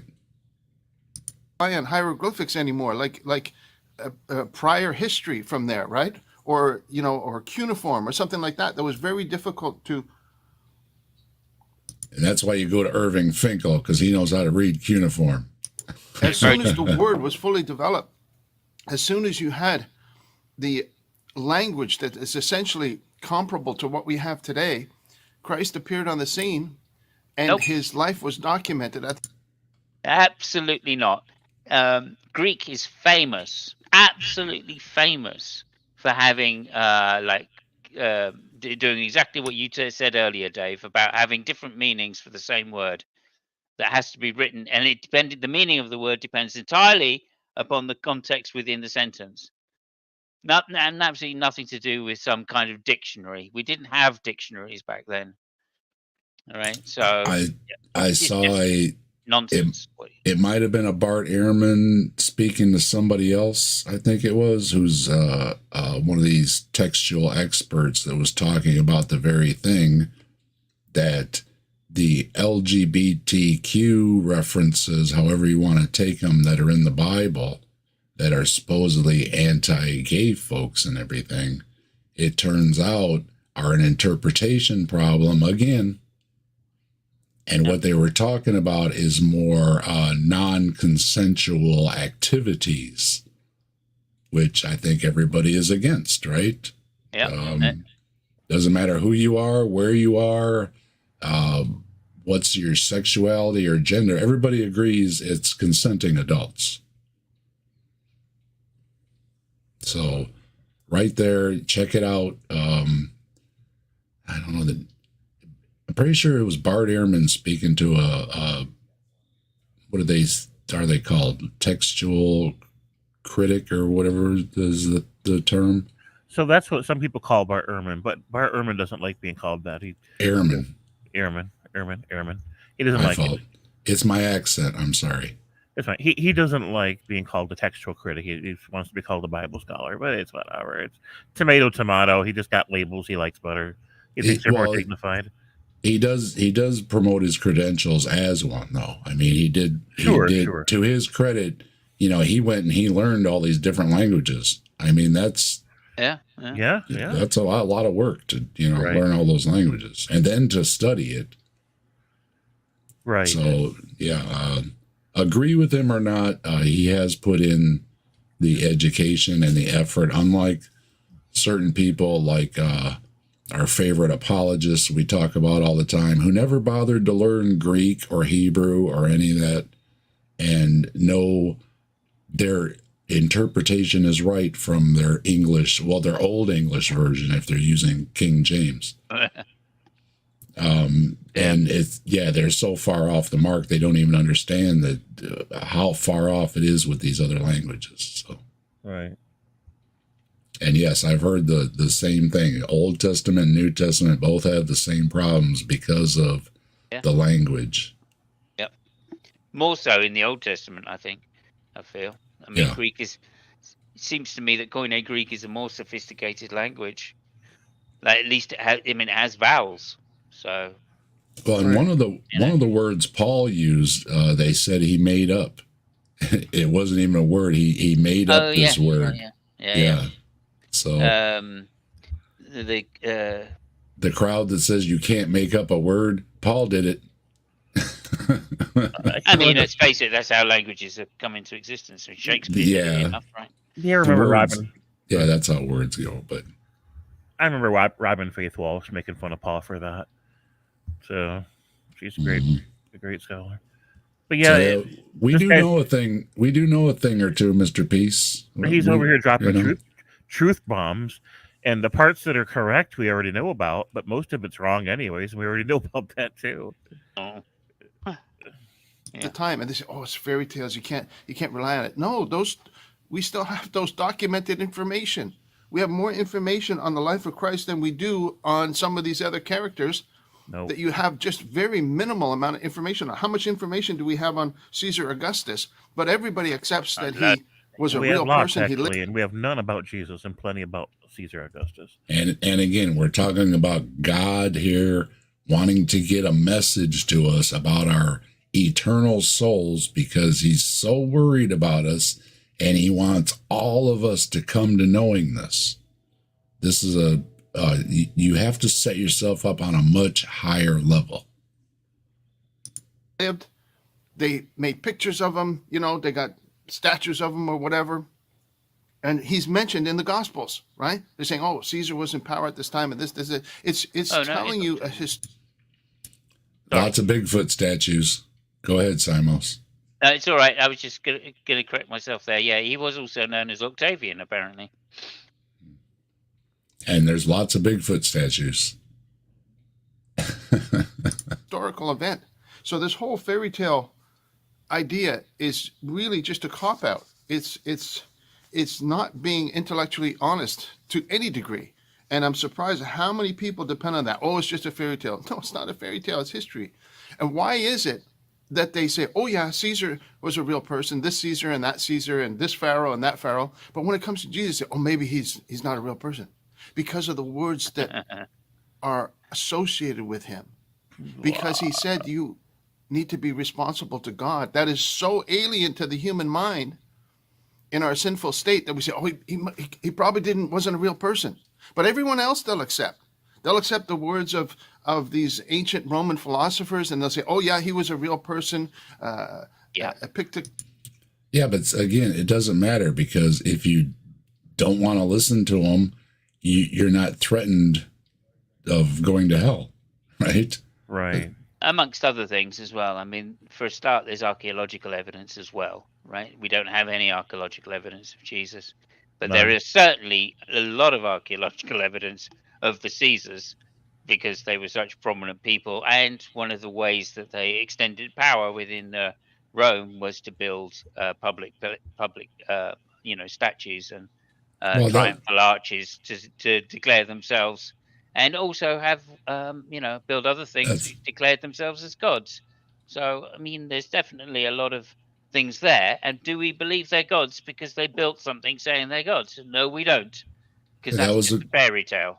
That's another one of those stories that goes around that there's a well where they found some kind of coins in there that proved Jesus. But then when you hear from the experts, it sounded more like somebody dropped some extra coins into there. Right? Oh, how could a coin Those coins prove weren't from the Jesus? same time. Yeah. And It's nonsense. it makes me think of people like Ron Wyatt or somebody that, had a hole in their pocket, right, while they're walking through a dig, right, and the stuff's just dropping down their leg, and they're just kind of kicking it into the dirt, right? There you go. Yeah. I mean, they say this. Firstly, they use Alexander as one. But how do we know Alexander was real? Because there's nothing written for whatever hundreds of years after. Well, it is true, but we do have coinage with Alexander's name and face written, printed upon it. So again, and there's statues to Alexander, like in about 20 cities, which are all called Alexander, by the way, and historically dated. So, there's quite a lot of evidence that there was somebody called Alexander. The other person they like to use is Socrates. How do we know Socrates was a real person? Well, there are actually eyewitness accounts by people in his lifetime that wrote down that Socrates did X, Y, Z, as well as eyewitnesses that wrote down, namely Plato, about Socrates. Right. Right. So no, it's not comparable evidence. There's no such evidence in the same way that you allege Jesus is evidenced. Right. Right. So I mean, it's just crazy. It's crazy.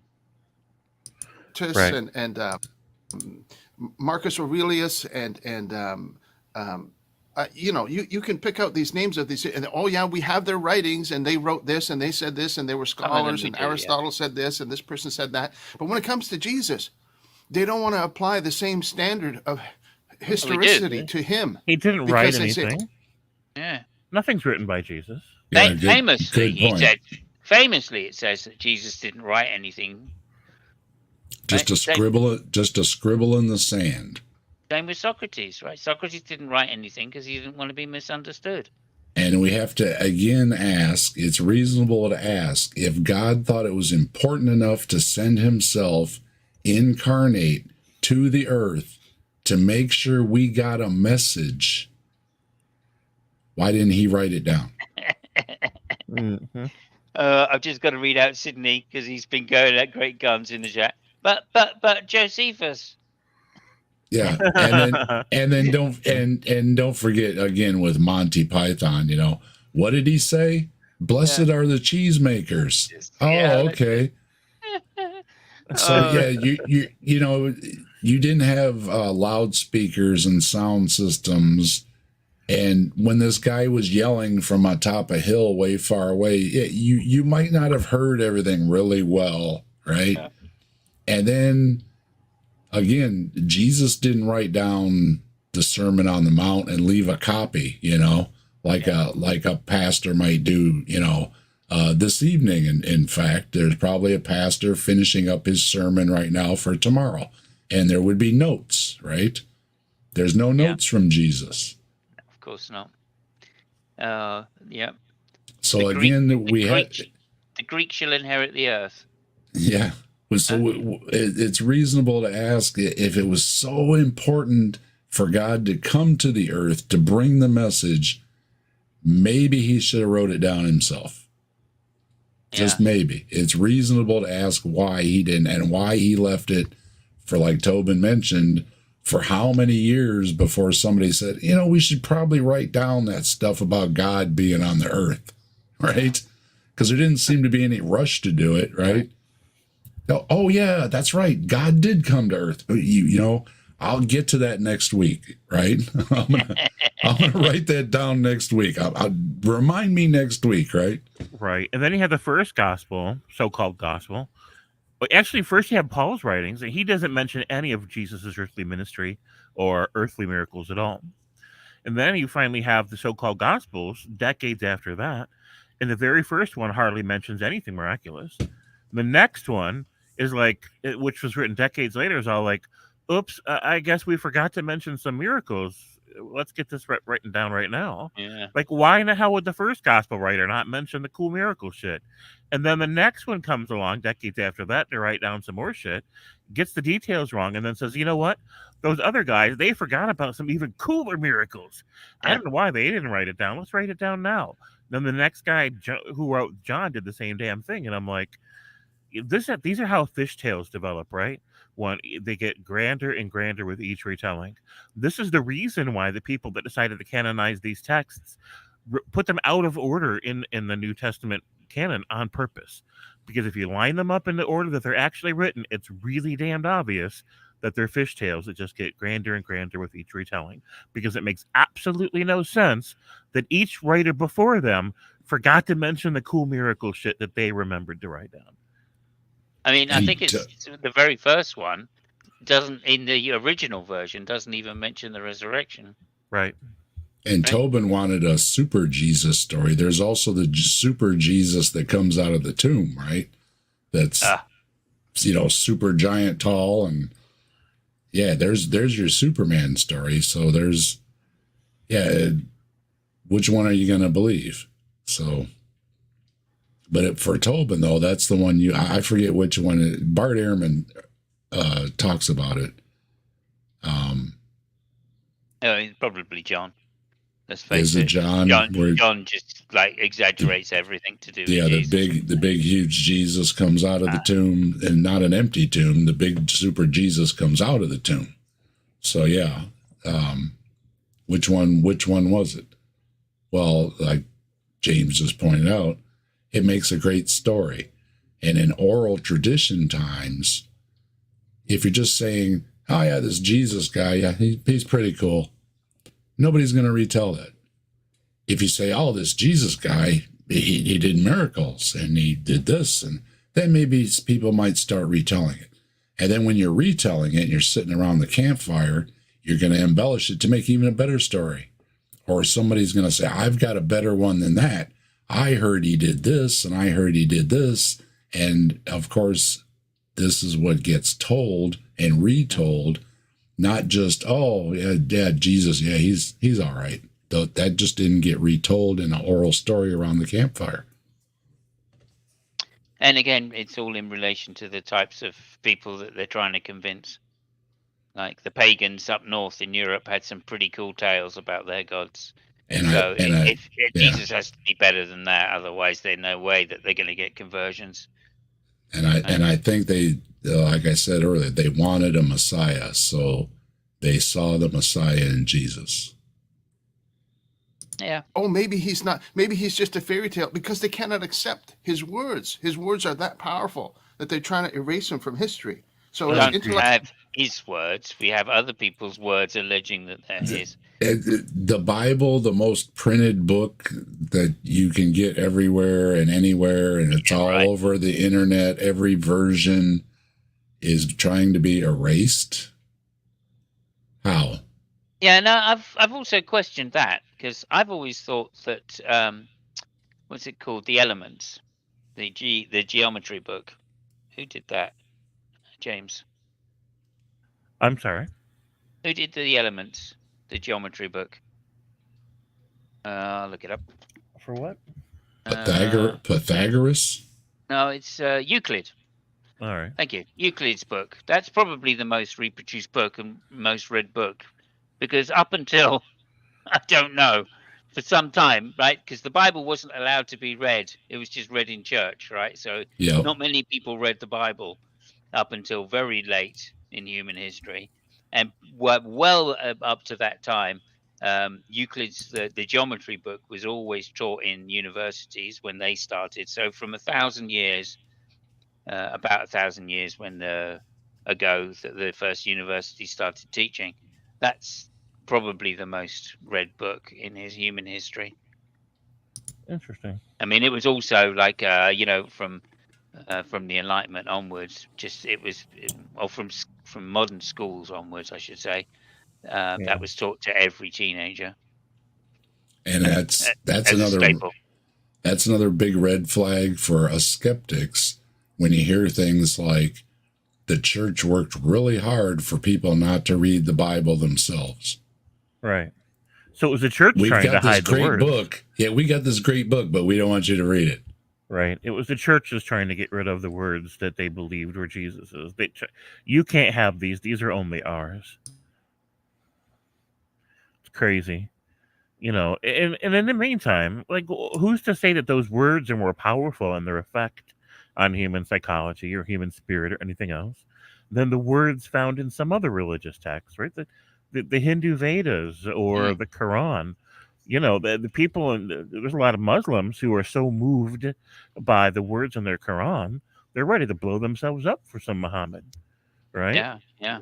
So, you know, this guy is saying, well, these are the most powerful words ever. And, you know, that scares people. And I'm like, it's no more powerful than any other religion's stories, Right. you know? Yeah. And also, the Stoics. I mean, the books the Stoics wrote, you know, they've had a huge influence on Western culture. Oh, sure. Even Hey. in Christianity itself, Christianity I mean, borrowed a lot of Stoic ideas. yeah, Hey. and also the Romans borrowed the Stoic ideas. So it's not just, you know, not just that Stoicism was started like in whatever 200 BC or 300 BC, but it was copied and copied and copied into different, different empires, right, or different imperial empires. So not just the British, but the French, Spanish, English, or British, Spanish, Right. French, German. Literally everybody like became a Stoic of some sort, or embrace Stoic ideas. Right. Paul embraced a lot of stuff from them. In fact, Yeah. this is where they got the idea of the logos from, was from the Stoics. There you go. And they just tweaked it a little bit to make it useful for their particular religion. Amazing, really, when you think about it, that they want to. I mean, I've heard this thing. I can't remember, Tom Holland, I think his name is, and he is a Christian. So this is why he does it. Although he doesn't say out loud straight away he's a Christian. He says he's a historian. But he claims, of course, like many other apologists, that you know, without the Bible, Western culture wouldn't be what it is. In fact, we're so Christian centric because we've used the Bible, right, so much, right? And I just go, no. That's not exactly through the Enlightenment what was going on, because through the Enlightenment we were all flocking to read the Greek classics. Right. That's what was going on. I just heard that argument earlier today in a video that we owe everything we have to the Bible. Yeah. I don't know. Well, I mean, certainly we owe a lot. That really, it upsets me whenever I hear that. Well, that is part of history. I just recently heard a woman making that argument. Yeah, those are part of history, because it's had a lot of influence and a lot of money and a lot of power and all down the list. Yeah.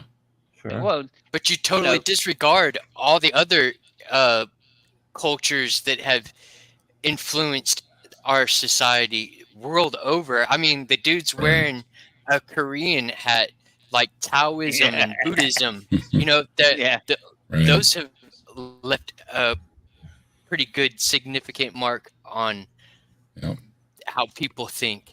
Well, it's just a disregard for other cultures, and it's disgusting because there's so much to offer. That the missing years of Jesus's life, that he could have been off studying with the monks, learning Buddhism. That's another one of those. Yeah, another theory. So it's possible.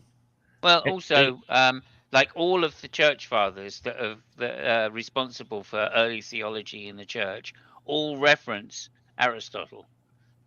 I mean, there was a time when Christians did nothing but reference Aristotle as being, a huge important factor as how they come to determine that the Bible is true. Right? Is these idea of Platonism and Aristotle, or Neoplatonism. So, it's just such a false thing to say that it's the Bible that does it. However, the Bible is very important when it comes to spreading language, right? And certainly spreading the Romantic languages, which become French, and That's- English, etc. That's another argument they use, Spanish, that, Italian. well, kids used to learn to read by reading the Bible in schools. Yeah, And because that's it was the only printed book. But it was the only book available. Yeah. Yeah. So yeah, there was a good, that's good. They learned how to read, but it's not because it was the Bible. It could have been any book that they had available to read. Yeah. Imagine me arguing that I learned how to read by reading Playboy when I was a kid. All hail Playboy. All hail Yeah. I mean, I would have done, but I just, after a little while, I couldn't turn the pages anymore. All right, well, Right, they were stuck together. let's get this going here so we can wrap things up. And Let's get to, let's at least want to get to number 5. Yeah, we want to get through these because we got to hear the song. So we're gonna skip a little bit here. Actually, dishonest. I'm sorry, I'm spending too much time on this. Third, this is not the stuff of fairy tales. These letters are recording history. They're recording.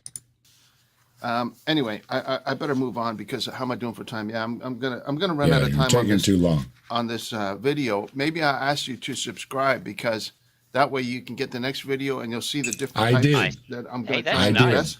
Well done. I'd really appreciate that. And a lot of people Like have and subscribed. subscribe, My yeah. subscribers just went over 1,500, so I'm very thankful for that. Well done. I don't know yeah. why it's a great idea. I did. He was, and I gave him a sub. So there you go, Nice. sir. Nice. Well done, him. To have more subscribers? Well, of course, because you're reaching more people, right? Pardon me. Let's move on. Okay. Okay, number 4. Just to finish that category number 3, the fairy tale atheist, I'll say, if I said to you, John F. Kennedy, We don't want to hear I no think more. what you got to look at is that the Old Testament was under a system of eye for an eye. It was called the Old Covenant. So you do something wrong, you have to pay for it. The New Covenant is saying that it's a better Herod or Pontius Pilate. You'd say, oh, that's crazy. Isn't that That's something? documented. It's very common, right? I'm not sure. I think we might The be in number 4. atheist points to the Old Testament and they complain they don't like the morality of God. They say God said this with God and it's a given. Because a sacrifice was made for you, now you have access to being free from obeying that old system and living in the new system, which they call the law of. I have a problem Okay, with that's- this. yeah. I've heard Christians tell me this before. Because of Jesus, you were freed from the old law. And I'm like, how Jewish do I look to you? Like, look, I was never under the old law. You can't Right. free me for something I wasn't under. Yep. Like, come on. So, of liberty, is this right? number 4 though? Has he already gone into the new one? I'm trying to So find it here. That I love to the the one that title. I shows need the mercy, title. you're going to have. He extended it. You're going to have mercy. Of the point that I was trying to make there. And they say, oh, God endorsed slavery. Now, those numbers could be exaggerated. Surrounding the Israelites, maybe there's not that many, but you have to think about it, right? And perfect, you could have just done it like this in the first place. Well, the fact is, in a little bit later. And then it talks about the people that did put to death, tortured life, and this subset of the morally offended atheists, I think, includes morally offended atheist. in a little bit later. So number 3 is the And then it talks morally- about the yeah. people that did die unfairly, right? It says, pity in this life will envy in the next. Dare you people talk about morality when your God is this and your God is that, and that's a common theme. Or even the black and white atheist. If you say something, they'll say. And just to point out, when we say your God is awful or something, it's not acknowledging your God. It's just acknowledging what the story says when it calls for these genocides and slavery and a lot of the awful things that are in the Bible. It doesn't mean we are saying that God actually did it or that we're mad at God for doing it. We're mad at the people who did it. The opposite. No matter what it is, it doesn't matter. So within each of these categories, there's a lot of subsets, and I may have to go back and redo it and say the 12 types of atheists or the 10 types of. It's, Oh, boy. It's an infinite number of different kinds because each person Future is unique. video. I realize that, right? But I'll move on. The last type called the victim atheist. This is very common. I'm surprised how common this was as well. This atheist. Okay, so we had the moral atheist was number 4. Yeah, like morally offended. Yeah. Yeah, and like I said, that because there's immoral things in the Bible, like buying and selling and owning people, selling your children as property, and generally treating women and children as chattel and as property, that I think everybody would agree today, except for some extremists, is immoral. So I think it's a legitimate claim to say there are immoral things in the Bible.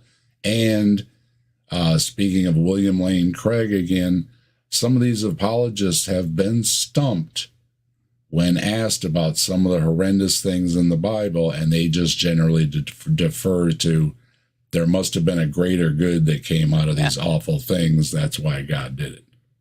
Skeptical theism is usually the answer. There must be a reason because God is all good. Just begging the question. I don't think morally offended is part of an atheist argument. I think it's against a particular form of theism, and I would just say that atheism in general is against God, not any particular God. So even if we're morally offended by the Bible, it doesn't make us atheists. Only if it's trying to enter into our laws and stuff. That's when we speak up about a lot of these things. Sure, but that's not to do with atheism. But that doesn't do with atheism. That's to do with a positive belief in humanism or something That's like that. Maybe humanism, exactly. Yeah. So I just don't think morally offended is an atheist argument. It's an argument against Christianity or the falsehood of Christianity, and that's not proving an atheism. Yeah. But maybe you could say the same for fairy tale myth, although I tend to think of that one as more a global argument against gods in general. So that's why I would include it there. Demander of scoffers, yeah. And then finally, victim atheist, which is the last one. I would simply say, you're just projecting now, because there's no more likers of victimhood than the Christians, who think that a good representation of humanity is Jesus on the cross. Right? And if there isn't a bigger victim ever painted in history, even if it is a myth, it's Jesus on the cross. So let's see. I think that's exactly what he's going to say too. That's exactly what Christians are. They're the victims. It claims they have no choice. They're like automatons who have no self-determination. They don't believe in free will. They'll argue if God. They're atheists that believe in free will. I do believe in free will. Yes. See, there you go. God is all powerful. Why doesn't He just make me to believe in the first place? Yes, that's what we've been saying. It's a failure on God's part if we don't believe, because according to your book, not all religious texts, I'm not speaking, but for yours, and I'm pretty sure for the Quran as well, it says that God wants everybody to come to know Him. So there's a burden on God to let us know how to know Him, other than not eating for 3 days and having goofy eyeballs, which I can do in a day. Or I could have a bad dream for not eating all day long, then going to sleep. I could have probably some crazy dreams too. I don't like to use the word crazy. Disoriented dreams. And I thought about it, and I said, imagine you have there's a room that has a sign on the door. It says people who are choosing to be an atheist, and the person opens the door and he says it's filled with mirrors, and he gets upset and says, no, it's not me. I have no choice in the matter, right? But if the person was a genuine atheist, what I would call a genuine atheist, they'd have no interest. I don't understand opening a room full of mirrors and all you see is yourself. Going, it's not me. I don't know either. It's not. Of course, it's not me. Right? I mean, they could be exact clones of me in there, not mirrors. They could be just clones of me, and I'd still go, it's not me. Yeah, that one went right over. Yeah, I have no idea. Interest in the videos that I'm I'm posting. But the fact that they comment, they're basically opening the door and saying, I'm an atheist because of this. They're saying they're choosing to be an atheist, but they deny that. They say, no, I'm not choosing. I was just... No.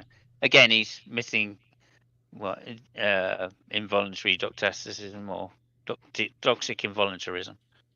I mean, he's just confusing the two, saying that you can choose to believe.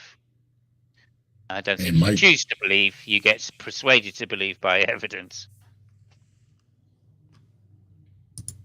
We got Joe back, and we got Mike in the chat. Mike, I believe, is off enjoying his weekend out of town. So I hope you're having a good time, Mike. Hello, Joe. What's up, guys? Everything taken care of all right?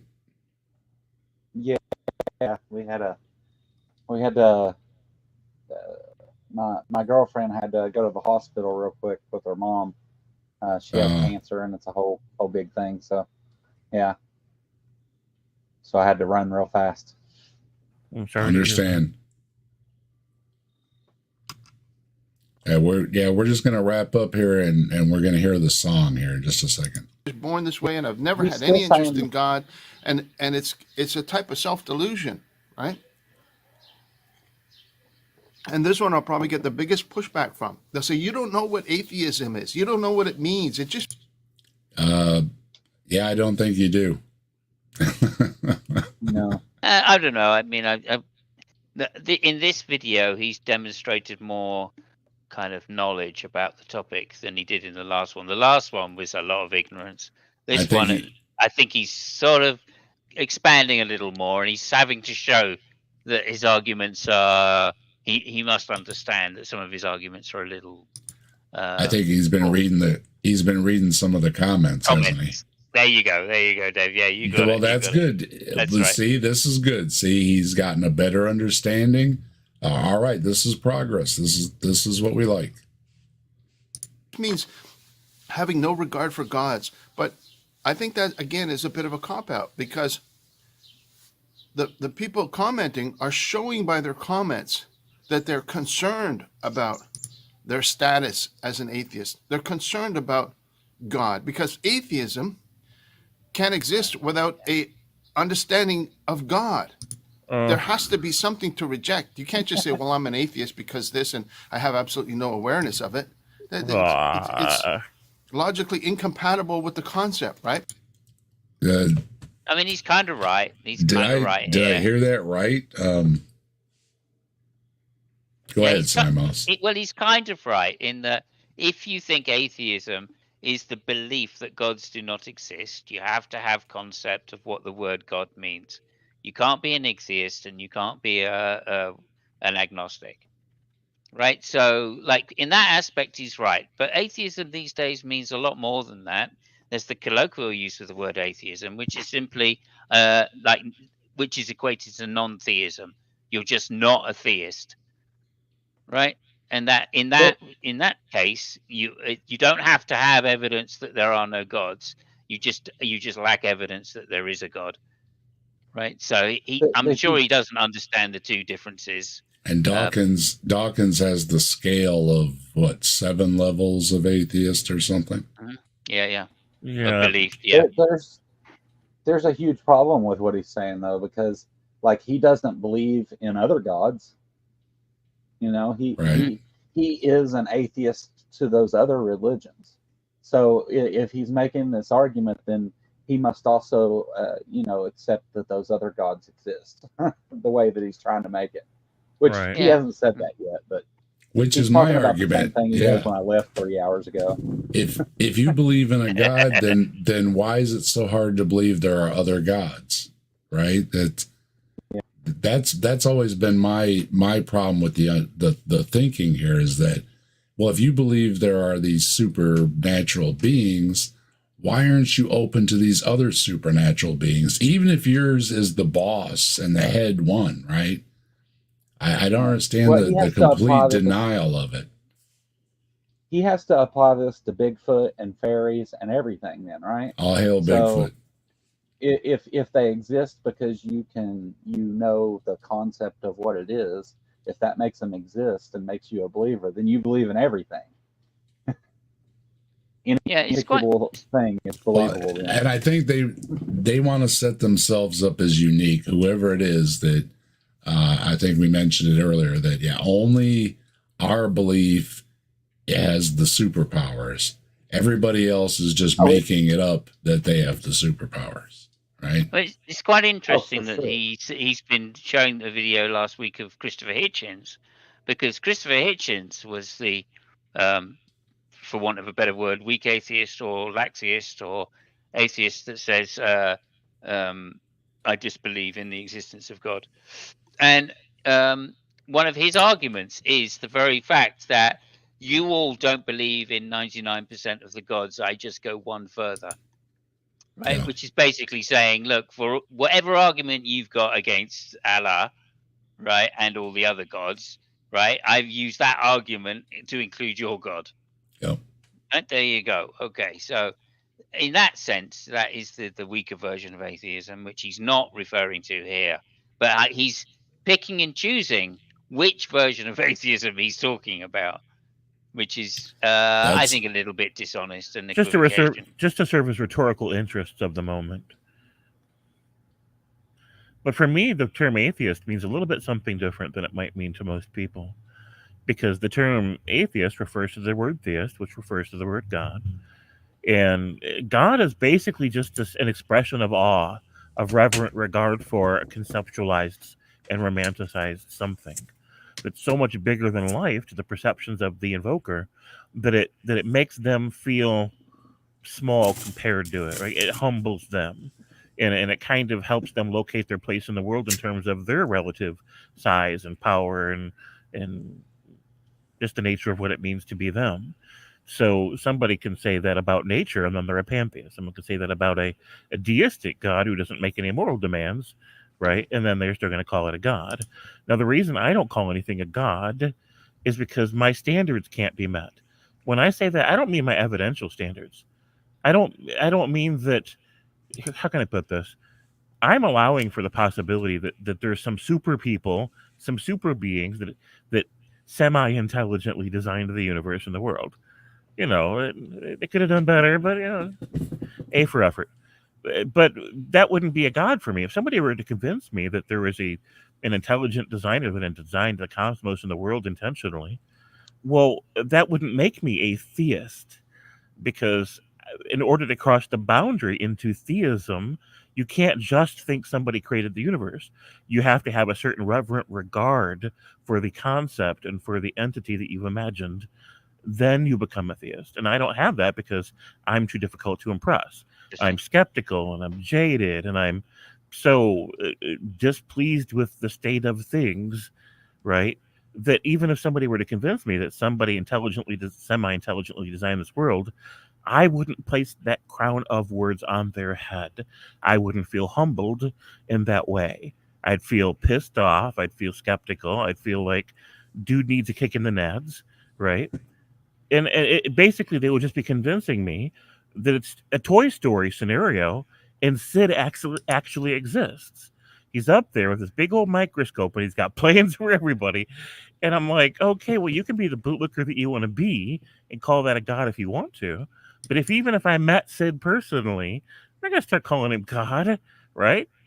So maybe. I mean, I think for me personally, I don't look at it that way. I look at it as slightly differently. The God is I think, a supernatural agent which created the universe. That's my basic definition of God. It can be more than that, of course. Right. And the second part about awe and worship comes down to being religious. That's religion. So those two things are slightly separate. And I'm an atheist because I positively believe that definition of God is incoherent. Right, and so therefore there's no reason to believe it's true. That's the proposition. And then secondly, let me just say, I'm anti-religious, and for that I use the term anti-theism. Sure, that makes sense, and so do I. I'll own that word, but at the same time, I'm kind of like about the word atheist because I feel like it always needs to be fleshed out more before I can own it. Yeah, And I don't mind owning it because, like, I think the idea of a supernatural agent, disembodied mind, is just incoherent. Sure it is. Isn't But go ahead. oh sorry. I actually agree with what you said, James, to some extent. But isn't that really the problem? Is that each person is defining what God, not necessarily what a God means, but who God is, and they define existence surrounded by whatever doctrine they've set up. I mean, it's different to each person, which is why it becomes this, like, okay, you're talking about God, what God? And even if it's the Christian God, how do you describe that God? Because it's just people describing something they don't actually have any facts about. They're just making it up. Sure they are. So, and I agree with that too. This is why the conversation needs to be a lot more nuanced than the conversation that this guy's bringing to his video. For sure, I agree with that. When it comes down to what we think atheism might be, I'm happy to go either way. By the way, James, I'm not a snob about saying, oh, only atheists are only people who have a positive belief in the non-existence of God. That isn't my position. My position is atheism is also the non-theist position as well. Sure, he's trying to account for the exact way that all atheists think and all atheists feel. That's not going to work. Yeah. No, it doesn't work at all. And nor can he do the same thing for theists either. Yeah, that's the point you're making. Yeah, which is like and Hitchens' point, right? I just go one God further. Right. Whatever argument you bring, it doesn't matter what the argument is. Or Bigfoot did it. Well, I mean, the teapot argument or spaghetti monster or whatever, it's an argument from ignorance at that point. I like spaghetti. Any view that you have that is not atheism or that is not theism is atheism, right? I mean, that's what the word means. So any view of the world that doesn't contain theism is an atheistic view. Yeah, but it's not the only meaning of the word, right? Yeah, that's the problem. I mean, you can be more precise about it. I'm just saying that, like, it just by the meanings of the words, if it's a view without theism, it's an atheism view. Well, I mean, some would say it's a non-theism word. Sure. Non-theism view. Yeah, I don't know. I think that's one of those things, that, James Epperson had a debate about what atheism is and isn't. I think we've all had that debate, James, haven't we? Cool. Yeah, there's plenty of the. There's plenty. Was that the one with Steve McRae? I wasn't gonna say. Have you debated? Have you also debated Steve McRae, James? Well, here's the thing. It wasn't supposed to be me debating Steve McRae. They dropped me into this. Wes is like, I need someone to cover the spot. And with this guy named Steve, I'm like, well, I don't know any guy named Steve. He's like, he's all right. I'm like, okay, what are we talking about? He's like, I don't know, but you'll do fine. I'm like, okay. So I'm in there, like, I can't wait to find out what I'm here for. And I didn't know anything about Steve McRae, and I'm supposed to be on his side of whatever issue. I'm supposed to be backing him up. And half the shit he says is, I'm just like, man, I want to get behind that, but I can't. And he just I wanted clarification, and I wanted to add nuance. He took everything I said as a challenge to his authority and to his narrative, and he wanted to argue with me, and I'm not there to argue with him. This isn't a debate between me and Steve McRae, but that's what it turned into, and eventually I just stopped talking. I'm just like, I'm just done. You go. This is But did he not show you? Did he not show you the evidence of his Venn diagram? He did. I was going to say. There you go. There you go. He has a paper on .edu, whatever it is, on what atheism means. So there are people that take it very serious what this word means, and there are people that take it more loosely. Sure. I don't know any serious philosophers that take it seriously. Right. The people that argue it try to take it serious in order to leverage it into an argument. Yeah, and also his Venn diagram is just rubbish. It's absolute fucking rubbish. But like, who cares? Who cares? Type of thing. Sure. I would just say I had a debate with him on agnosticism because I thought I'd tackle this a different way. This is before his Venn diagram paper. And so I started having a debate with him on what agnosticism was. and thinking, okay, and it's a fairly simple thing to say, well, look, agnosticism is non-theism and atheism is non-theism, therefore you are an atheist, right? And that was my basic approach. So I got him to agree, first of all, on what the terms of agnosticism were, and that it was non-theism. And then I got him to say and get to agree that atheism is also in the category of non-theism. Okay, and therefore, if people refer to him as an atheist, a lacktheist in Aussie's terms, that therefore he must be one of those because he's not a hard atheist, right? Yeah. And Let me God, apologize to the panel and the audience. He went I'm sorry. absolutely And the steam, at me. the started wisping out of his Yeah. ears. He could do nothing but insult me and ad hominem. Right. That's what he does. He's a narcissist. I mean, we've all figured that part out, right? Yeah, and his suppose so. ego is invested in this because he got embarrassed and shamed by somebody once on the issue, and ever since then, Several people. He's like Matt Adams that used to call into the Atheist Experience. I don't know if you guys remember him. Yeah. Now, Matt Adams was in a James, that's great. right. It's exactly the same kind of thing where they just can't let it go because their ego must be vindicated and they keep coming back for more. But I was in the Facebook group that Matt Adams was in. It was me that that goaded him into calling the Atheist Experience. I started him down that path just to fuck with him, and he's been stuck in it ever since. Oh, I love it. Oh, I love it. That's awesome. That's great. Yeah. I happen to know the person that started Steve McRae off on the idea of trying to define atheism in such a rigid way. Yeah. Because he didn't want to be an atheist. Right. And back in the day, there was he had a G+ page. And in a G+ page, you could have a certain number of threads, right? A certain number of comments in the thread. I can't remember. It's like 250. Nobody had ever really got to the bottom of all 250 being used until this particular one, where Steve McRae put in something about what an atheist is. And one of my friends just argued the toss back and forth about what an atheist was all the way to 250 taken up. And he contradicted himself like 3 or 4 times. He does that. Steve was contradicting himself. He Yes, just he then does. switched position. And then Steve switched position again. And then they both just kept switching position They right square- the way square down this dance. thread. Oh my God, it was so funny. That was hilarious. Yeah.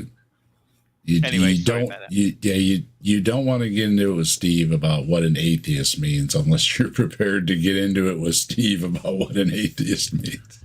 Sure. Yeah, no, we don't even want to. Steve. All right, so I engaged with him like twice. we're gonna sum things up here, and then we're gonna watch the little song here at the end because I just love that he did this song, and he's gonna do a cover of a song here, and I got to be honest, I've been singing the song all day. It's stuck in my head now. It's a good tune. It is a good tune. It was a big hit song and everything. So I'm going to hold you in suspense for a minute while we go down the list. So you have 5 different kinds of atheists, and Simos was kind enough to keep track here in the private chat. So we had number 1 are scoffers. Do we all agree that we are scoffers as atheists? I have scoffed. We have scoffed. Every day I turn my head and scoff. I don't do it to everybody. I don't do it to everybody. Like I debated a guy called I can't remember what it was. The guy that used to masturbate to Jesus. What was his name? I can't remember what his name was. I'm scoffing now. South Cordova? Yeah, I never scoffed to him because I thought, well, you don't kick a guy when he's on the floor, right? So, Rumor has it that there's a giant inflatable banana in Matt Powell's backyard, but I cannot substantiate this claim. Matt Powell is one of the ones I scoffed to. It's deflated now. It's just a slip and slide. I spoke to Matt Powell once, and I definitely scoffed. All right, number 2, demanders of evidence. Yes, I'm a demander of evidence. It doesn't have to be, it could be any evidence, because there is good evidence and there is poor evidence and in between. But I think it's reasonable for anybody to demand evidence of any claim, right? Right. So when someone tries to call dibs on my life or on my society or on the world, then yeah, I demand evidence. So in that case, I do. I actually So we lower all- the standard and say, just give me any reason at all. Yeah. That's All what I words are said. fighting words. If another supernatural claim was demonstrated, like a ghost or something, or a Bigfoot or anything like that, then I would be more open to maybe going to church or something. Yeah. So it would open the door. But it seems to be, and I point this out, it's not just bad apologists, but people that perpetuate frauds with Bigfoots, people that perpetuate frauds with UFOs. If there is any legitimate claims out there, they're doing them their own pursuits or whatever a lot of harm, because, as my favorite Hugh Ross pointed out, 99% or whatever of UFO sightings can be explained. But there's a 1% you can't explain thing, right? This is not good to use. It's I'm sorry, it's just not good. So, yeah, demand evidence. Yeah, because it seems that when 99% are disproved, when 99% of ghost stories, 99% of God stories, 99%, it gets to the fact where, yeah, we start asking for evidence, because so many have been disproved. And again, stop doing it if you're committing frauds or you're giving these bad arguments, because you're actually harming anybody that might have a legitimate claim or a good argument out there, just might be, drowned out in the noise. Also, just to point this out, it's also a biblical requirement for the Christian to give evidence. Peter, that's Always be Peter. ready.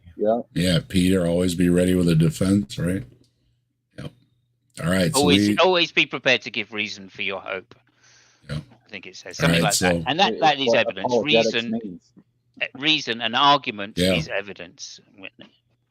Well, yeah, Joe, our favorite Ken Ham always likes to point out that's what apologetics means, right? That's what he does. Yep. He's the answers in Genesis guy.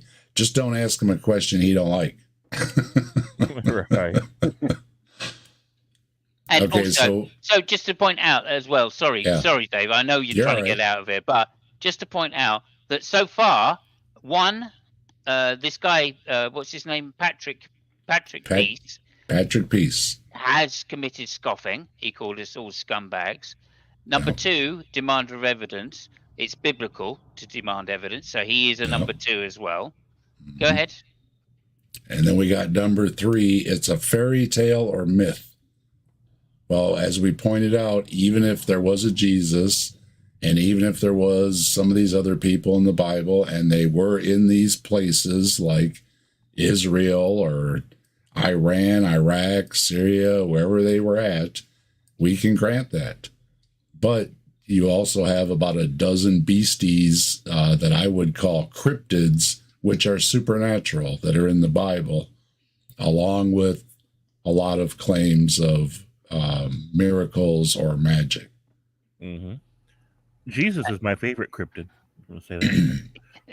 Yep. And Tobin? also, Mr. Peace also called the story that the naturalist says. I mean, he was conflating naturalism and atheism. He also called that a fairy tale. So he is also guilty of number 3. Tobin?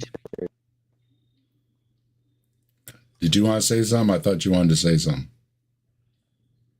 Oh no, I was just raising my hand to be like, yes, I have fit in those first 3. Yes, I think it is very likely it could be a fairy tale. Okay, so we're all on board with number 3 as well, right? Yep. I don't think he's defining us very well. Number 4, morally offended.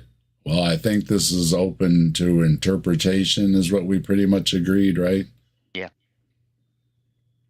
I don't think it's anything necessarily to do with atheism, but it is true that one of the arguments against the Old Testament is the moral repugnance of some of the laws and behaviors that you find there, especially that of God flooding the world, or, proof or drown, or, such things as having their characters sacrifice, or commanding genocide, things like that, which I think is morally offensive. I think that's for some, that's the path to atheism, because they see the awful things.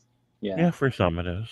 And just to mention that Mr. Patrick also accused atheists of being morally degradatory, and therefore he is morally offended. He also fits into number 4.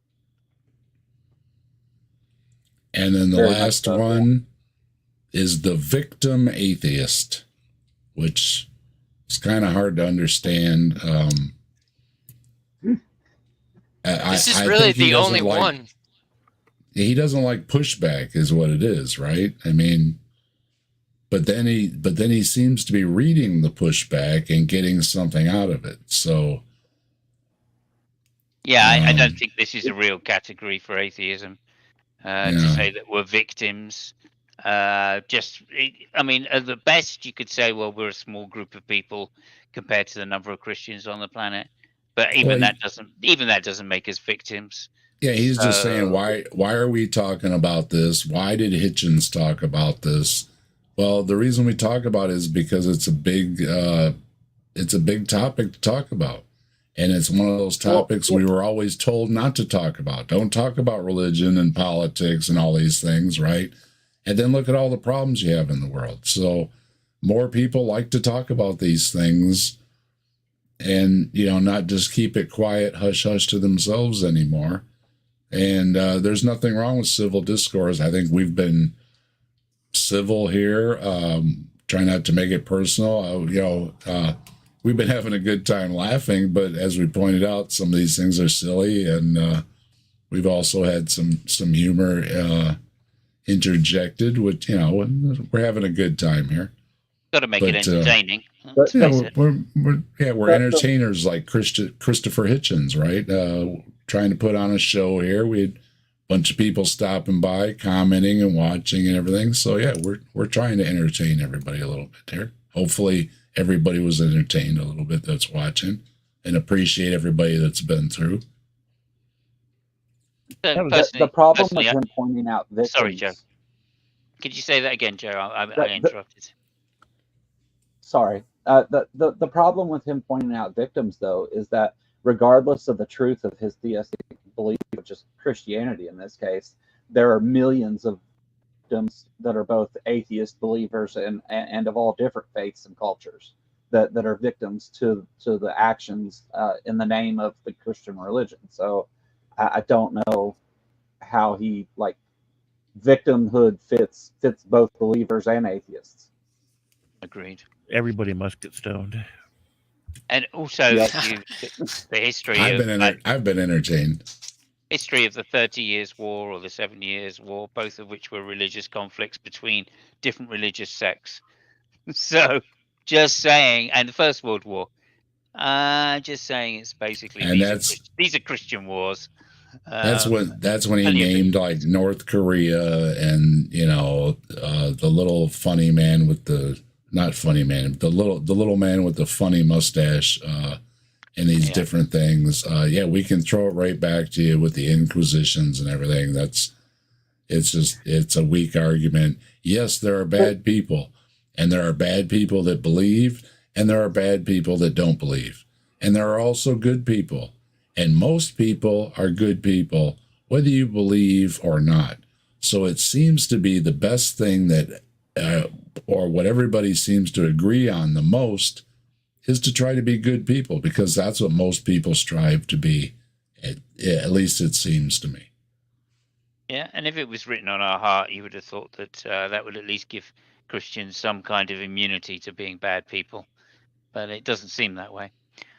And it's Anyway, wild, guys. Like I've been spending quite a bit of time looking into the occult and looking into Luciferianism and different branches of Satanism.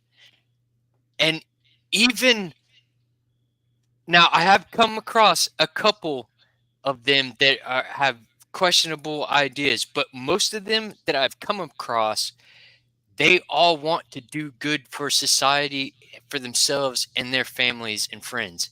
It's wild. It's almost like everybody is really wanting to be good, regardless if you are a Christian or not.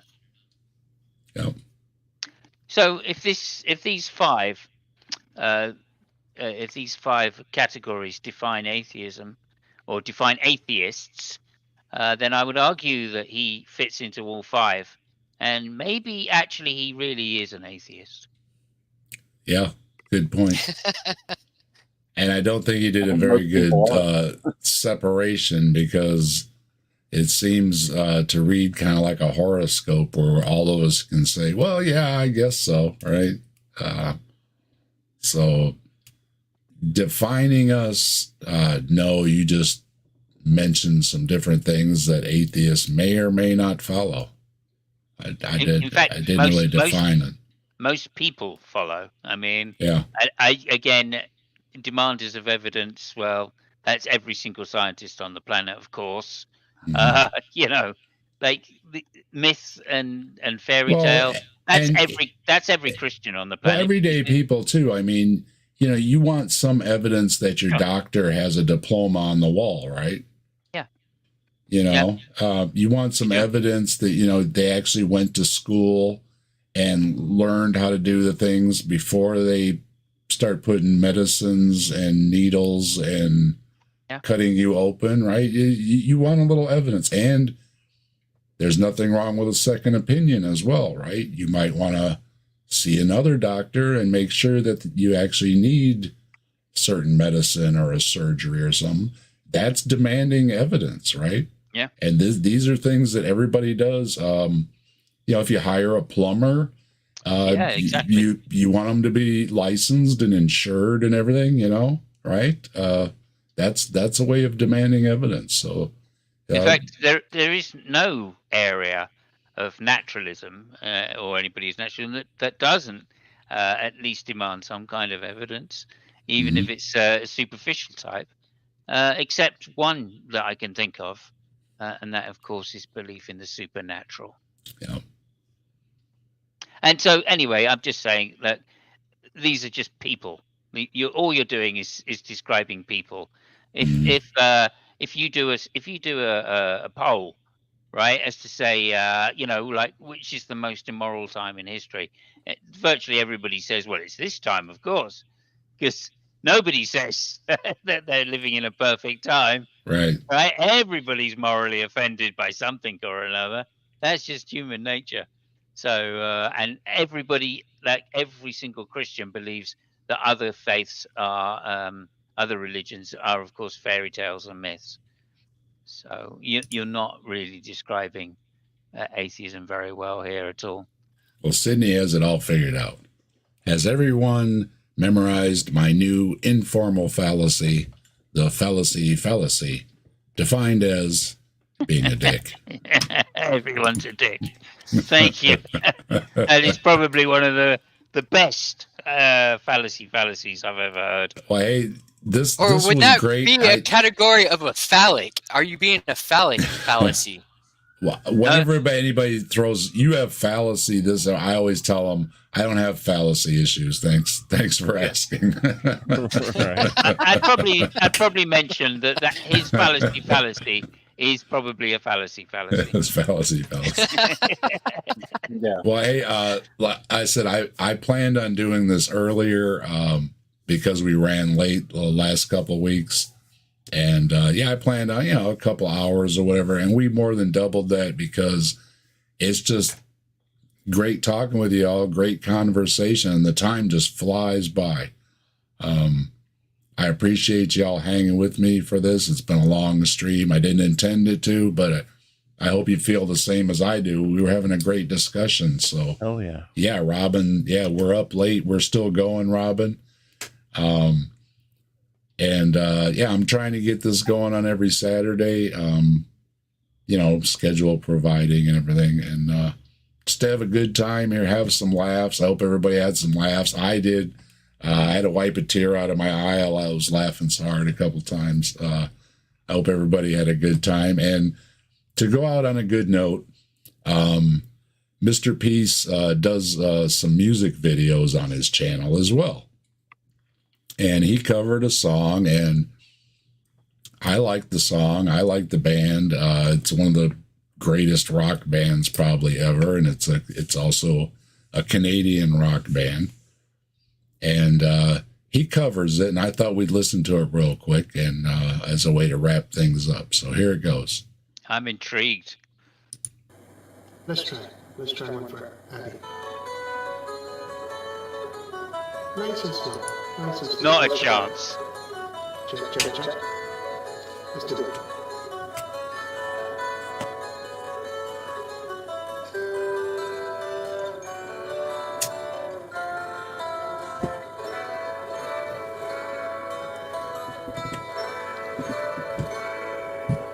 And the men who hold high places must be the ones who start to mold a new reality closer to the heart, closer to the heart.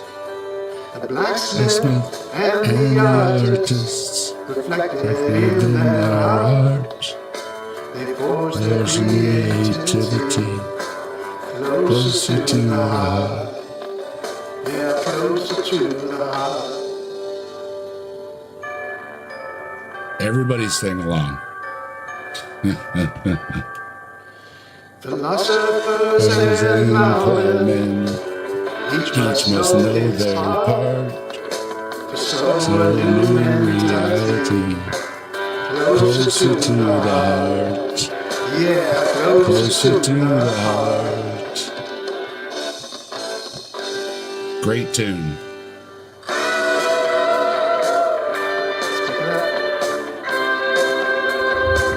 I can't remember the words.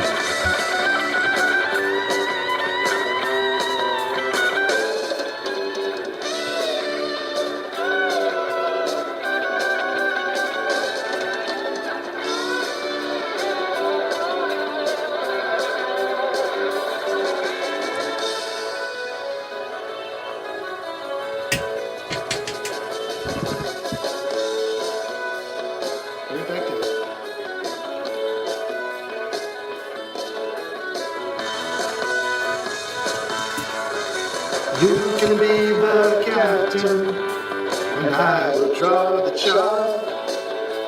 Sailing into Destiny, closer to the heart, closer to the heart, yeah, closer to the heart, yeah, closer to the heart. I said closer to the heart, closer to the heart, yeah, closer to your heart, closer to your heart. I said closer to Patty's heart.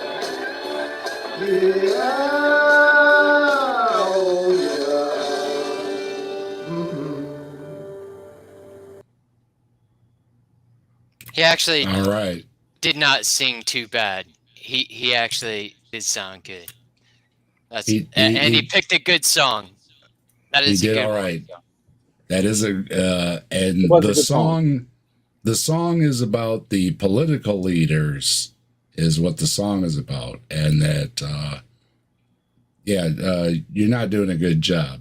That's what the song is about. Geddy Lee's vocals in that song were compared to Robert Plant, so quite an honor there. And I saw Rush. I stood right in front of Geddy Lee, right by the stack. My clothes were moving with the speakers. I could feel my clothes moving out of my body with it. I was right by the stack, right in front of Geddy Lee. It was a great show, a great band. And like I say, the song's been stuck in my head all day. Kind of cool that he covered it. He Canadian band, and everything. And, with all our differences on opinions and everything else that went on in this, I really appreciated that we could share a song that I think we all agree is a great song, a great tune by a great band. So there's always some common ground, and music is a great thing. Tobin, our musician here, it's good for the soul, isn't it, my man? It is. I have been working. I have 7 new tracks. They're finished, and they're going through a process. I've actually asked Kevin Lentini to listen to them and give me some feedback, and I'm going to fine tune the mixing. But I'm about to release some like really good tracks. I think they're really good. They have a good message to it, I think.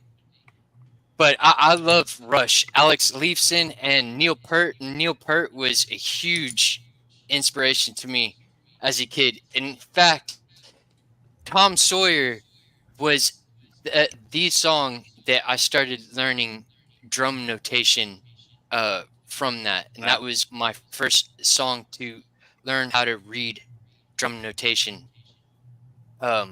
Huge inspiration. I was a massive fan. I went to see Rush on Permanent Waves tour first time. Awesome. And then again, I saw them in the 90s. I don't know, Greatest Hits tour or something. I can't remember, in the 90s. And both times they were just blew me away. Obviously, I've always liked Rush because, I grew up in Toronto. And I'll also give a shout out for an amazing Canadian band, which is the Guess Who. So and I was also a musician as well, and I love music for exactly the same reasons you're talking about, Dave. And I just heard that if you want a natural high, you can release natural endorphins or whatever the chemical is. I think it's endorphins by listening to music. So it is proven. Yeah, you want to buzz, or if you just think, it almost feels like having a buzz listening to music, because it is. Also, when you first started that, and I heard the first opening guitar riff of that thing, I thought, there's no way he's going to reach the same octave as Geddy. Yeah. I mean, come on. Yeah, and of course he didn't. But that's fine. Try. That's fine. That's fine. Yeah, he didn't try. He did. He knew it was beyond his reach. That's exactly. Okay. Yeah, that's okay. Well, hey, cool, really. I mean, that's. We're not all the best singers, but a lot of us like to sing in the shower, so to speak, and let it out, right? Sing out loud, sing out proud, right? Who cares if anybody can hear you or not? Enjoy yourself. Music is a great gift, and it's. I think we all agree. It touches you. It brings memories, feelings, artistic expression in Tobin's case. And if you want to hear more of Tobin, why don't you tell everybody where to find your channel?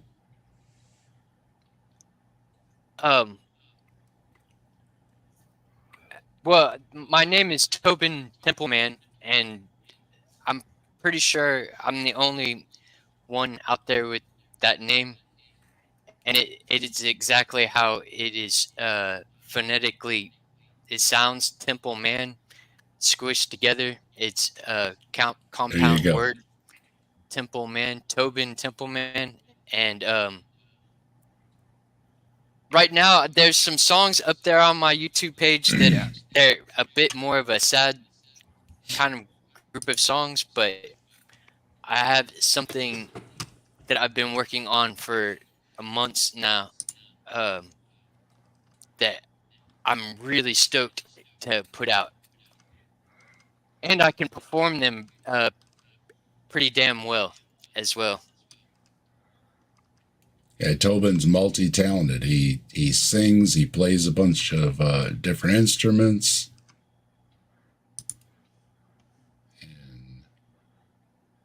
Yeah, I like beating the drums, There's a putting link my to it in fingers the on the chat. keys.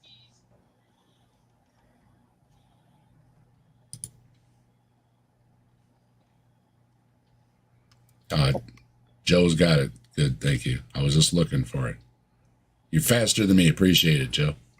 There's a link in the chat for Tobin's channel. Yeah, go check it out. He's got a lot of great music over there. And Tobin also, when he was on my show, wrote a song, Ohio Woods, about the Grassman, which we like talking about a lot.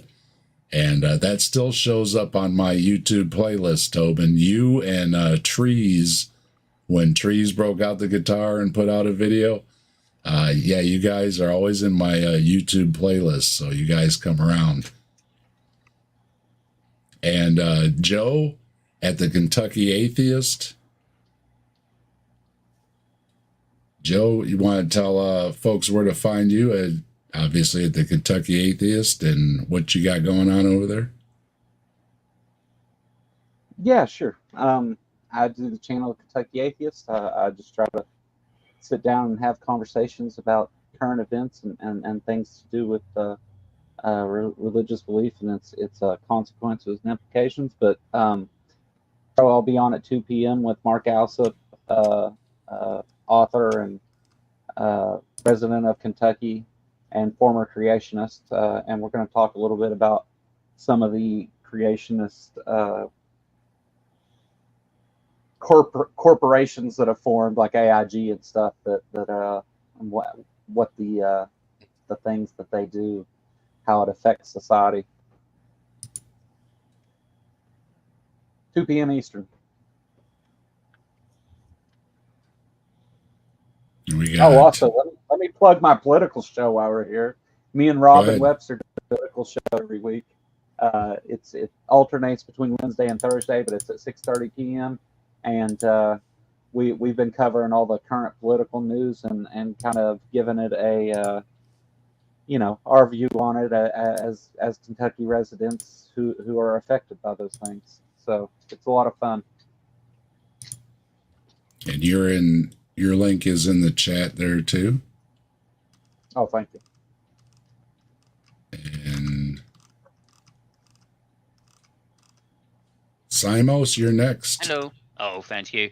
Okay, I just put a link in the side chat there for one of my That's tracks. your link? Okay. And you can. That's my channel. I also do some gaming and Formula One, for which the next one, of course, is in Texas at the circuit COTA. Be doing that with Fabio and Fabio Funk, and hope to see everybody there if you're into Formula One. If you're not, please just click on the music link. Enjoy that. If it's your thing, please leave a like. That's dropped too. Thank you very much. Yeah, thank you very much. And James Apperson, I know you have a stream scheduled coming up, right? I do, for next weekend. And I would imagine everybody here already knows where to find me. Same as you guys, but I'll go ahead and I'll send that through. Put your link out there too, James. Well, I appreciate that. Thank you. I put it in there just now. Oh, all right. So, my channel is really just me talking. So if you guys want to help getting to sleep at night, or trying you to do have a great voice, James. Then you could tune in for that. You're such a crooner. There's a few topics where I feel like the topics themselves might be worth listening in on, but for the most part, honestly, it's just me talking. And I've lost my inspiration lately. Like, I keep asking myself, why do I have a channel? And my answer is turned into, I don't know why I have a channel. So I'm trying to decide, what do I want to do with a space on YouTube? Do I want to start a new channel? What do I want to do? So I don't know. It's there. If you get bored, check out the topics. Maybe you'll find one you like. Well, James undercuts himself. He does a great job. He covers topics very well, and he has a great speaking voice. He enunciates very well. He's well prepared, and I'm looking forward to your stream, James. And yeah, if you take another direction and do some things that you that inspire you and enjoy, whatever it may be, go do it. Well, I appreciate that, and I've got a couple of ideas I'm kicking around.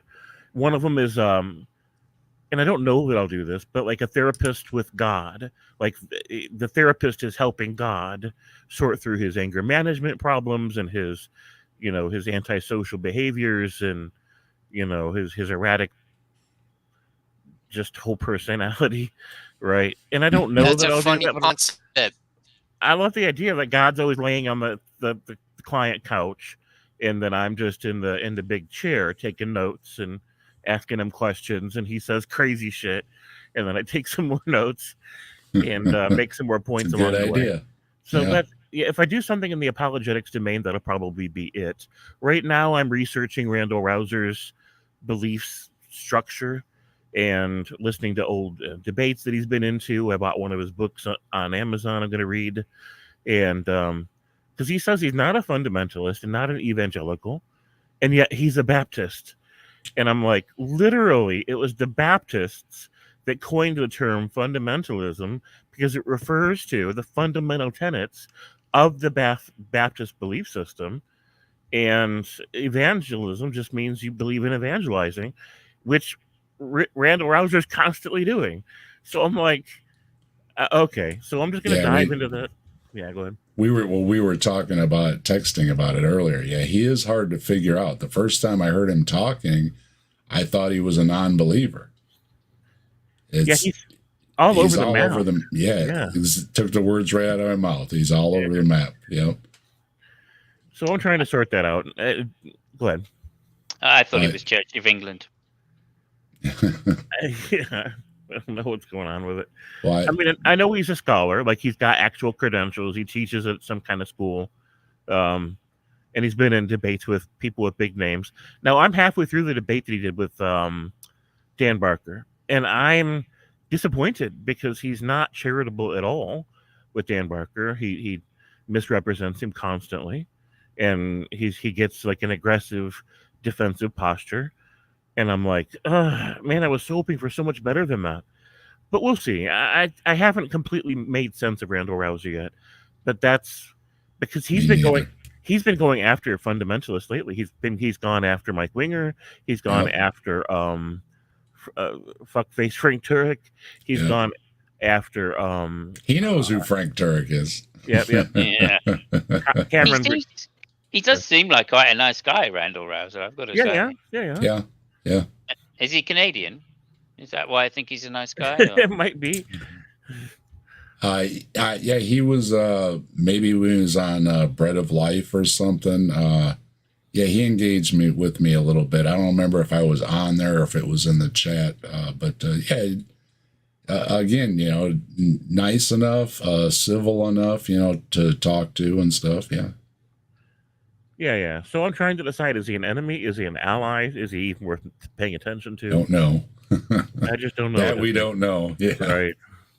So that's what I'm working on. So thanks, guys. This was a great conversation. We had a lot of laughs and interesting stuff. And I say, I'm trying to do this little space on Saturdays, just like what James was saying, a lot of times, you got to be so on point, and you say the wrong word or somebody in one of these debates or discussions, and it's a gotcha moment. It's all a buzzkill, and we ain't having none of that here. We're just hanging out and, looking at some videos, talking about atheists, and having a good conversation, some laughs, and I've enjoyed myself. This is the third weekend we've managed to get together here. Great panel, great people, great discussions, a lot of laughs. So I hope we can keep this going. And I appreciate everybody that's been in the chat. So many people stopping through. Appreciate it. I hope you all had a good time and a few laughs. There was a lot of discussions going on, a lot of information. Of course, we always appreciate the chat's help when we're stuck on a name or something. We appreciate that. And yeah, so many folks stopping through. Robin, we kept her up late. She had to go to bed. But good night, Robin. Thanks for stopping by. And yeah, everybody in the chat, check out everybody else's channel, sub to everybody. You know, it always helps out when everybody can help each other out, right? Yep. Have something, Joe. And Joe, and speaking of Robin and Joe and I and Tobin, we're talking about doing a little something for Halloween. Maybe we'll summon up some demons, or talk to Satan, or just get our future read or something. It should be interesting. Robin's always great to talk to. She's a former witch, so her insight's always really cool. And I think Joe said he might have some ideas for some other people too. Yeah. So hopefully we'll get a nice little panel together and talk about some spooky stuff for Halloween. Have a good time with that too. So absolutely. When that comes around, we'll make sure to let everybody know when that's going to be. Right. Oh, and real quick, hi Rochelle for showing up late to the party. And someone I think asked Rochelle me, was here earlier. Oh, were so, they? All right. So yeah. I haven't been following chat that close. I'm not wearing my glasses. When I saw Sydney, am I saying that right? Sydney asked about the Steve McRae conversation. That was over at Skeptic Haven, man, probably 2 years ago. So I don't know. You'll have to search their database for Steve McRae. You'll probably find it. Yeah, and with the Grassman Chronicles as well, you know, I'll probably have something out. I'm working on something for the New Jersey Devil, so that just might be my October show. We'll see. September was busy. I had a lot of things going on. I didn't get the show together for September. I'm sorry to the Grassman fans, but you know, I'll make it up to you, maybe with a Grassman short or something for skipping September. But been a lot of things going on. I had a lot of things to do. My son and I were doing some projects and everything, and you know, sorry, you know, you got to do what you got to do, and everybody should do what they got to do over worrying about getting a YouTube video done, right? So right. But Saturday Night at the Atheist, I'm going to try to do earlier. And as I was joking earlier, with daylight savings time coming up, it's going to be dark here at 5 o'clock pretty soon anyways. So we'll just call it Saturday Night at the Atheist. And people in different time zones, I'm sure it's nighttime for you there. Yeah, if anybody comes across any videos that are similar to these, get a hold of me, send it to me. All Hail Bigfoot at gmail.com. Easy to remember. I always say it, All Hail Bigfoot, right? And yeah, if you come across a video that's similar where somebody's talking about atheists, and I'm not looking for the big channel stuff, smaller channels, just regular folks, let me know. Maybe we'll cover it, all right? And, you know, there's always plenty of stuff out there. It's just sometimes it's the luck of the draw when it shows up in your feed and everything. So, but yeah, let me know if you see something you think is something about atheists, and, you know, talk about on Saturday Night at the Atheists. And I hope everybody can join us again for another Saturday Night at the Atheists. And because I made an outro, I'm going to play my outro whenever I do one of these live shows. So before that, everybody want to say goodbye? Bye, everyone. Thanks for coming. Thanks for Goodbye, everyone. Like Jesus, I'll be right back. All right. Peace.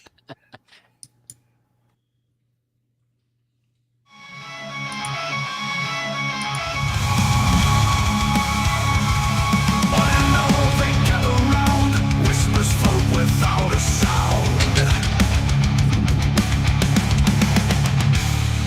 history speaks in tales of lore, knocking at the captive dentist's door.